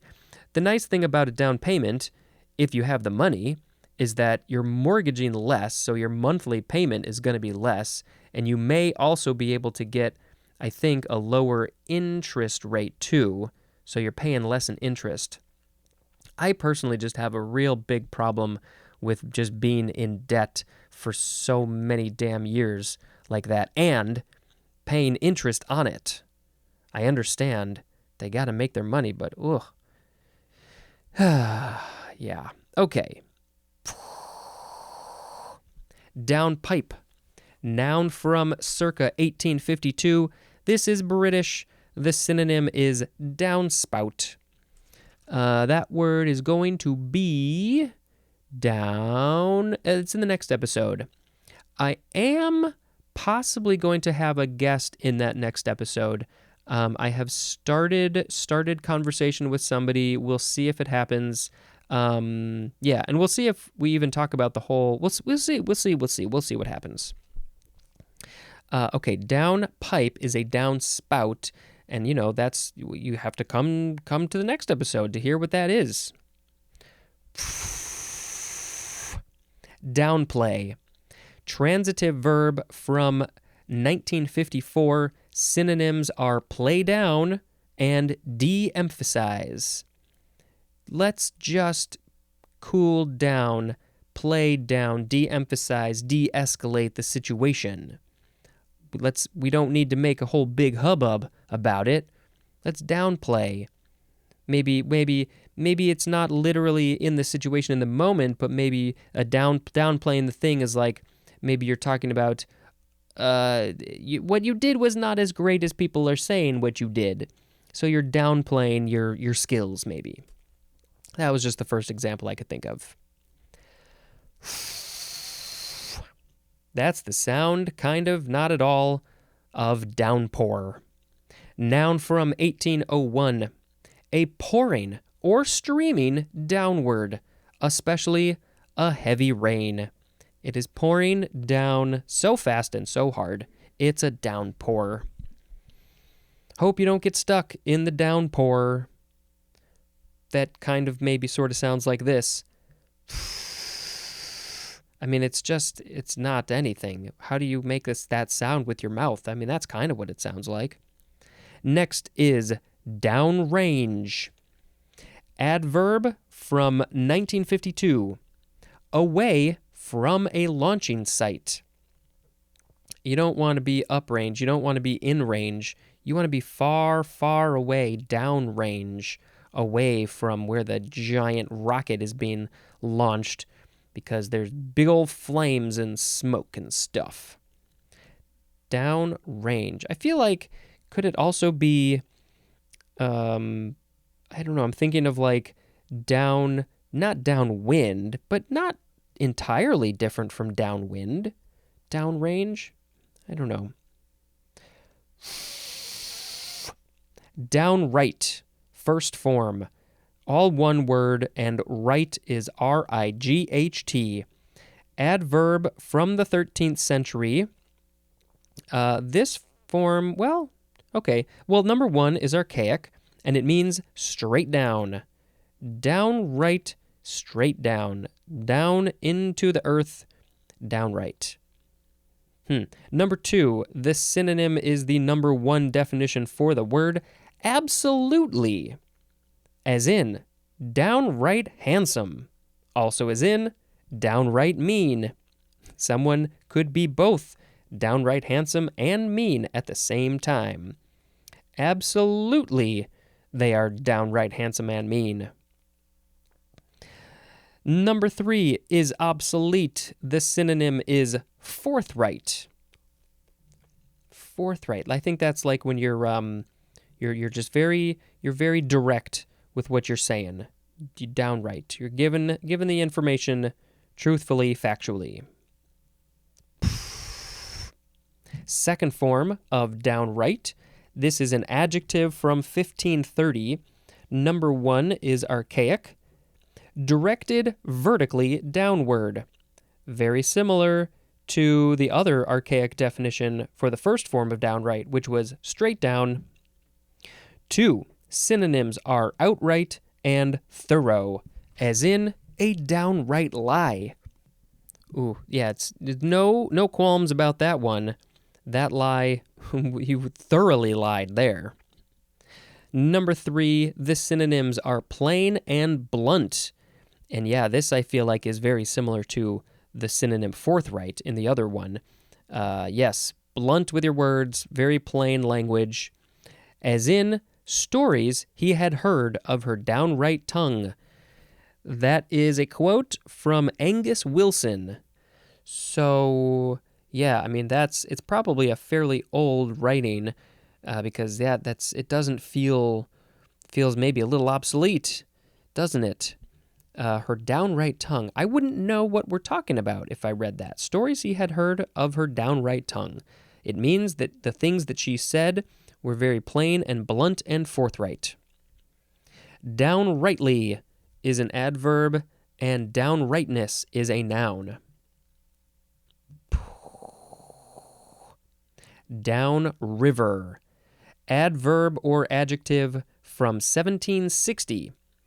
Downward or at a point nearer the mouth of a river. So I have to assume, I believe that this is, the direction of the water is going toward the mouth of the river.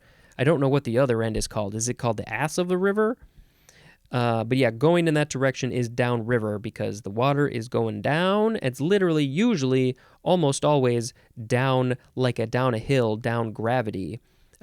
Maybe just a little bit, maybe not perceptibly, but yeah, usually rivers are going downhill, downriver. Downs is next, with a capital D and apostrophe S.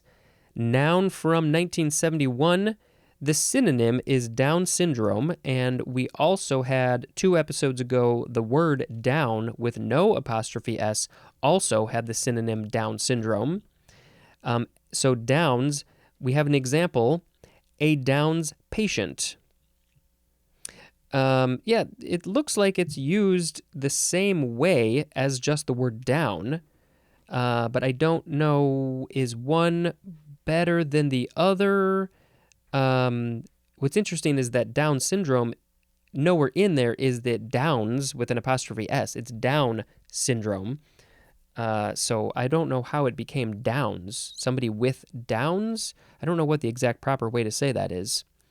But we will learn more about that in the next episode and possibly maybe have a guest on that episode too. Downscale, first form, transitive verb from 1945, to cut back in size or scope, as in, the recession forced us to downscale vacation plans. The recession, well, it's because we weren't making as much money and we couldn't afford to do as much, so we had to change our vacation plans from a very long, expensive trip to New Zealand down to a 2-hour drive to a forest. That would be a downscale in your vacation plans. Second form of downscale, adjective from circa 1966. Lower in class, income, or quality. Downscale. So you're downscaling, or it is a downscale. It is lower in class or income or quality compared to something that is upscale. What's upscale? It's higher in class, income, or quality. Downshift. Intransitive verb from 1955. 1. To shift an automotive vehicle into a lower gear.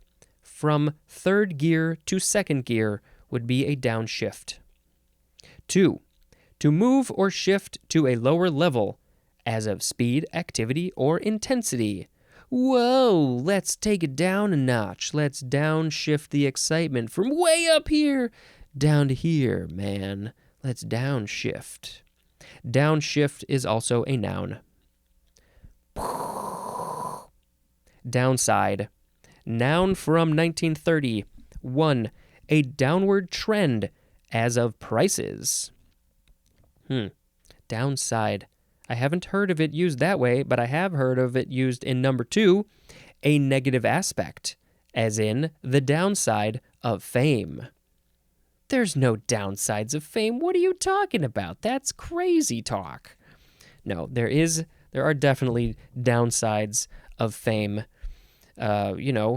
Not that I've ever been there, but you can see people want to talk to you all the time and say hi and take a picture and have no respect for your privacy, especially professional photographers. And I think the lack of privacy is probably the biggest thing. Let's see, where was that downside? Yep, there are negative aspects to that life. But there's always a negative aspect to probably everything. What's the downside? I like to look at the upside. I like to look for the silver lining, but there's always a downside. What's the downside to having a podcast? It's a lot of time and effort and stress, I guess, depending on your thing. Downsize. Transitive verb. Oh, it's a verb from 1975 starting with transitive. 1. To reduce in size, especially to design or produce in smaller size. I think a lot of products have been downsized. They are making bottles and boxes and things smaller, probably at the same price. And so they're reducing their costs and making the same amount of money, or, with inflation and stuff, they're just trying to stay even. Downsizing. Number 2, I guess the other thing is that people think of a lot is making a thing smaller, a downsizing your house, moving to a smaller house so you don't have so much space. Now you don't have so much to clean. Maybe it's cheaper. Downsize. 2, to fire for the purpose of downsizing a business. The business is too big. We don't need so many employees, so we're going to fire our employees to downsize. Intransitive is to undergo a reduction in size. The business is downsizing because the people in the power are downsizing the business.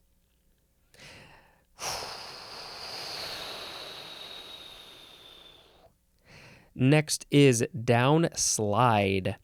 Noun from 1926. A downward movement is a downslide. I want to go slide down a slide.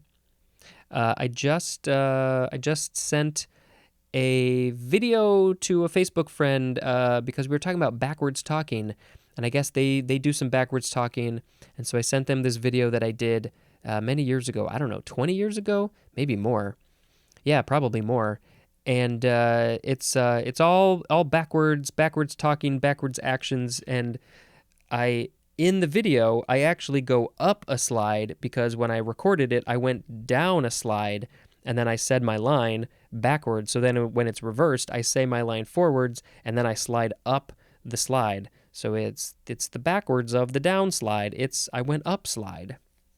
I don't think that's English. Our last word is downslope. DOWNSLOPE.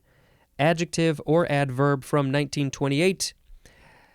Toward the bottom of a slope. Toward the bottom of a slope. That is downslope. That's pretty obvious.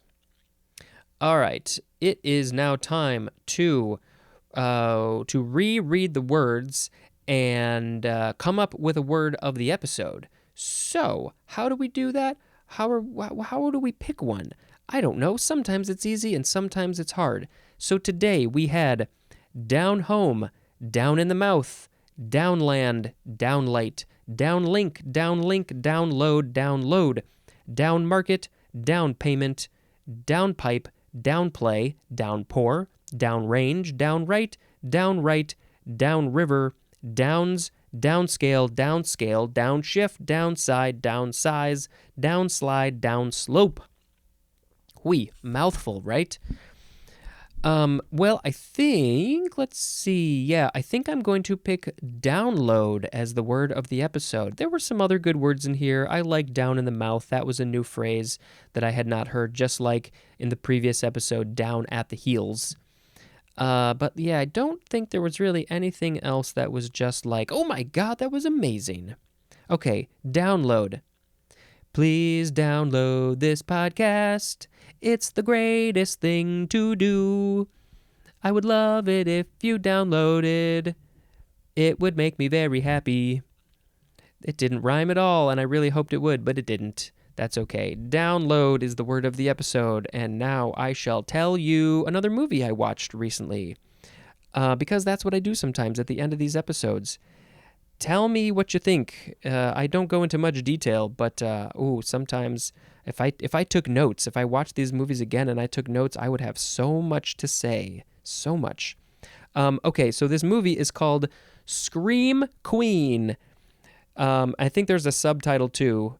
So it's Scream, Queen, ! And it is the story of, I don't remember his name. I think his name was Mark. And he is the star of Nightmare on Elm Street 2. And, it's a really fascinating and beautiful documentary about this guy, but also horror films and final girl and gender and all this stuff, and highly, highly, highly recommend it. It went a lot more deep and emotional than I was expecting. So totally worth a watch. I know it's on Shudder. It might be on other streaming platforms as well. Scream Queen. Yeah, watch it. Okay, I think that is it for today. Thank you very much for listening, and until next time, this is Spencer dispensing information. Goodbye.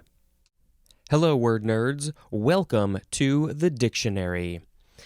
I tried to get a guest on this episode. I did talk to somebody, and, well, I'll just say it. It was for the word Down syndrome, which is in this episode.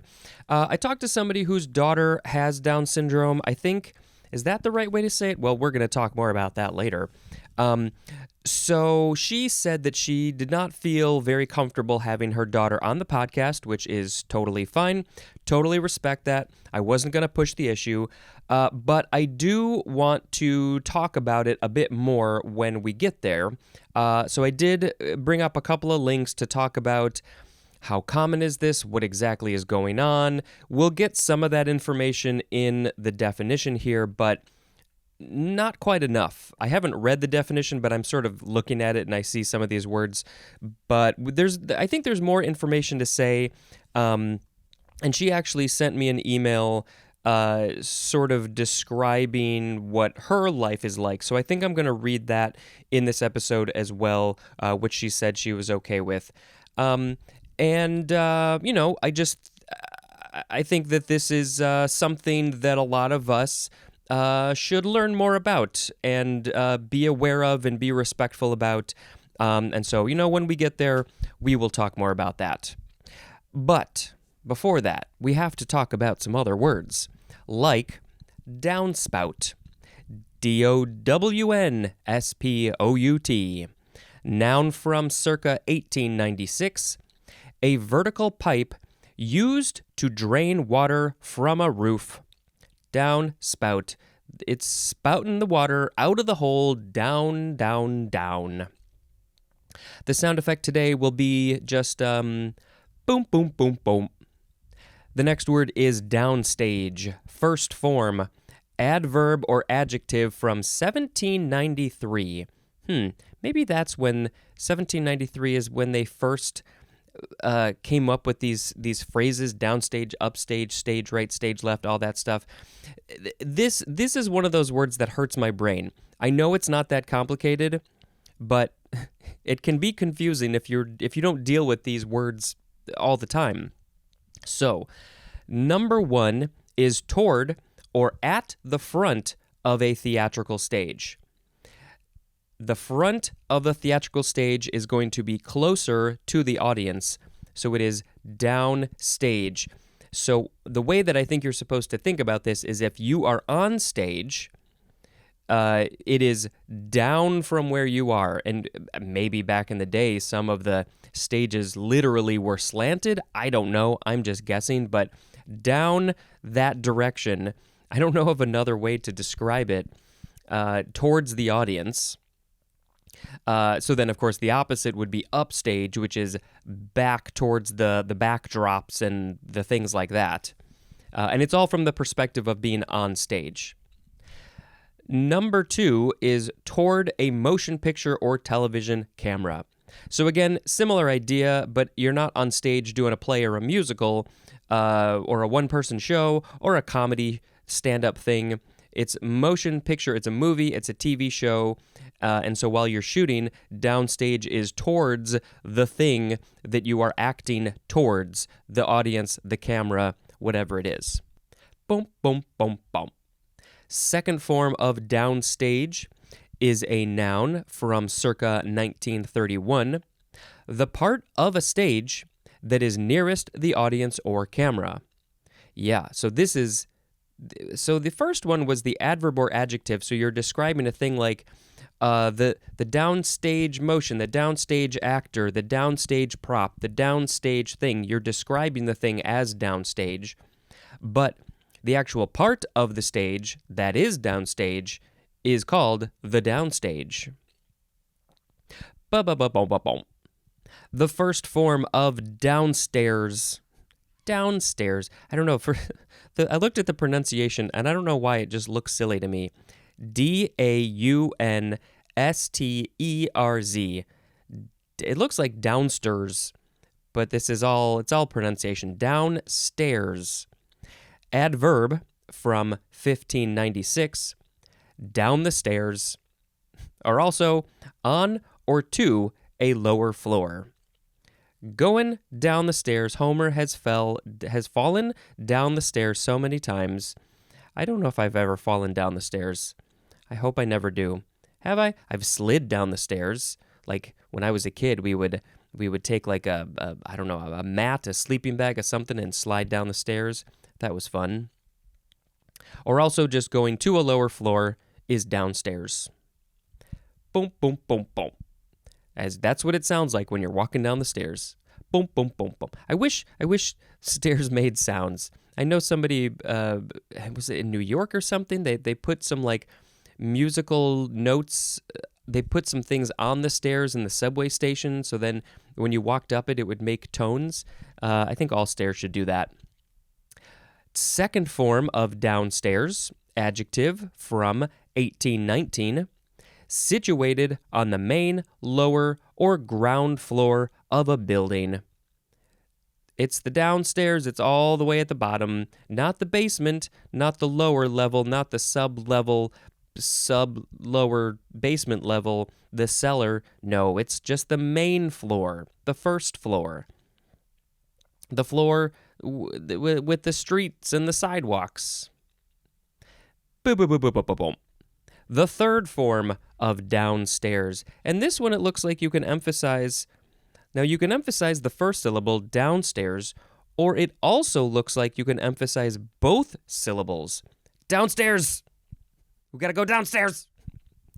This is a noun from 1843. The lower floor of a building. It is the downstairs, because everything else is up from it. Boom, boom, boom, boom, boom.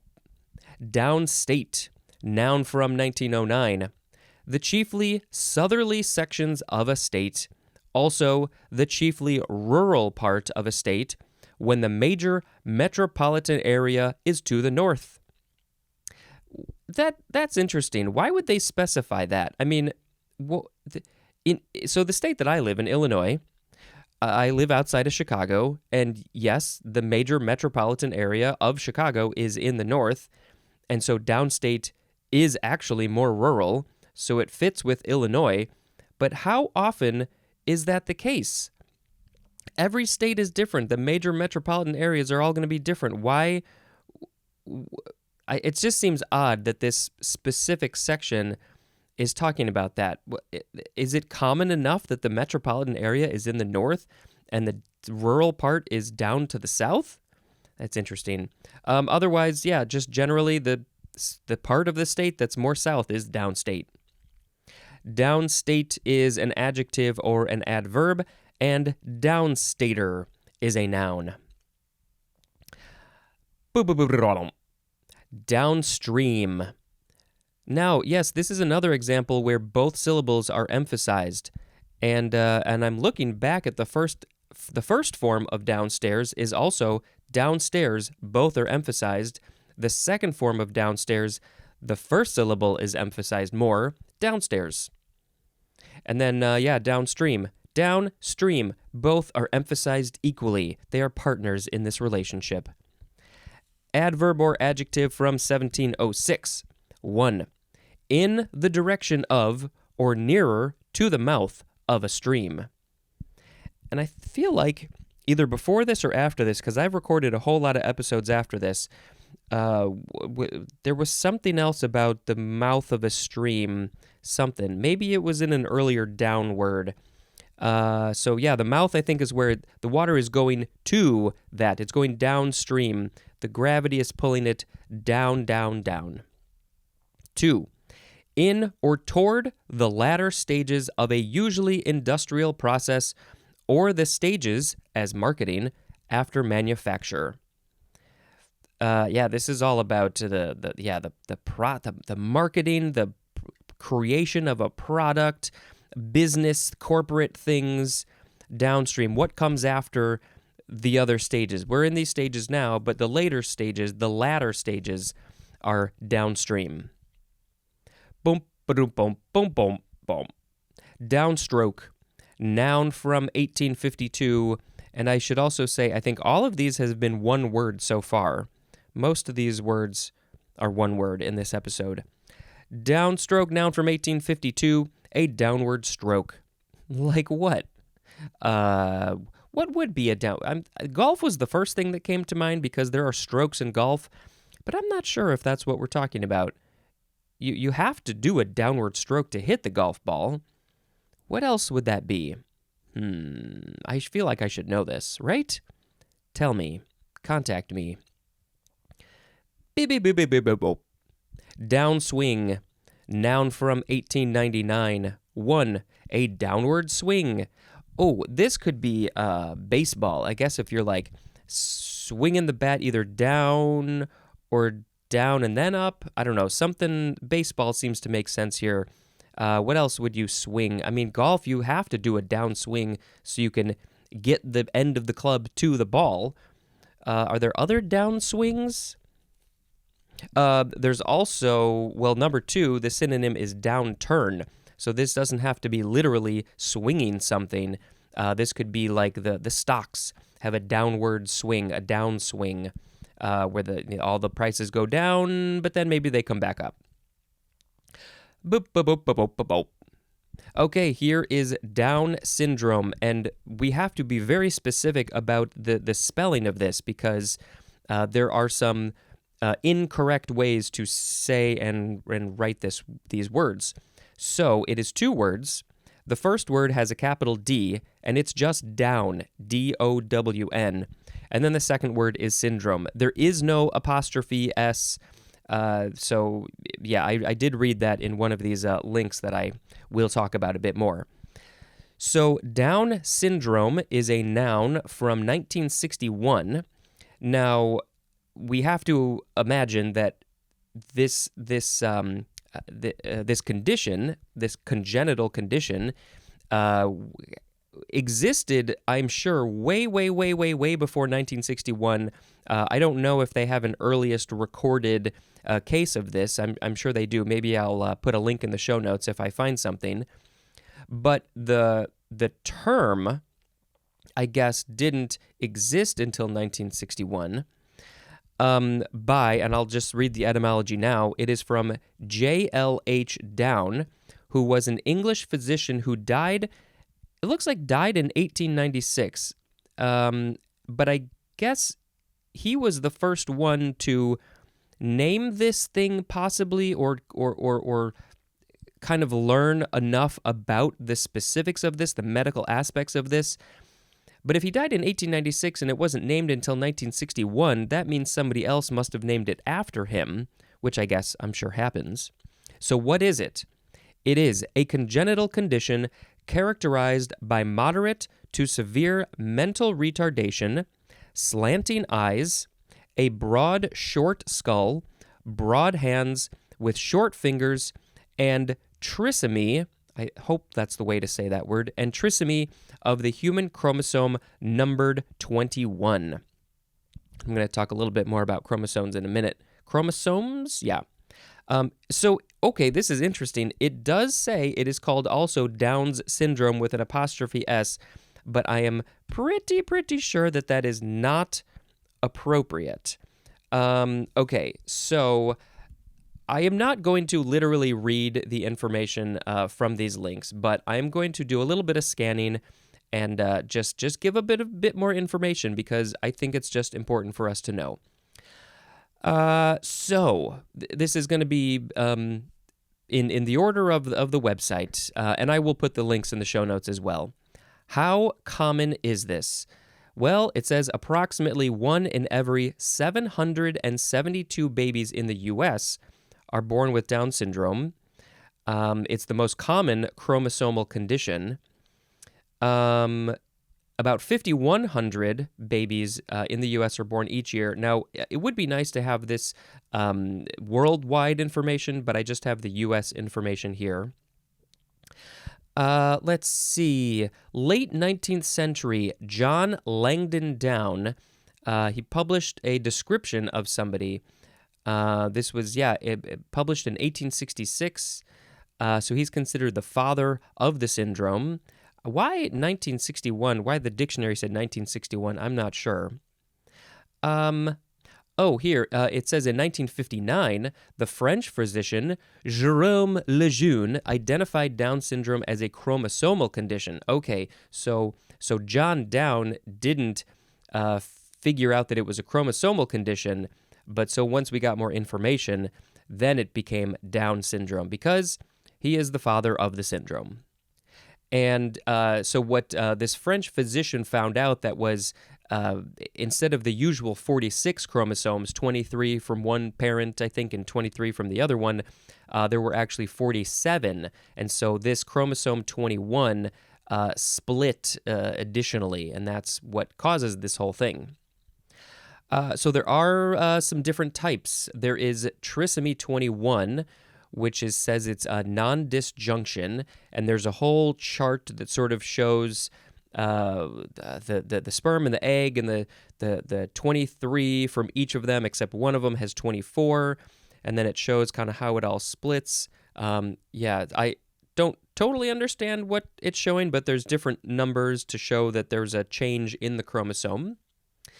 This one, trisomy 21, is 95% of all cases. There's also, I guess it's called mosaicism or mosaic Down syndrome. So that one's going to be a bit different, only about 2%. There's also translocation, which is about 3%, and that's going to be just another specific type. So what causes it?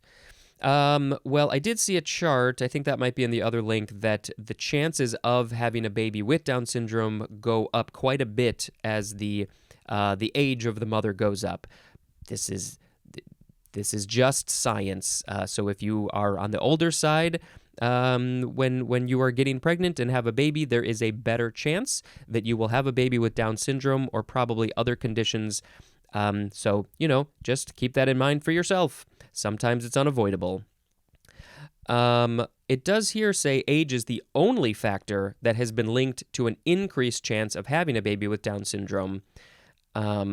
However, due to higher birth rates in younger women, 51% of children with Down syndrome are born to women under 35 years of age.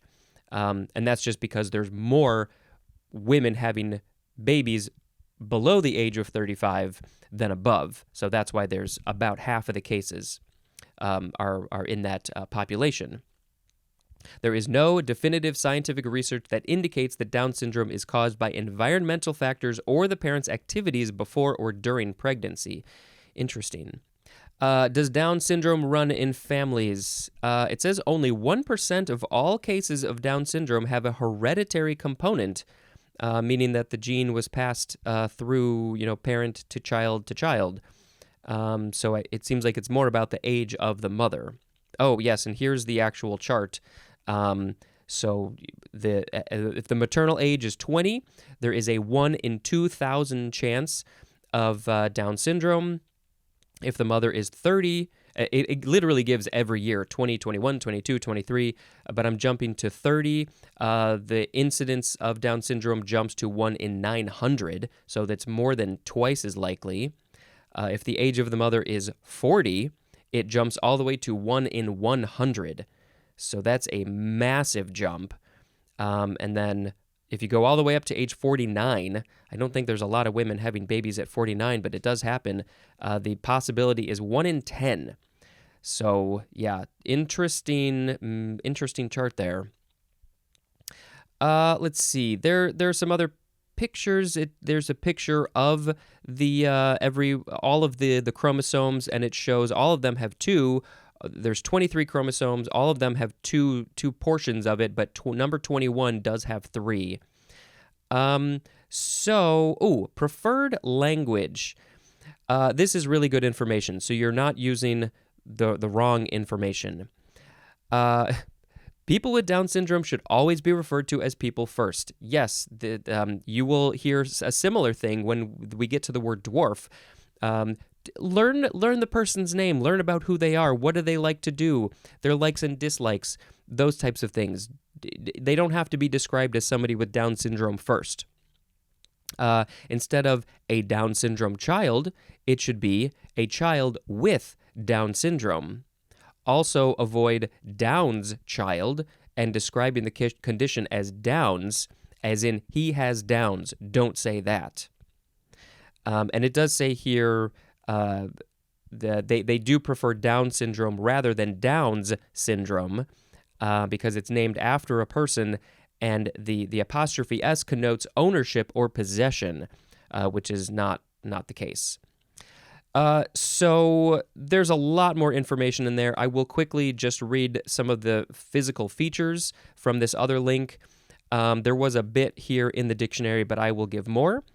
It says a flattened face, especially the bridge of the nose. I do believe that most of us are familiar with what somebody looks like with Down syndrome, but I feel like it's good to just give the specifics because I think a lot of us don't really know those.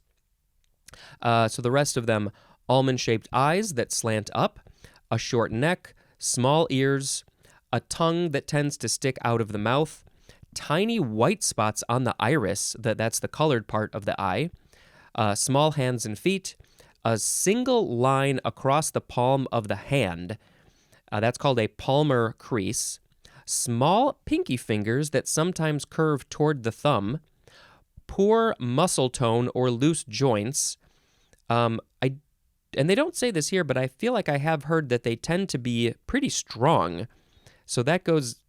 Can you have poor muscle tone but also be strong? I'm not sure about that one. And the information that I heard, maybe I'm misremembering it or I was given bad information. I don't know. And then also shorter in height as children and adults. So I hope that has given you just a bit more information about who these people are, and they should obviously be treated with respect. And, don't be mean to anybody, especially people who are quote unquote different from, the quote unquote normal people. I want to make sure that is how we are treating people, all types of people. And so, that's why I wanted to spend a bit more time on this one. There was one, it won Best Short Live Action Film at the 2023 Oscars. I am totally blanking on the name of the film now, but if you saw the Oscars, you saw them win this award, and it was from Ireland, and it featured a man with Down syndrome, and now I'm like, is that how you describe it? Is that the nomenclature? I apologize if I think that was right? Yes, somebody with Down syndrome, and it was just so wonderful to see him in this film and see him win this award, and it was really great. And I love the film. I watched it too. Okay. On that note, I hope that I said everything okay. The other thing I was going to do was I was going to read some information about this woman's child. Because I said I would do that. So I'm not going to give any names. Let's see. The woman is now 37. They did not know that she would have Down syndrome. The mother was scared because she didn't know what to expect. I should probably just read some of this in her own words because it's just easier that way. And then she says, "But then I saw her, and the heavens opened because she was and will always be our angel. She had a heart defect, which many Down syndrome people have, and she needed speech therapy to learn how to suck her bottle, and occupational and physical therapy to help with her other deficits. She got RSV at age 6 months, which turned into pneumonia. Because she had not had heart surgery yet, the interaction between her heart and lungs caused her to be placed on a ventilator. Ugh, this must have been so hard for them. She was at a children's hospital in the ICU for over 2 months. At that time, the surgeon decided the only way to get her well was to do the heart surgery and fix the hole in her heart so she could be weaned off the ventilator. She had lost significant weight, and at 9 months, she only weighed 9 pounds. I mean, 9 pounds is about the size of a of a newborn, and she was 9 months old. But whenever we visited her, she would smile at us around the ventilator. She was the bravest baby. Once the surgery was performed, she recovered quickly and was out of the hospital in 3 weeks. Since then, she has thrived. She walked at 2 years, said mom and dad at 18 months. She started Special Olympics at age 10 and participates in several sports: basketball, volleyball, swimming, bowling, soccer. I'm laughing because I'm thinking she's way more physically fit than I am. I don't do any sports. I barely work out at all. Sounds like she could kick anybody's ass. Bowling, soccer, powerlifting, bocce, and snowshoeing. She's won several medals, many gold, and has participated in the Illinois Special Olympics Summer Games almost every year. And recently, I think I mentioned this, we did, my wife and my niece and I did the polar plunge in outside of Chicago, which all the money went towards the Special Olympics. So I was very, very happy to participate in that. She graduated from high school and then went into a program where she lived in a dorm and finished a 2-year program. She has a job as a preschool teacher 2 days a week and also goes to another place at a day program 3 days a week. She has a very full social life with friends that she has had since grade school. We have traveled the world with her. She has been to many countries, lots of cruises, and Disney World many times. Our family adores her. She is truly the best of us and brings out the best of us. She is sweet, kind, compassionate, very funny, and smart. One of our favorite family traditions is to watch Wheel of Fortune every night. She constantly gets the puzzles and is way better than her father or I. We have been blessed to have her in our lives. She has made our lives so much better.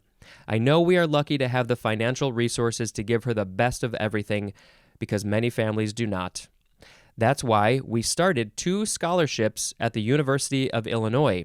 One is for students that have a sibling or other close relative with Down syndrome, because we know that families often focus so much on the disabled child that there is little left for the other children. We provide the scholarship, approximately $2,500 a year, to students who meet the family requirement and also have financial restraints. Personal note, thank you for that. That is very helpful, I'm sure. The other scholarship is for grad students in the special education program that specialize in transition planning, which we know is so important for kids graduating from high school. So I am very appreciative to this woman who sent me that information and was willing for me to read that email in this episode. I hope that it has helped you. And with that, we now have to move on to the rest of the words. Boom, boom, boom, boom. Down the line. 3 words with hyphens. This is an adjective from 1940. This synonym is the word complete, as in a down-the-line union supporter. They're going to support the unions from the beginning to the end, all the way, full support, down the line. Downtime. Noun from 1928. 1. Time during which production is stopped, especially during setup for an operation or when making repairs. There is something that has to be done, and so everybody just has to stop and chill and take a nap, maybe eat some food, just hang out while we're on downtime while we make this change, this fix. 2. Inactive time. As between periods of work. You're working, then you got some downtime, some inactive time. I never have any downtime.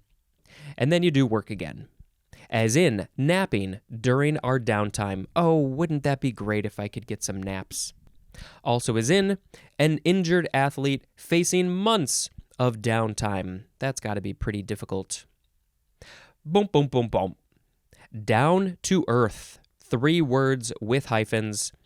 Adjective from 1932. 1. The synonym is practical, as in down-to-earth traveling tips. I do really like practical things. I'm not sure if I've ever heard down-to-earth described that way, but I guess that makes sense. Down to earth, it makes sense. That's practical. It makes a whole lot of sense. It's down to earth. It's not up in space where we're all silly wishy-washy. But I think this one, this is the one that I'm more familiar with. Number 2, unpretentious is the synonym, as in, surprised to find the movie star so down to earth.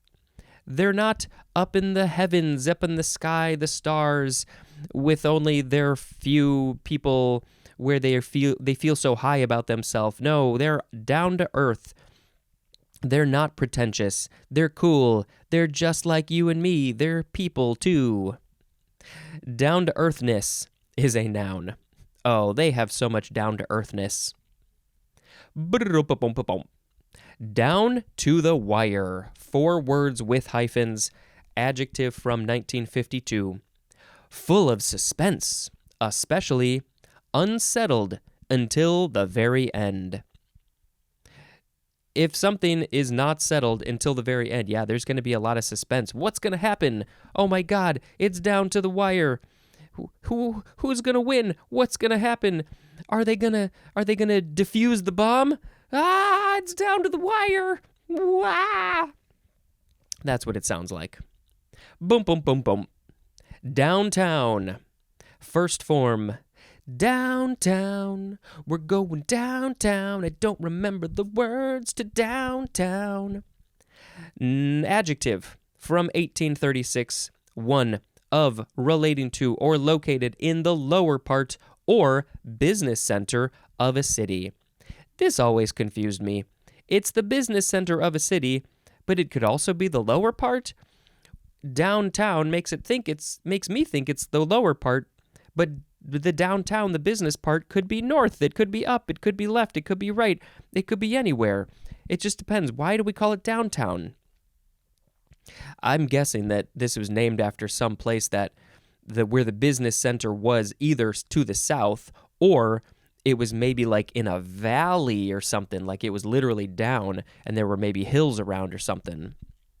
Number 2, the synonyms are hip and trendy, as in downtown music. That music is so hip and trendy, it's from the business center of a city. It's that wasn't going to work. It's the coolest music around, and they play it in the downtown. Downtown is also an adverb. Boop, boop, boop, boop, boop. Second form of downtown, you can emphasize either syllable. Noun from 1845. The lower part of a city, especially the main business district. So the other one was the adjective. You're describing something as being a part of the downtown or described that way. And then literally the downtown is the downtown. And downtowner is a noun. The one who lives in the downtown is a noun, and they're a downtowner. Boom, boom, boom, boom. Downtrend. Noun from 1926. The synonym is downturn, which downswing also had the synonym downturn, and the word downturn is coming up. Boop, boop, boop, boop, boop, boop. Downtrodden. One word, adjective from 1595. Suffering oppression. Downtrodden. So it's like you're being pushed down your face. It's like your metaphorical face is being pushed into the metaphorical dirt, the street. You're being oppressed. Help, help, I'm being oppressed. I'm downtrodden. I don't really know the etymology of this word, trodden. It's like you're being trotted on. People are like walking over you. That's what I think. Boom, boom, boom, boom, boom. Downturn. Noun from 1926. A downward turn, especially toward a decline in business and economic activity. Yeah, I think my example before was about the stocks and the money and the business and the economics. The economics. Bump, bump, bump, bump. Down under. 2 words. I feel like I have to say it. Down under. Down under is an adverb. Oh, nope, that's not going to work. Adverb or adjective, often capitalized with the D and the U. It's from 1886, and it is to or in Australia or New Zealand? I mean, they're on the southern part of the I was going to say the country, the continent, no, the world, the entire world. They're down at the bottom, and they're under things, I guess. Is that why we call it? They're down in the south and they're under all the other countries, so they're down under. I don't know. Yeah, I mean, it's all. I guess when I think of down under, I think of Australia, but maybe Australia has just gotten a lot more, has been part of our culture a bit more than New Zealand. I feel like New Zealand, at least when I was younger, felt a little bit more, we weren't as aware of New Zealand. But then, of course, like Lord of the Rings just totally changed that, and everybody knew about New Zealand, and I had no clue what New Zealand was until then, really. And now I'm very grateful, lucky to say that I have actually been there, and it's just the dopest place. I need to go back and see more. Down under. One more word for this episode. Bump, bump, bump, bump. Downward. First form. This is one word. You could also say downwards with an S. Adverb from the 13th century. 1A. From a higher to a lower place. From a higher place to a lower place. We're going downward. 1B. Toward a direction that is the opposite of up. This is great. Toward a direction that is the opposite. What direction is the opposite of up? Can you please describe this to me? Which one? Is it down? Could it possibly be down? Oh, yes. Toward the down direction. 2. From a higher to a lower condition. Ooh, this is like maybe if you're sick, you're a little sick, but then you get real sick, and you're going downward. 3A, from an earlier time. From an earlier time. That's interesting. And also 3B, from an ancestor or predecessor. So what is this? How would you use this in context? Something coming from your ancestor, the people who lived before you, is downward? Yeah, I guess I don't know what exactly we could talk about, like genes, I guess, could be sent downward from ancestors, but the way to think about it is that the whatever is being passed along from this earlier time or from the ancestors is going down through the generations. So that's how you can think about it. But what we're talking about, I don't know. All right, it is now time to pick a word of the episode, and to do that, I have to reread the words quickly. So we had downspout, downstage, downstage, downstairs, downstairs, downstairs, downstate, downstream, downstroke, downswing, down syndrome, down the line, downtime, down to earth, down to the wire, downtown, downtown, downtrend, downtrodden, downturn, down under, and downward. There was a lot. Well, I did like a number of these. I will quickly say, I guess downstage, that's a good one. I don't get to be on stage. Maybe that's something I'll do someday. But, that's a good one in the theater world. What else? Down to earth. I really like that one. I like it when people are down to earth. Can you please be more down to earth? Great. That's great. I also like down under because I like Australia and New Zealand, and I think they're great countries, and I want to go back and visit. Please and thank you. Will you have me?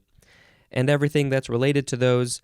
But of course, I have to pick Down syndrome as the word of the episode for all of the reasons that I said before. And I don't know, how do we sing a song about Down syndrome? Down syndrome is a congenital condition because chromosome number 21 has split into 3. I don't really know what else to say. I can't speak about this very intelligently because I don't have these people in my life, really. I have seen them throughout my life at different times, but have not really had any personal connections with any, which is a little, that's kind of sad and frustrating. It just never happened that way. So, that's just how life goes. And so hopefully, you know what? I would guess that you are probably pretty similar to me. Most of you probably are. So, next time you see somebody with Down syndrome, you meet somebody, please be respectful. Find out what their name is, who they are, and probably avoid talking about Down syndrome, because while it is a part of who they are, it's not the only part of who they are. And I think that was very well described in that woman's email, how her daughter does all these types of activities and things and has really thrived as a human being, even with this condition, or maybe especially because of this condition. And it's not something that's going to hold her back in any way, and she is going to push past it and be this amazing human being, probably better than most of us, actually. So yeah, that's all I got to say. Please message me in any way that you want. If you think I should, if there are additional things that you think should have been said, or if I made a mistake, please let me know. I will correct that in a future episode. And if you want to leave a voicemail, go ahead and leave a voicemail. There's a phone number in the show notes, and I will put that in an episode as well. Okay, that has been this episode. Thank you very much for listening, and until next time, this is Spencer dispensing information. Goodbye.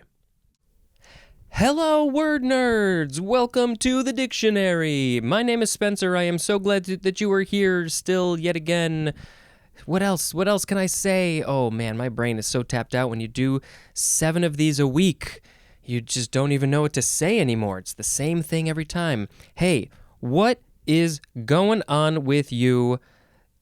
It's your boy Spencer here, talking about the words in the dictionary. All right, let's just talk about the words. The first word is downward. DOWNWARD. Second form. I have not recorded the previous episode because I am hoping to get a guest on that episode. So we'll see. We will have seen what happened. Okay, downward is an adjective from circa 1552. 1. Moving or extending downward. Going downward. 2. Descending from a head, origin, or source. I think of this as being like the river is coming from the source in the beautiful snow-capped mountains.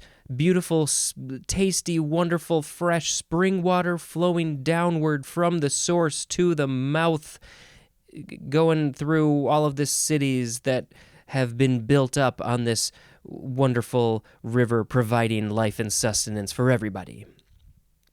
Downwardly is an adverb, and downwardness is a noun. Okay, I'm going to attempt this sound effect. It's not quite as accurate as I would like it to be, but that's okay because I'm only human.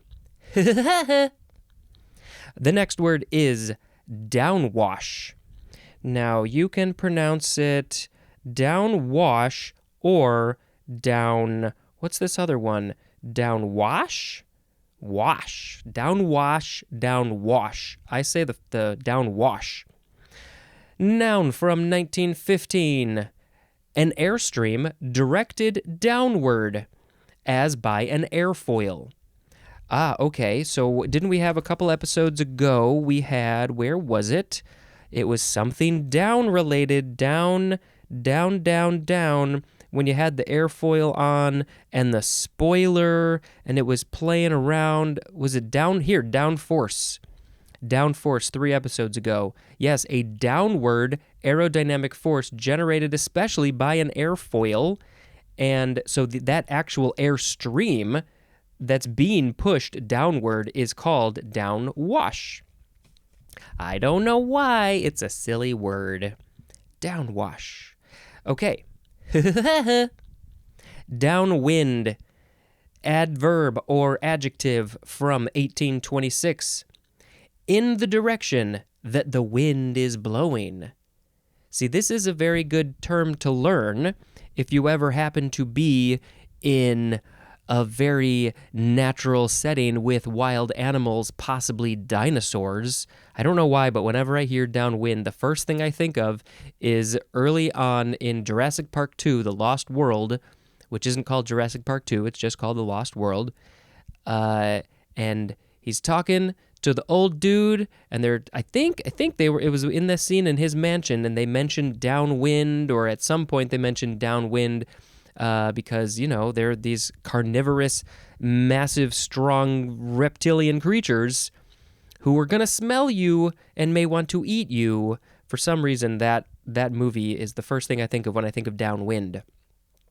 I could be wrong. Maybe they don't even mention it there, but I think they do. Well, she'll be fine. She spent years studying African predators, sleeping downwind and all. She knows what she's doing. So, downwind, upwind. This is something that I feel like I am confused about. So, but downwind, I mean, that's the one we usually hear because you have to be aware. You don't want to be downwind from, or is it the other way around? Now, wait a minute. For some reason, the whole wind direction thing is weird. Is it the way that it's going, or is it the way that it's coming from? In the direction that the wind is blowing. So if the wind is blowing right to left from where you're standing, then downwind is the left side. So, that's the phrase. You want to be downwind, because if you were upwind, then the wind would be blowing your scent towards the carnivorous animals. So I guess you don't want the wind. You got to know where the animals are. That's the thing. You got to know where they are, and then position yourself accordingly based on the direction of the wind. You want to be downwind, right? Yes, I'm visualizing it in my head. In the direction that the wind is blowing, it's going that way. It's going to send the animal smell to you if you are downwind of it. Okay, I think I butchered that all the way to the end. Downy, adjective from 1578. All I can think about with this word is a very cuddly, soft, animatronic puppet bear. 1. Resembling a bird's down. Ooh, this thing, it feels like the down of a bird that used to be a part of its body, but not anymore. It feels so downy. 2. Covered with down. So what would you be? I mean, an animal, a bird that has down is downy because it is covered with down. If you have a sleeping bag filled with down, you would also be downy because you are covered with down. 3. Made of down. So the sleeping bag that's made of down is downy, and you're downy. Everybody's downy. But let's not utilize the down, please. 4. The synonyms are soft and soothing. What are we talking about here? Is my voice downy? Is it soft and soothing? Or maybe the music, the soft, soothing jazz music is downy. I've never heard of music or voices described as downy.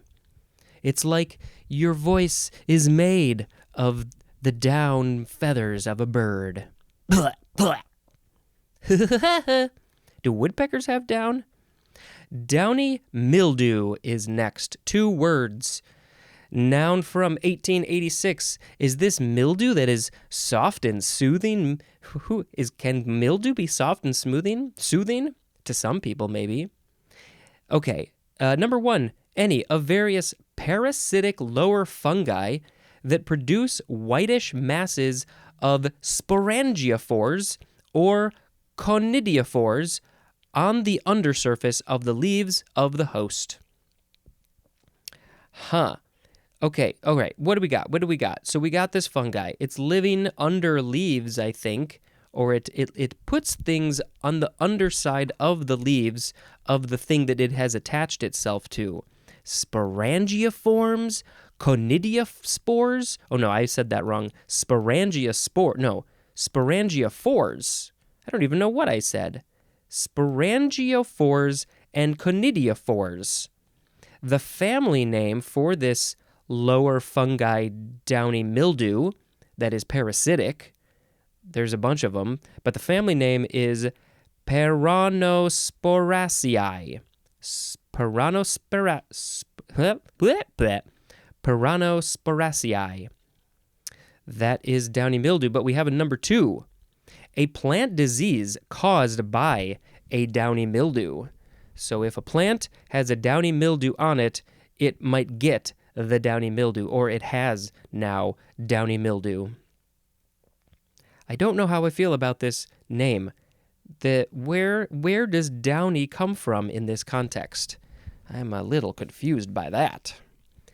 Downy mildew, don't go getting the downy mildew. Downy woodpecker, noun from 1808, a small black and white woodpecker of North America that has a white back and is smaller than the hairy woodpecker. I really don't know my woodpecker species. What are they? Woodpecker, what are they? What's the hairy woodpecker? The downy woodpecker? How many woodpeckers are there? How many woodpeckers does it take to peck wood in a tree? What kind of woodpecker is woody woodpecker? I might have to look that up. What is this? Oh, the species name of this small black and white woodpecker called the downy woodpecker is Picoides pubescens. I don't know if I said either one of those words correctly, but it means something in Latin. And it's in North America, so maybe if you are, chances are, more than likely, you are in North America listening to this, because I think the majority of my 40 or 50 listeners are in North America. Maybe you have a downy woodpecker in your neighborhood. They're a lot smaller than I thought. I think we have some in our neighborhood. I don't know if they're downy or hairy or smelly or woody or funky woodpecker, but we got something. And I've seen them a couple of times. They're pretty small. Down zone. This is one word, even though I said it like 2 words. Transitive verb from 1954. To reduce or limit development or land, to allow only... Oh no, I totally skipped a line. To reduce or limit development or the number of buildings permitted on. On what? You know, the land. As in the county downzoned rural land to only allow 1 home per 10 acres. Wow, you can't have more than 1 home per 10 acres? That's very generous for each home. So it's being downzoned because it's less. You're allowing less development, less number of buildings on a certain amount of land. One of these, I'm going to have to speed it up because that's what they did to do the sound of Woody Woodpecker. They did the sound, whoever it was, he made the sound effect, and then they sped up the audio so he was quicker and higher pitched. Dowry. This is the word that I was having trouble thinking of, I don't know, 3, 4, 5 episodes ago, maybe more. Dowry, D-O-W-R-Y, noun from the 14th century. Number 1 is archaic, and it is the number 1 definition for the word dower.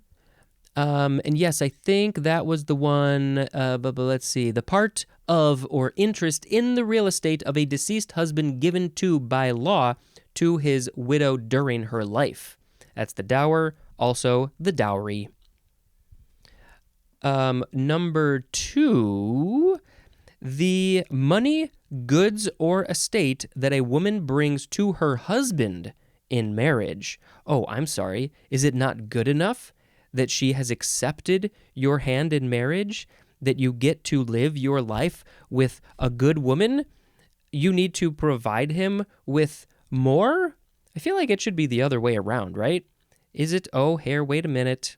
Number 3, a gift of money or property by a man to or for his bride. So yes, it can go either way. It totally depends on the context. My bad. Yeah, and so they're either giving the dowry to the person that they are marrying, or in probably more than likely, they're giving the dowry to the family of the person that they are marrying to, let's sweeten the deal a little bit with some donkeys. 4, a natural talent. A natural talent is a dowry. This one, I have never heard of that, I don't think. I was hoping that there would be more information in the etymology, but there really isn't. So this whole number 4 definition of a natural talent is quite confusing to me. Odd. I don't know how to connect this to somebody giving some stuff for marriage. I don't know. We'll never know. The next word is it douseable? I don't know how to say this word, and I don't understand why they don't have a pronunciation guide here.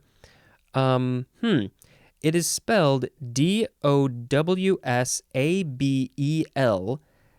douseable, douseable, douseable, douseable. I don't know. This is interesting. It is a noun from circa 1652. It is obsolete, and the synonym is the word sweetheart. It's just from the same word, douseable or douseable, with a capital D, which is a feminine name that I have never heard before. So maybe we need to bring this name back and also this word. So you can call your sweetheart a douseable, or however the hell you're supposed to pronounce that word. I'm just really not sure. It's a very old name. Douce is next, first form.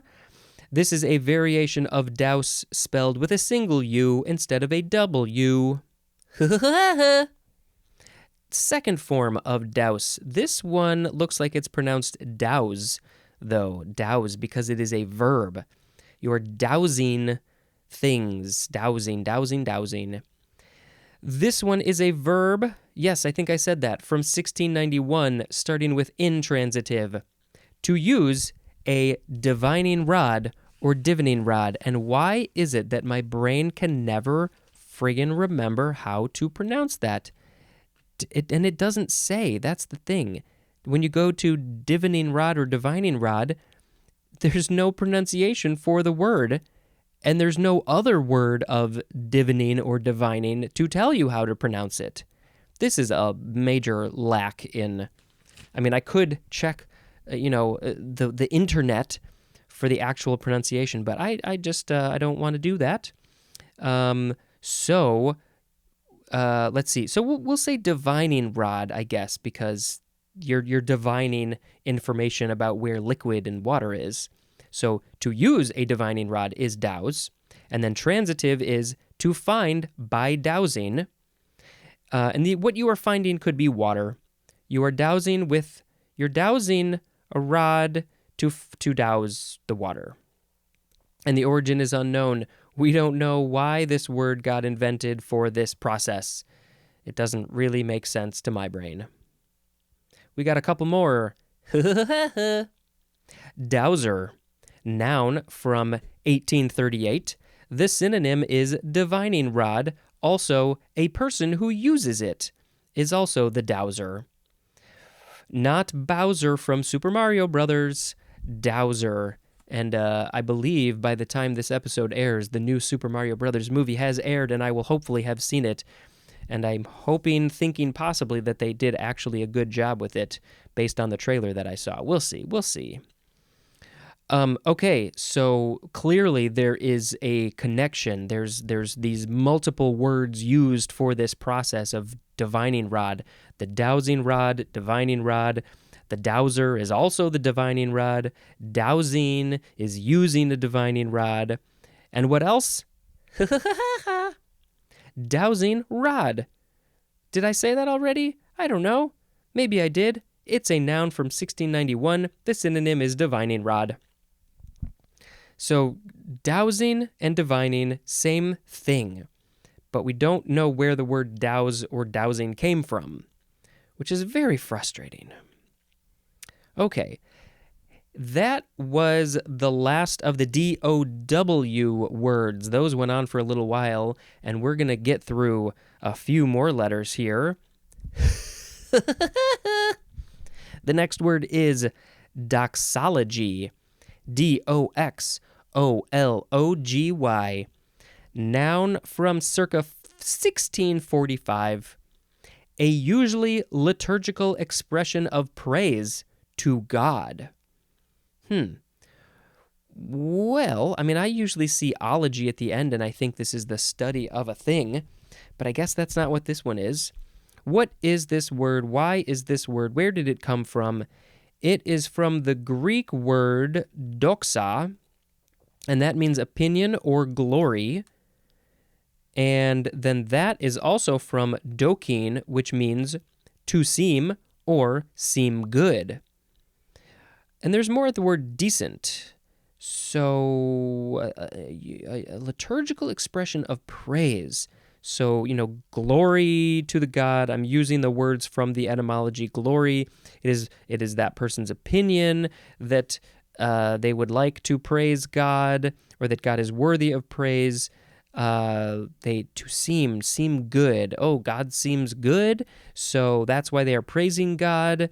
Doxology, still don't know why we're putting the ology, or I guess it's the logy prefix, which may be different from ology. Yeah. Interesting. This is I don't fully understand this. I'm not a church goer, so I haven't really heard this used at all. Okay. We have some more DOX words. Doxorubicin. Doxorubicin. DOXORUBICIN. Noun from 1971. An antibiotic with broad antineoplastic activity that is obtained from a bacterium and is administered in the form of its hydrochloride. C27, H29, NO11. I think there's a dot there, and then HCl. And the species name for the bacterium is Streptomyces pucetius. One of those is probably fine. I don't really understand this. Antibiotic with broad antibiotic activity that's obtained from a bacterium. So they get it from a bacterium, and it's administered in the form of its hydrochloride. Yeah, don't understand any of it. Let's see. The etymology, they took the D and the...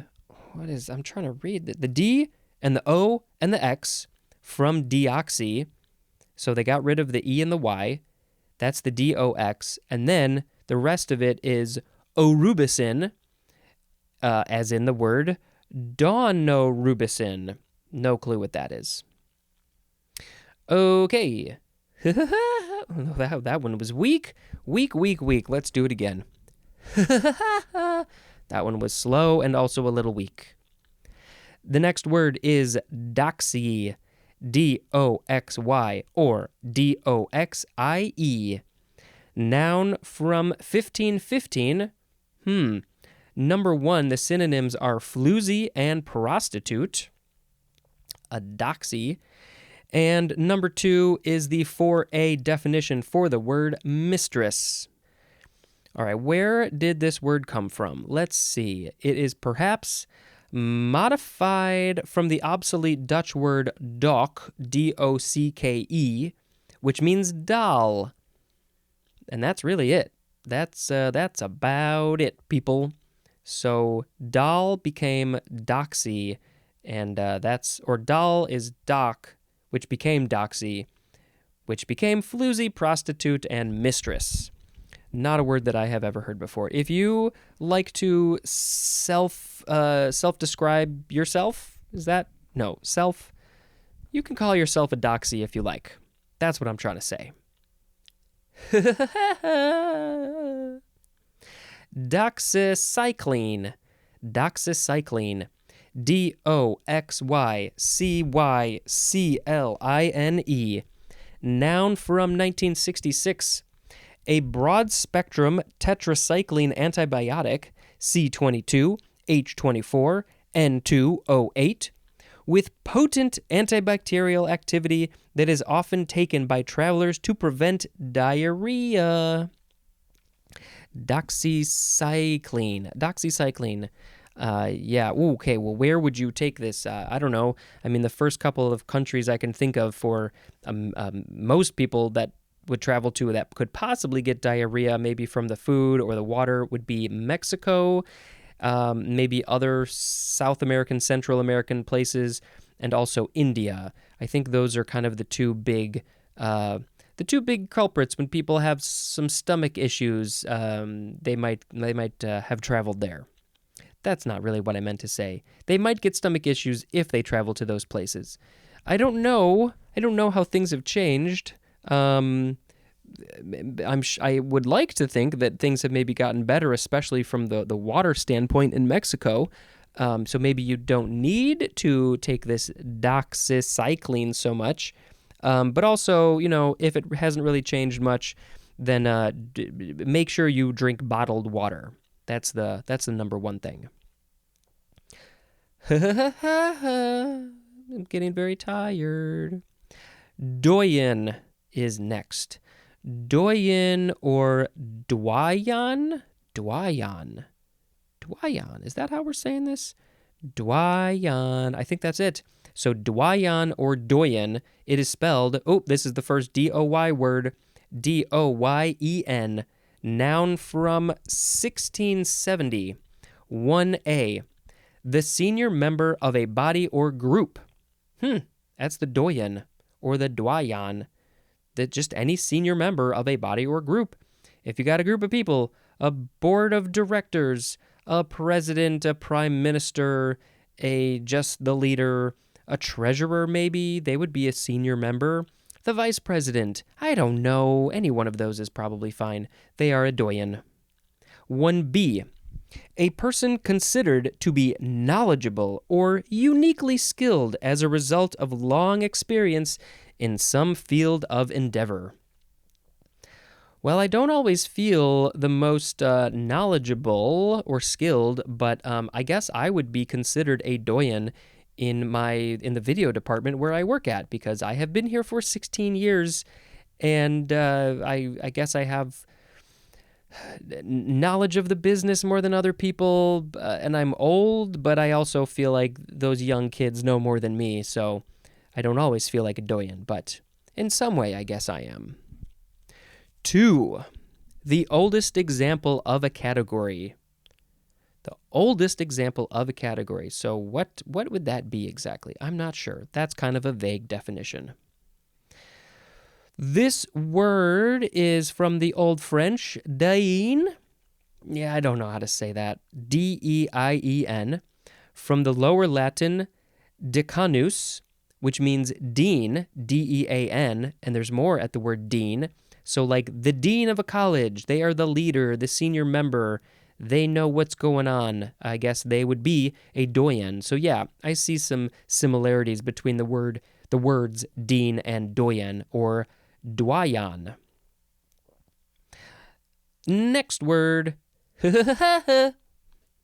Okay, similar word. Doyen. You emphasize the second syllable here. Doyen or doyen.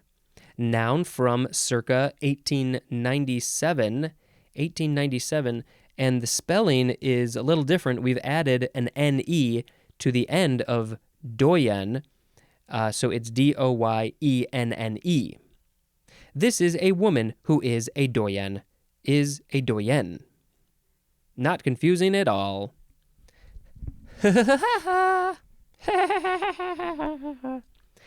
Next word is doily, D-O-Y-L-E-Y, chiefly British variation of doily, spelled D-O-I-L-Y. Those little fancy mat things that I think are crocheted, that are not practical in any way. Okay, we have one more word for this episode. Woody Woodpecker went off the rails. The last word is the first of the D-O-Z words, and this one's just does. D-O-Z, 3 letters. It's an abbreviation for dozen. Oh boy, we're so close. We're so close to finishing the D-O's. And then we move on to other letters. All right, it is now time to pick a word of the episode. So what did we have today? I don't remember anything. We had downward, downwash, downwind, downy, downy mildew, downy woodpecker, downzone, dowry, dousabel, douse, dowser, dowsing rod, doxology, doxorubicin, doxycycline, doyen, doily, and does. I think I'm going to pick downwind as the word of the episode because it is very, very, very, why do I sound so funny when I say that? It's very important to keep in mind of the wind. Oh, why do I mix up my words? It's very important to keep the wind in mind when you are out maybe camping or something and there is possibly a carnivorous animal out there who might mess you up. A lion, a tiger, a bear, oh my. Yes, those are examples. Probably not a dinosaur. So you gotta know. That's the thing. How do you know where they are? How do you know where they are? I don't know. You gotta be an experienced person. Don't go out there willy-nilly. You gotta be careful. You gotta be careful about the wind. Where's the animal? Where's the wind going? Make sure the wind is blowing from them to you. Rule number 1 when you're going camp. No, we can start over. Rule number 1 when you're dealing with wild animals is to be downwind. The wind should be blowing from them to you, so you are downwind. All right, that was fine. I'm trying to put a little bit more effort into these. Hopefully they're slightly different from the previous one every time. Oh, you know, that's the end of the words. We talked about all the words and we made everybody very happy. That's the way you do it. That's what we're here for. I will talk about another movie that I watched, Postcards from the Edge. This is from, I think, 1990. And never saw it because I was only 10 years old. I don't think it would have been very appropriate for me to watch when I was 10. It's about an actress who is having some problems, some drug problems, and then she has to go stay with her mom, who is also a performer, actor, singer, and, all the fun stuff that goes with that. But it's really good. It's really good. And we learned after we saw this that it's actually based on a book. Well, wait. It's based on a book written by Carrie Fisher, who is Princess Leia, and she also wrote the screenplay for this. And so this is very, very, very much related to her own personal stories with all of this stuff. So, yeah, totally worth a watch. Meryl Streep. Oh, the cast is great. Meryl Streep, Shirley MacLaine, one of the Bridges. No, wait. I can't remember. Who's that guy? Oh, I'm blanking on his name.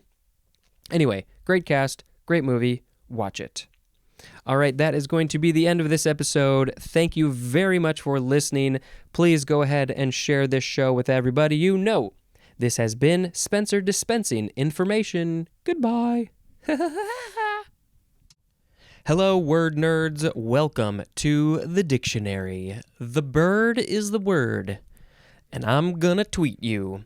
I don't know what that means, but I want to come up with something a little bit more interesting to say at the beginning of these episodes. Hey everybody, how are you doing? I am so glad that you were here, and I really want to talk about the words in this episode. There are quite a number of acronyms and abbreviations, and I guess they're mostly abbreviations. And we have some other fun words. All right, the first word in this episode is doze, D-O-Z-E.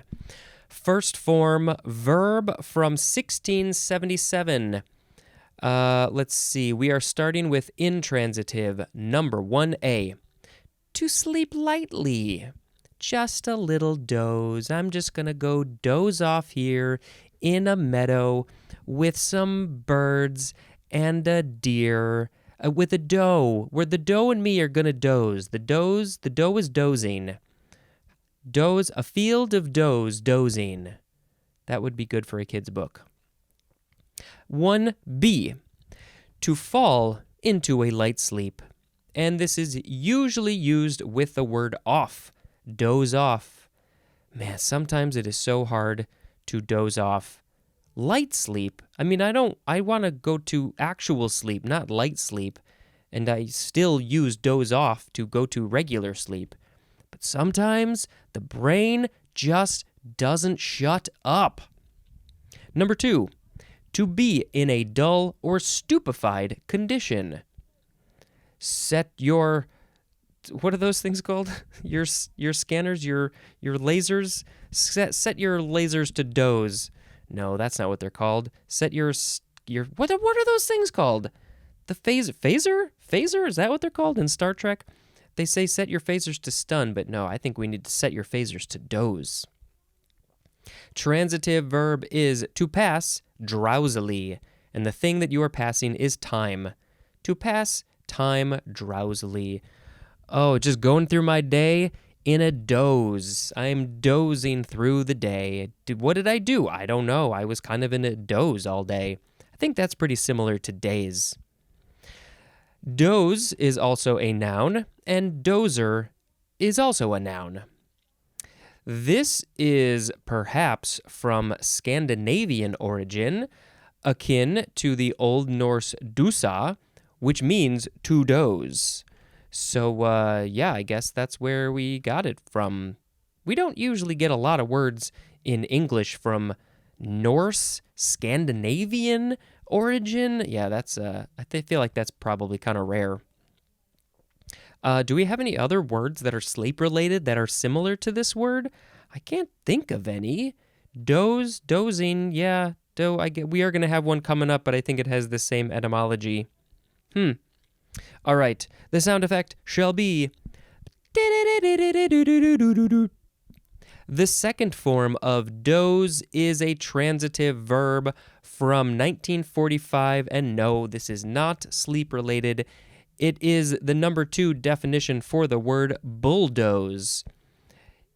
You don't have time to say bulldoze. If you're on a construction site and somebody says doze that thing, you're going to know. You're going to know what you're talking about.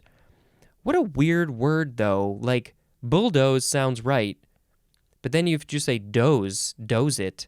I don't know. For some reason, my brain that sounds weird to me. But I'm sure people who work in construction, it just sounds perfectly normal to them. And I guess bulldoze, boy, I probably talked about this in the B's.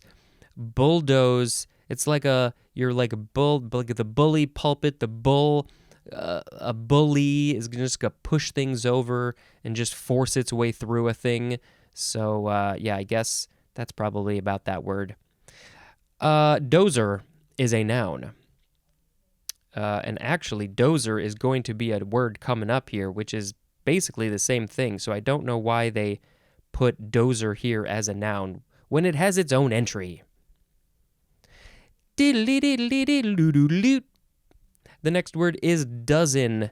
Noun from the 13th century. 1, a group of 12 is a dozen. 2, an indefinitely large number, as in dozens of times. How many? I don't know, dozens? It felt like dozens of times. This is a very odd word to use in that case. Why don't we say tens of times or hundreds of times?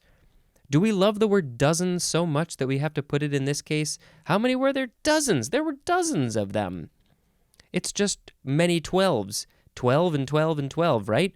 I mean, I guess maybe it also means an indefinitely large number. It's just so many, I can't even count it. It's indefinite. Okay, number 3 is plural. It says plural but singular in construction. I think that's what that says. So I guess you would say dozens.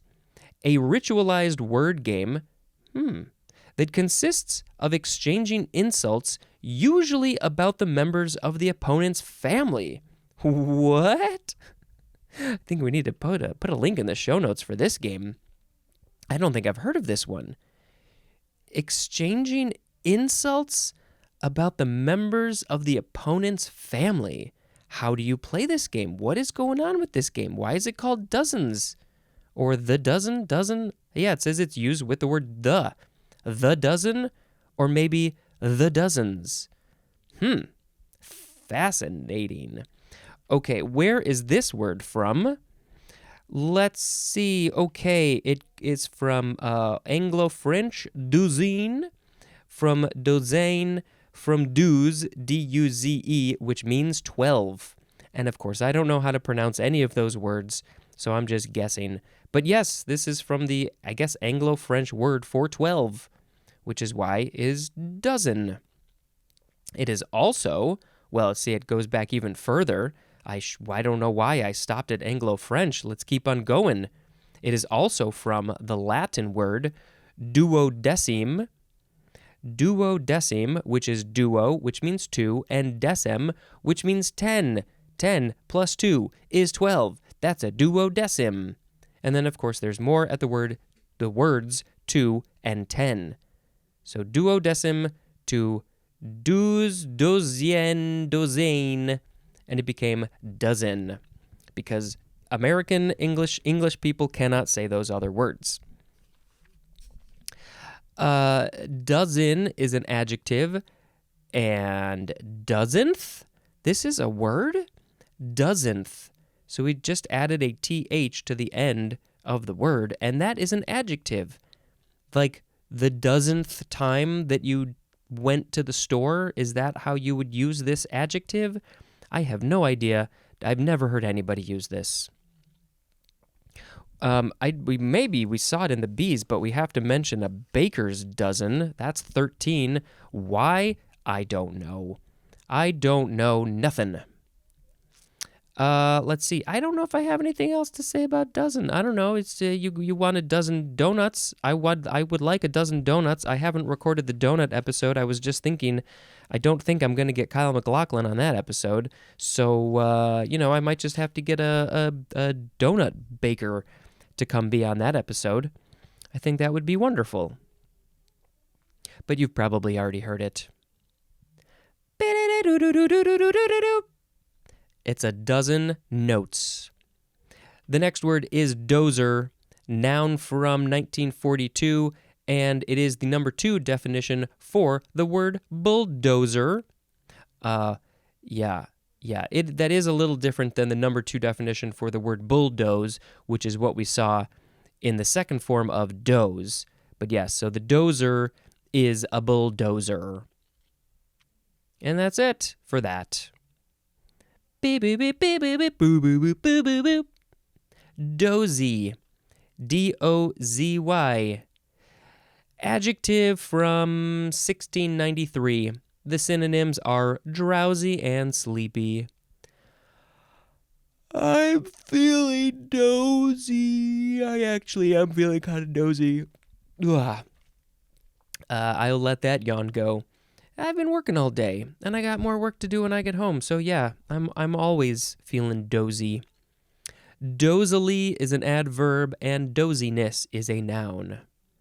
Ooh, I can't wait to climb into bed, get all sleepy and drowsy and dozy. That's the favorite part of the day. I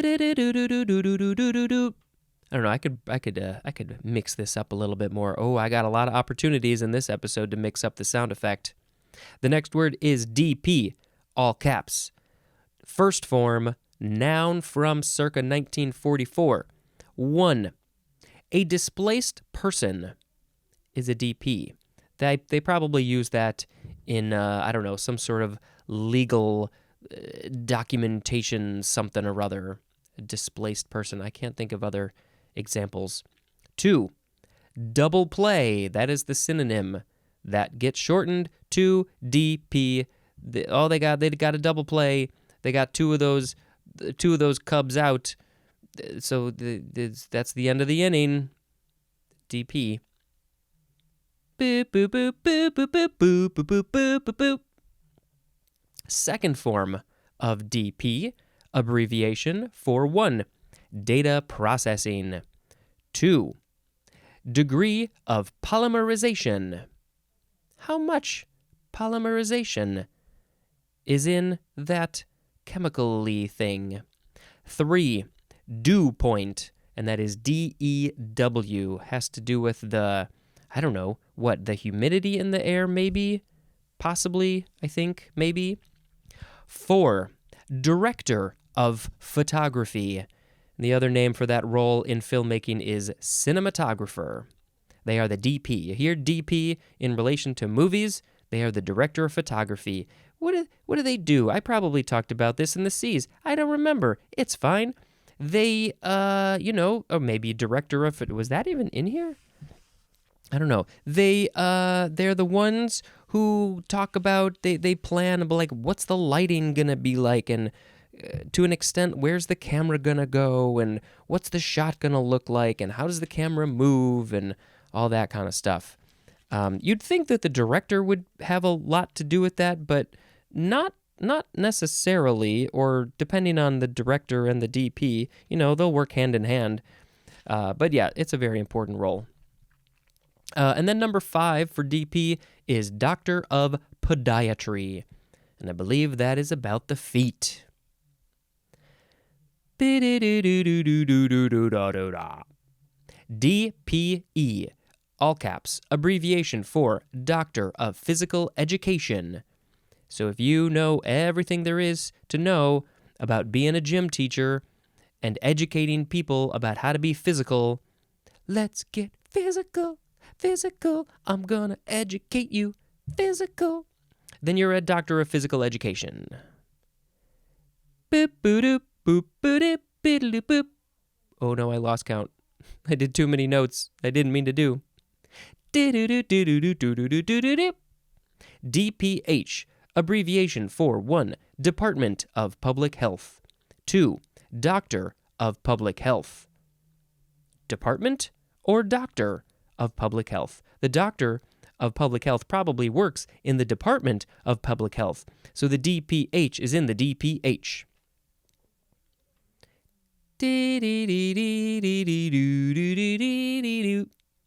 DPI, abbreviation for dots per inch. And you're going to see this if you're dealing with any sort of photography, printing, or working on photography or image creation on a computer. I think it's mostly for printing, but I could be wrong. Dots per inch.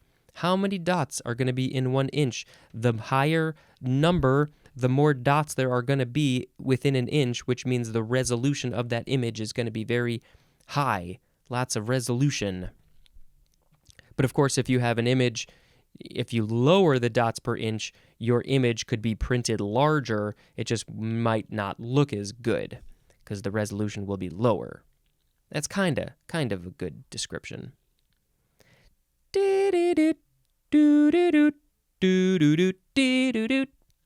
DPM, abbreviation for Doctor of Podiatric Medicine. I also want to say podiatric, but I'm not sure if that's how you say it. But yeah, this is again about the feet. The doctor of the feets. Doctor of Podiatry is DP, and Doctor of Podiatric Medicine is DPM.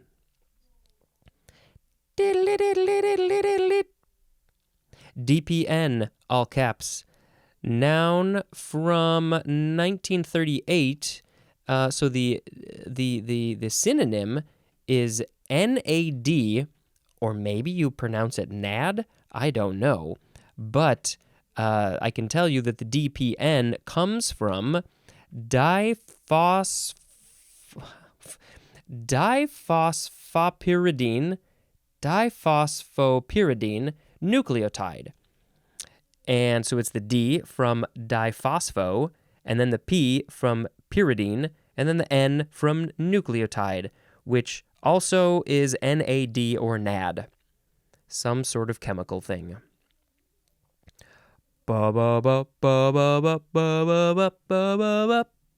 DPT, Abbreviation for 1, department. 2, deponent. I always abbreviate department to DEPT, but DPT is going to get you one less letter. DPT, all caps this time. Abbreviation for... Ooh, okay, this looks like a whole... Okay, this is 3 things, and each one relates to one of the letters DPT. So we have diphtheria, pertussis, and tetanus. And I don't know if I said pertussis correctly, but I guess if you have all 3 of those, are they connected in some way in the body? If you get one, you might get the others. I have no idea about that, but if you got them all 3, then you've what's that thing? You got the DPT. Jackpot, if you get all 3. Boo doop doop, dee doop doop, ba doo doop, ba doo doop. DQ. This is an abbreviation not for Dairy Queen. It's not that. You can't say that. No, it is for either disqualification or disqualify. If a team got disqualified, then they're just going to put a big old DQ in their space, and maybe they went to Dairy Queen, and that's why they got disqualified. They forfeit the game because they went to Dairy Queen instead of playing the game, which I respect. I respect that a lot. But then they got a DQ. They got a DQ.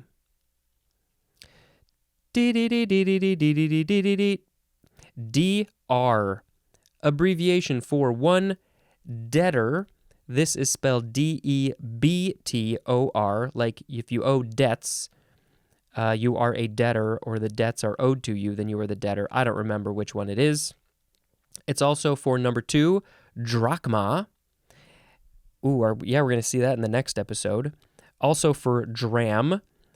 Number 4, drive. And number 5, drum. Debtor, drachma, dram, drive, drum. I think I forgot to say that dram was number 3. DR, the D is capitalized. This is an abbreviation for doctor. Just doctor, nothing else.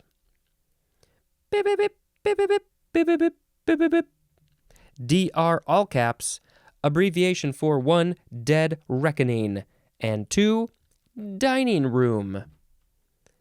Maybe there's a DR playing a DR in the DR. That would be a doctor playing a drum in the dining room. It's like the game Clue.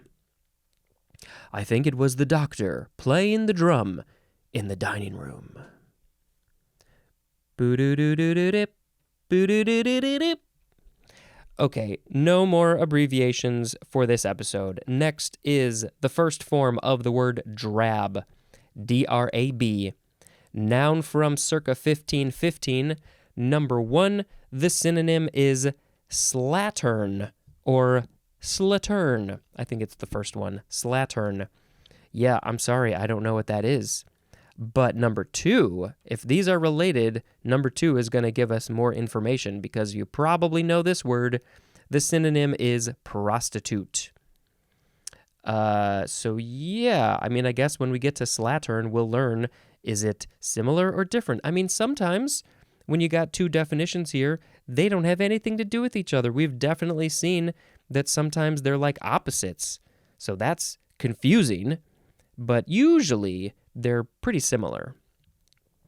I have never heard of a prostitute described as drab, or as a drab because it's a noun. The origin of this word is unknown, at least in this context. So, yeah, I'm guessing this just doesn't get used anymore. Why didn't they put archaic or obsolete here? Feels like this might be a word that you would need to put that, but I don't know.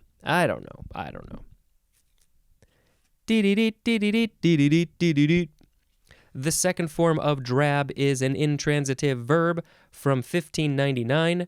Okay, if you're drabbing, you are. It's to associate with prostitutes. I feel like there's more to this story. Maybe, unless we get more information in this episode, I may need to put some information in the show notes if I can find anything about the etymology of drab. What was this? Where did this word come from? What exactly is it being used for? I don't know. Something. It feels like we need something. Da da da da da da da da da da da da. I think that was 12. The third form of drab, noun from 1541. 1. Any of various clothes of a dull brown or gray color. And we'll get. I think of drab as being this kind of thing, something dull, gray, meh. 2a, a light olive brown, also is drab. And I believe that all of these would be considered drab because we have 2b, a dull, lifeless, or faded appearance or quality. And I would think, interesting. Okay, well, let's quickly say this is from the Middle French drap, although I can't imagine they would have said drap. That means cloth. So maybe these cloths were a dull brown, a gray color, a light olive brown, and so they called it drab. And then maybe because of that, we started using it to describe things that were dull, lifeless, faded. And I'm now also thinking that maybe the prostitutes were wearing colors like this or fabric like this, and maybe that's why they were called drab. Or maybe they weren't just dressed very great and they looked, I don't know, back in the 1500s. I don't know, maybe I'm making a generalization, but I'm going to guess that the prostitutes weren't of the highest quality, so maybe they just were kind of drab in general. Again, I'm guessing, I'm making up stuff in my head, I don't know, I hope that's not disrespectful to the prostitutes of 500 years ago. They can send me an email, dictionarypod@gmail.com, if they have any problems with that. I'm just trying to come up with a connection of why they were called drab. Boo doo doo doo doo doo doo doo doo doo doo. What other ways can I make 12 notes? So many ways, and the brain just doesn't want to do it all. The next word is the fourth form of drab, adjective from 1686. Now, because this is an adjective, this is the one that we typically think of when we're using this word. 1a, of the dull brown color of drab. And that would be the cloth, I guess, or just the color called drab? Yeah. 1b, of the color drab. I never realized that there was a color drab. Is there anything in here that's the color drab? Maybe I should post a picture on social media at dictionarypod of just what is the color drab? I'm pretty sure you can imagine it. This sort of gray-brown. 2, characterized by dullness and monotony. The synonym is cheerless, as in a drab life. It's dull. It's the same thing over and over again. It feels like a drab life. Yeah. You know, most people who have a day job that's the same thing all the time, it can probably feel pretty drab. Drably is an adverb, and drabness is a noun. Oh, gotta go drably work today. My work has this much drabness. How much drabness does your work have? Well, my drabness isn't as much as your drabness, but I still got some drabness. Da da da da da da da da da da da. The fifth form of drab, noun from 1809. A small amount, and this is usually used in the phrase dribs and drabs, as in receiving donations in dribs and drabs. Just a little bit at a time. This feels pretty British, doesn't it? I have never heard this used in America. It is probably an alternative of drib, which is why it is in the phrase dribs and drabs. Drib, I guess that we're probably going to have that word, aren't we? Let's do a quick look ahead. Don't tell anybody. Don't tell the boss. Don't tell. Let's see. Drib, drib, drib, drib. Yep, so yes, we are definitely going to have drib. Okay. Ooh, how did my pages get stuck together? Let's see. We now have one more word for this episode. It is Dracena. Dracaena. Dracena. Noun from circa 1823. Any of two genera of chiefly Old World tropical shrubs or trees of the agave family that have naked branches ending in tufts of sword-shaped leaves and include some used as houseplants. And with that wonderful visual description, I feel like we need to put a picture of this Dracena on social media. The genera names are Dracena and also cordyline or cordyline. The branches are naked. Get some clothes on those branches. Nope, I think they're okay with that. And they have tufts, and the leaves are sword-shaped. Cool. This is a lower Latin word which means she-serpent. From the Greek, dracaina, which is the feminine of drakon, which means serpent, and there's more at the word dragon. So these, basically this is a dragon plant. That's what I'm gathering. But I guess it's a female dragon because it's she-serpent. And a dragon is kind of like a serpent. But it's not, but it's kind of, yeah, it's a dragon. It's a dragon plant. All right. So I now have to pick a word of the episode. How do I do that? Well, first I have to reread the words so we can all be reminded of what we had. And if you have any opinions on what you would have picked as a word of the episode, feel free to email me, dictionarypod@gmail.com. You can call the Google Voice number, 917-727-5757. I think that's it. Double check the show notes. You can call me and leave a message, and if you want, I can put it in an upcoming show. All right, so we had today doze, dozen, dozer. Oh, dozer. I forgot to say that the little construction guys in Fraggle Rock are dozers, right? That's what they're called, right? They got a little round head, and they're always making stuff constantly. They can't help but make stuff. I think I've seen some of those in person when I went to a puppet exhibit. Okay. The next word, the rest of the words, dozy, DP, DP, DPE, DPH, DPI, DPM, DPN, DPT, DPT, DQ, DR, DR, DR, drab, drab, drab, drab, drab, Dracena. Boy, I don't know. I'm kind of thinking either one of the sleepy ones, dozy or doze. I don't know if I really cared about any of these abbreviations. Let's just do a quick scan. Dots per inch. We need to know about that stuff sometimes. Yeah, I don't know. Drab. Yeah, I'm not going to pick drab. I don't love the drabby things. Although I could maybe love the colored drab, but I don't know exactly what it looks like. You know what? I take that back. I wear drab clothes. My pants kind of have a drab color to them. I'm just a drabby person.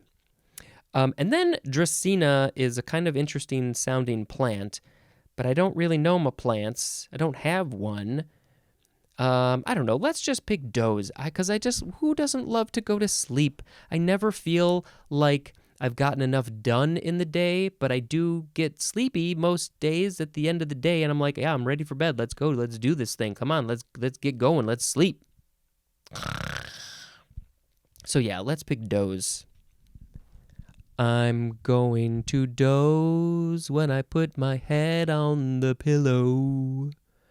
I'm gonna doze blues and it's gonna feel so good. I think that's all I got. That's all the song you're gonna get. If you want to add more, go ahead. Send it to me. Let's see what you do. I think that's everything for this episode, all the wordy stuff, and then I will quickly say I got to mention another movie I saw. Oh, no, I'm not there yet. Did I? Yes, I mentioned that. Oh, Swiss Army Man. Okay, finally got around to seeing this 6-7 years after it came out. This was directed by the Daniels, who also directed the new Best Picture from the Oscars, Everything Everywhere All at Once. And I've been waiting to see this for so long, and I just never got around to it. So finally, Sharon and I watched it, and I really liked it. I really liked it. And there was more going on than I was expecting. And yeah, I just related so hard to so many things. I think I would like to see it again because I think I'll pick up even more things. And yeah, they did a lot. They did a lot of stuff, and it's a pretty interesting movie, and it's funny, and it's heartwarming, and sad. I didn't cry. I'm not a big crier, but yeah, it's good stuff, and totally worth a watch. Just go in expecting some silliness. Don't take it too seriously, is what I say. All right. That's what I'm going to tell you for today. This has been Spencer dispensing information. Still. Goodbye. Hello, word nerds. Welcome to the dictionary. My name is Spencer, and I am so very glad that you're here. Every single time, I'm glad that you're here. If, I say this every once in a while, go ahead and email me if you want to, dictionarypod@gmail.com. Please, please, please rate and review this show. There ain't a lot of people who listen to this show, and we got to get more people listening to this show, because if you like it, then you know that other people are probably going to like it too. So the rates, the reviews, those really help for the programs and things to push this show out to the world. Sharing it, obviously, if you directly share it with other people, that's another way. Subscribe to it so you get those automatic downloads and things. You'll get it as soon as it's up. You can follow this show on Instagram and Twitter @dictionarypod is the username. My personal is @speejampar, SPEJAMPAR. Feel free to check me out over there. I just put up some random things. I do have a few TikToks that are dictionary podcast related, which are on my TikTok, which is also @speejampar. And what else? You can watch this show on YouTube. If you like the YouTube thing, you can watch it there on my channel. The link is in the show notes. And then while you're there, just go ahead and click that little subscribe button, because I want to see how many subscribers can I get before I die. If you want to send some money my way, you can join the Patreon. You can buy merchandise. Those links are in the show notes. On the Patreon, you'll get early episodes. You'll get some exclusive episodes. I need to make more of those.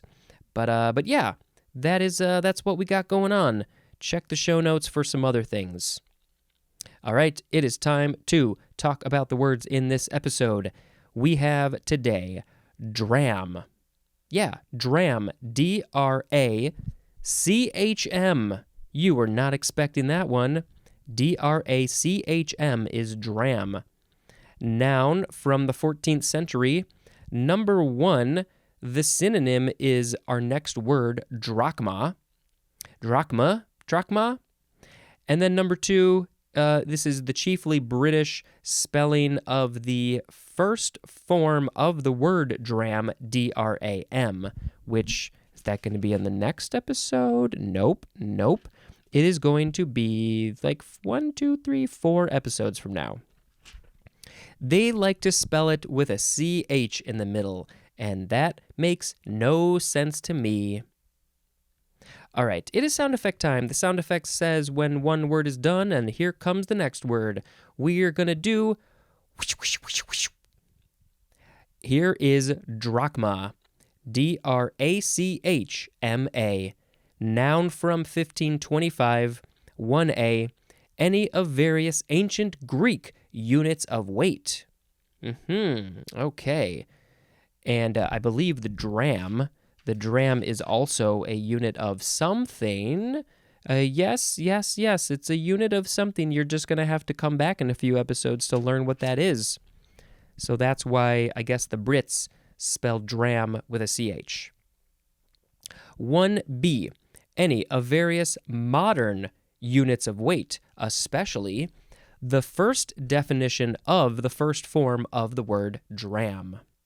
They're very modern and cosmopolitan. 2A, an ancient Greek silver coin equivalent to 6 obols, O-B-O-L-S. I wonder if those weighed a dram, and that's why it is called drachma. A silver coin that's equivalent to 6 obols. So 6 obols make a drachma, and I don't know how many drachmas make another thing.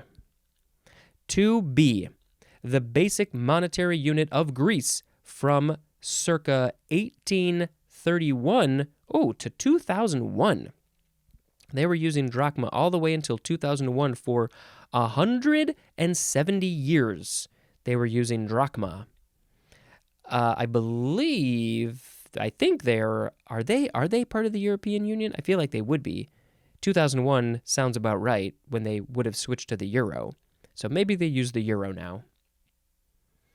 It's just from the Greek drachma or drachmi, and that's it for drachma. I don't exactly remember the sound effect, but that's close enough. Draco is next with a capital D, D-R-A-C-O. Noun from 1621. No, this is not Draco Malfoy, but you'll see. I think you'll see why Draco got the name Draco. It is a northern circumpolar constellation within which is the North Pole of the ecliptic. So it's a constellation. Maybe I will put a picture on social media for Draco. But this is a Latin word, and it literally means dragon. And yes, there is more at the word dragon. So, I guess this constellation might kind of resemble a dragon in its serpentine shape, possibly. So yeah, it's the Draco. The Draco is the dragon, and the Slytherins in Harry Potter, that's the snake thing. So there's a connection between dragons and snakes.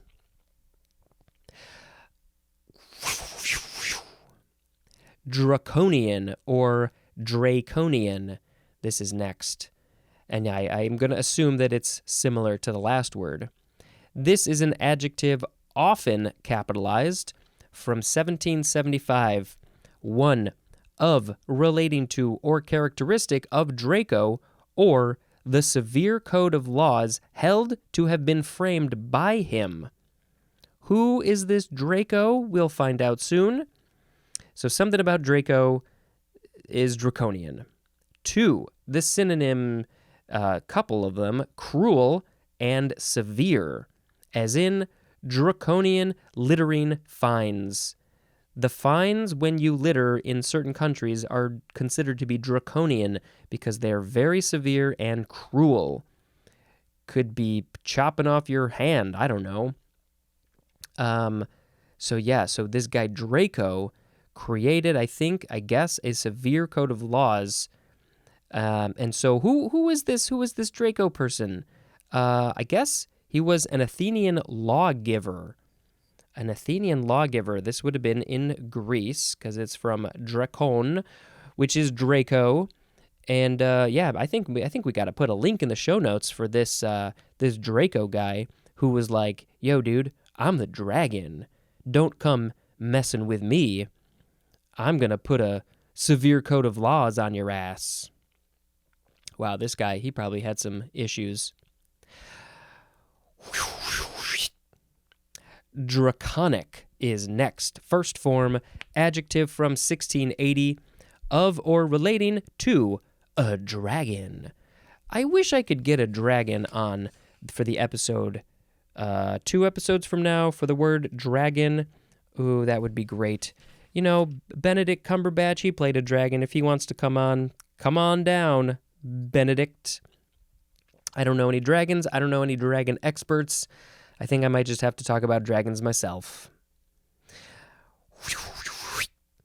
Draconic second form, adjective from 1708. This one could also be draconic, draconic, draconic. The synonym is just draconian, so it just sends us back to the word that we read about the severe laws. I don't know what my sound effect is, and it keeps on changing, but one could argue that it is the sound of a dragon flying through the air. Not really, but, maybe. Okay, this next word, what is this? It is dracunculiasis. Dracunculiasis. I think that's it. Dracunculiasis. Dracunculiasis. I think that's it. That would be a good word to figure out backwards. If you want to learn how to talk backwards, go check out my playlist of videos on my YouTube channel. There's some good stuff in there. Maybe I'll make some more someday. Noun from 1942, dracunculiasis. It is a disease that is caused by infestation with the guinea worm and that has been eradicated in most regions except Africa. Well, this book is a little old, so hopefully by now it has been eradicated there. If not, let's get on that. It is called also guinea worm disease, and I will put a link in the show notes, I guess more information about this dracunculiasis, and maybe if it has been eradicated in Africa, it will say that too. It's probably going to be a Wikipedia link. This is from the New Latin Dracunculus, which is the guinea worm genus, from the Latin dracon or draco or draco, which means serpent or dragon, and there's more at the word dragon. So I don't know if it's a worm. Does it look like a dragon? I don't know. That seems a bit of a stretch. Somehow they got dragons in there, or serpents. Actually, that makes more sense. Worm, serpent. I mean, a worm is a very uncool serpent. But, some people love the worm, so they're cool to them. It's just a little less cool looking, I think, than a serpent or a dragon. Okay, we're on one more word. One more. We're on the last one. Here it is. Let's go. Let's do it. It is the first form of the word draft. D-R-A-F-T. You could also say draft. Draft or draft. Noun from the 13th century. 1A. The act of drawing a net. Ooh, what kind of net is this? A butterfly net? A fish net? A net for humans? If you're pulling out a net, I guess you are drafting. Okay, 1B. It is the 2B definition for the word haul. H-A-U-L. So what I'm thinking is that this drawing a net is maybe one of those really big nets to catch a lot of fish, and then what you get from that net is also called the draft. You draft the draft. 2A, the act or an instance of drinking or inhaling, also the portion drunk or inhaled in one such act. Draft. I mean, I guess if you say that, well, we're going to get another drinking related thing here later. But, I mean, yeah, I guess if you say just a little bit of a drink or an inhale of something is a draft. Can I draft a puff? Can I draft a drink? Can I draft? I don't know. It's a draft. No, it's a noun. So you take a draft. 2B, a portion poured out or mixed for drinking. The synonym is douce. So it's just a bit is a draft. 3A, the force required to pull an implement. How much Draft, the force required. Yeah, I don't know about that. Although, I believe, don't they call oxen like draft animals, or am I thinking of another word? I might be. I could see a connection there. The force, the ox pull a lot of force.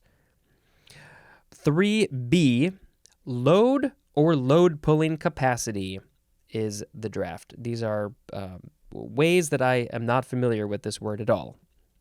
4A, the act of moving loads by drawing or pulling. And the synonym is pull. 4B, yeah, here we go.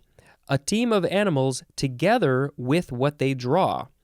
So if there's horses or ox or donkeys or kittens that are pulling together, pulling a thing, that whole contraption with the animals and the thing that they are pulling is the draft. And I believe that they would be called draft animals, although that could be an adjective, which is that going to be in the next one? Maybe. We'll see. Okay, 5A. The synonyms are delineation and representation. That one, I don't know the context exactly. 5B. The synonyms are scheme and design. If you were, designing something, you're drafting it. It is called a draft. A design, yep. Scheme, though, I don't know. I guess you have to design a scheme. So it's a draft. 5C, a preliminary sketch, outline, or version, as in the author's first draft. Also, a draft treaty. It's just an idea. It's just a thing. Don't take it too seriously. This is not the final draft. It is the first draft. It's just we just threw it together. But yeah, I mean, final draft is a whole other way to use that word. It's not preliminary or an outline, but it is a version. So that's in here. Yes, a version of a thing is a draft. 6. The act, result, or plan of drawing out or sketching. 7A. The act of drawing as from a cask. So that would be a barrel of liquid, probably a liquor. And so pouring it out, getting the liquor out of the cask is draft. 7B. A portion of liquid so drawn, as in a draught of ale. And that seems very similar to 2A and 2B. Here is 7C, draft beer, as in a glass of draft. Yo, can I have some draft, please? Well, you have to pick which draft do you want. What draft? We have 37 beers on draft. Pick one. 8.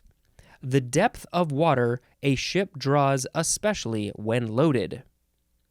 What is this ship drawing? The depth of water? So is that how deep the ship goes when it's loaded up? That is the draft?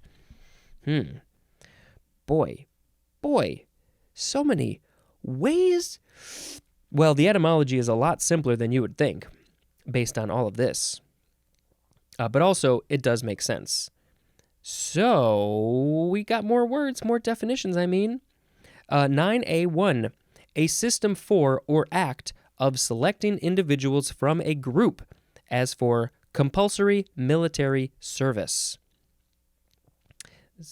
At wartime, I think the last time, if I remember correctly, the last time we saw a real draft in America was the Vietnam War. I don't know if we've had an actual draft since then. But boy, that was a big thing. A lot of people went, and a lot of people said no. And then a lot of them had to go anyway. And yeah. I wonder if there weren't so many people who disagreed with the war, the Vietnam War, I wonder if there would have been less people who avoided the draft. Or did they just, I know a lot of people wanted to avoid going to war anyway, because that just wasn't part of who they are as a person. But if it made more sense to a lot of people, I wonder if more people would have gone. I am not arguing one way or the other. I'm just thinking and asking. I'm glad that I'm getting a bit in the older years, so I probably would not be drafted if it came back. Okay, that is compulsory military service. Here is 9A2.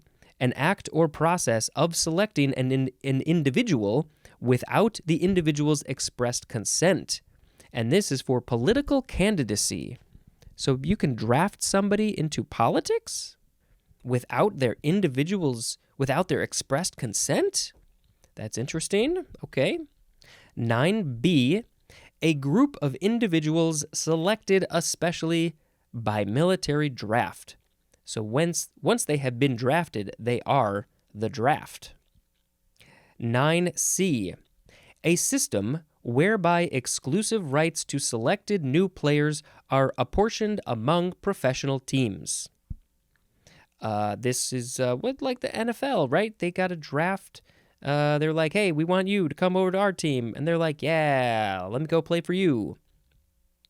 10A, an order for the payment of money drawn by one person or bank on another.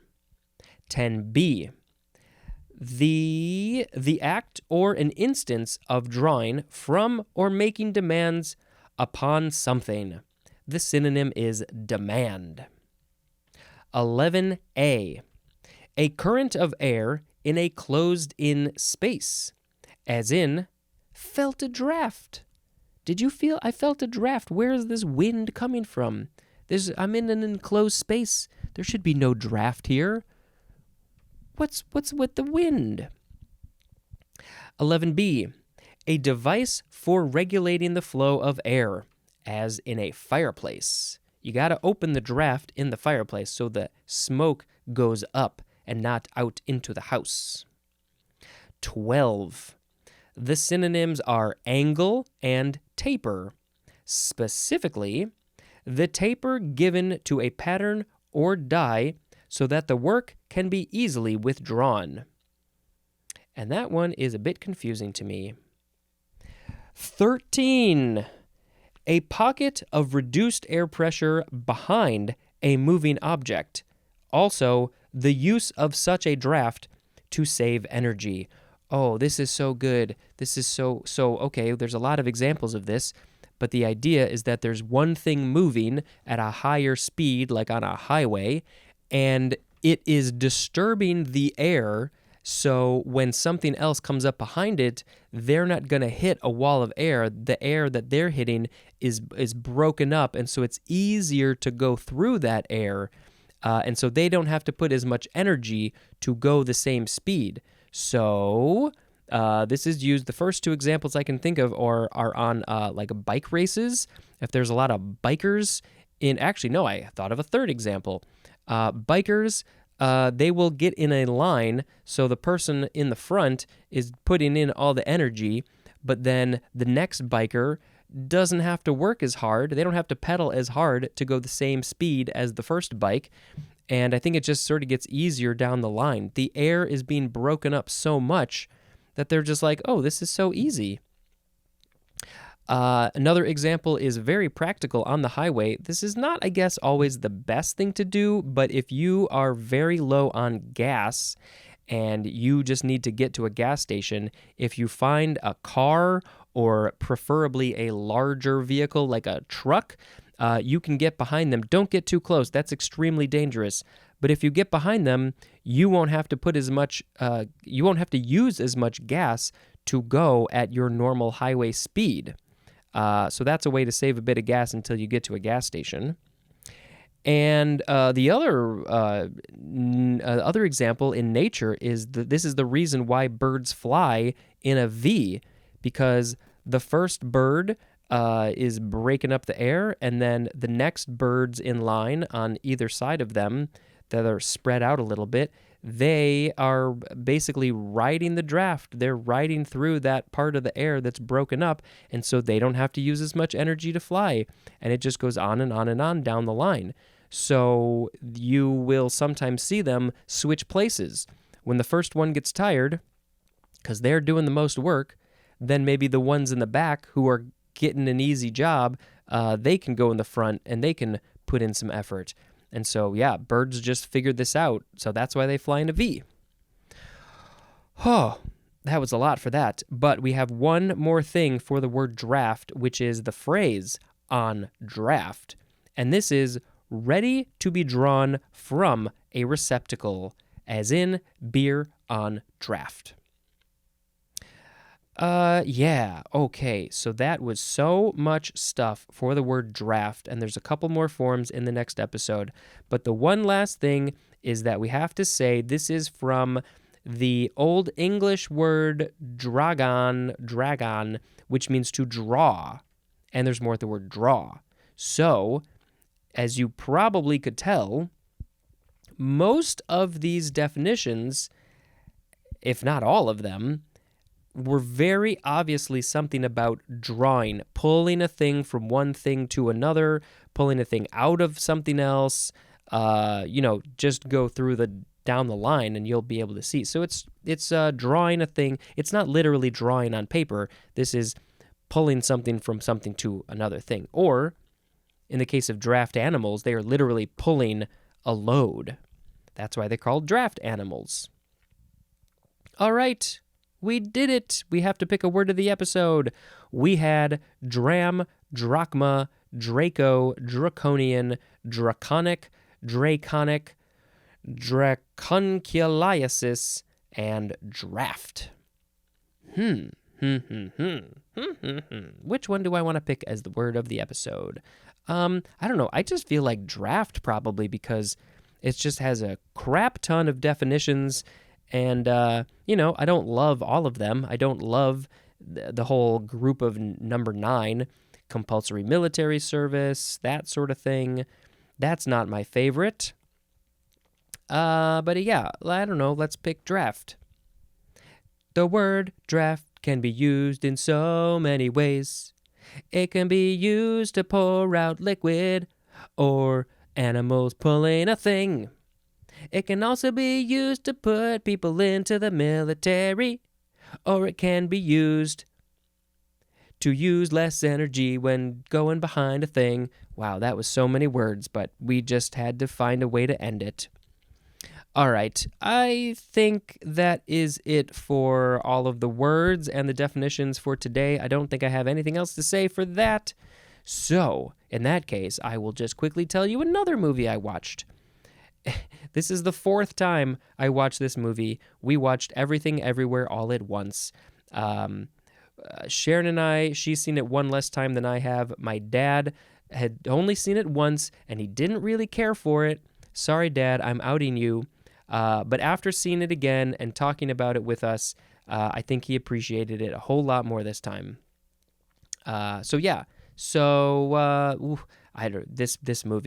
This movie, I have so many things that I want to say about this movie. I really would eventually like to just sit down and watch it and pause and talk about it. I could talk so much about every 5 seconds of that movie probably.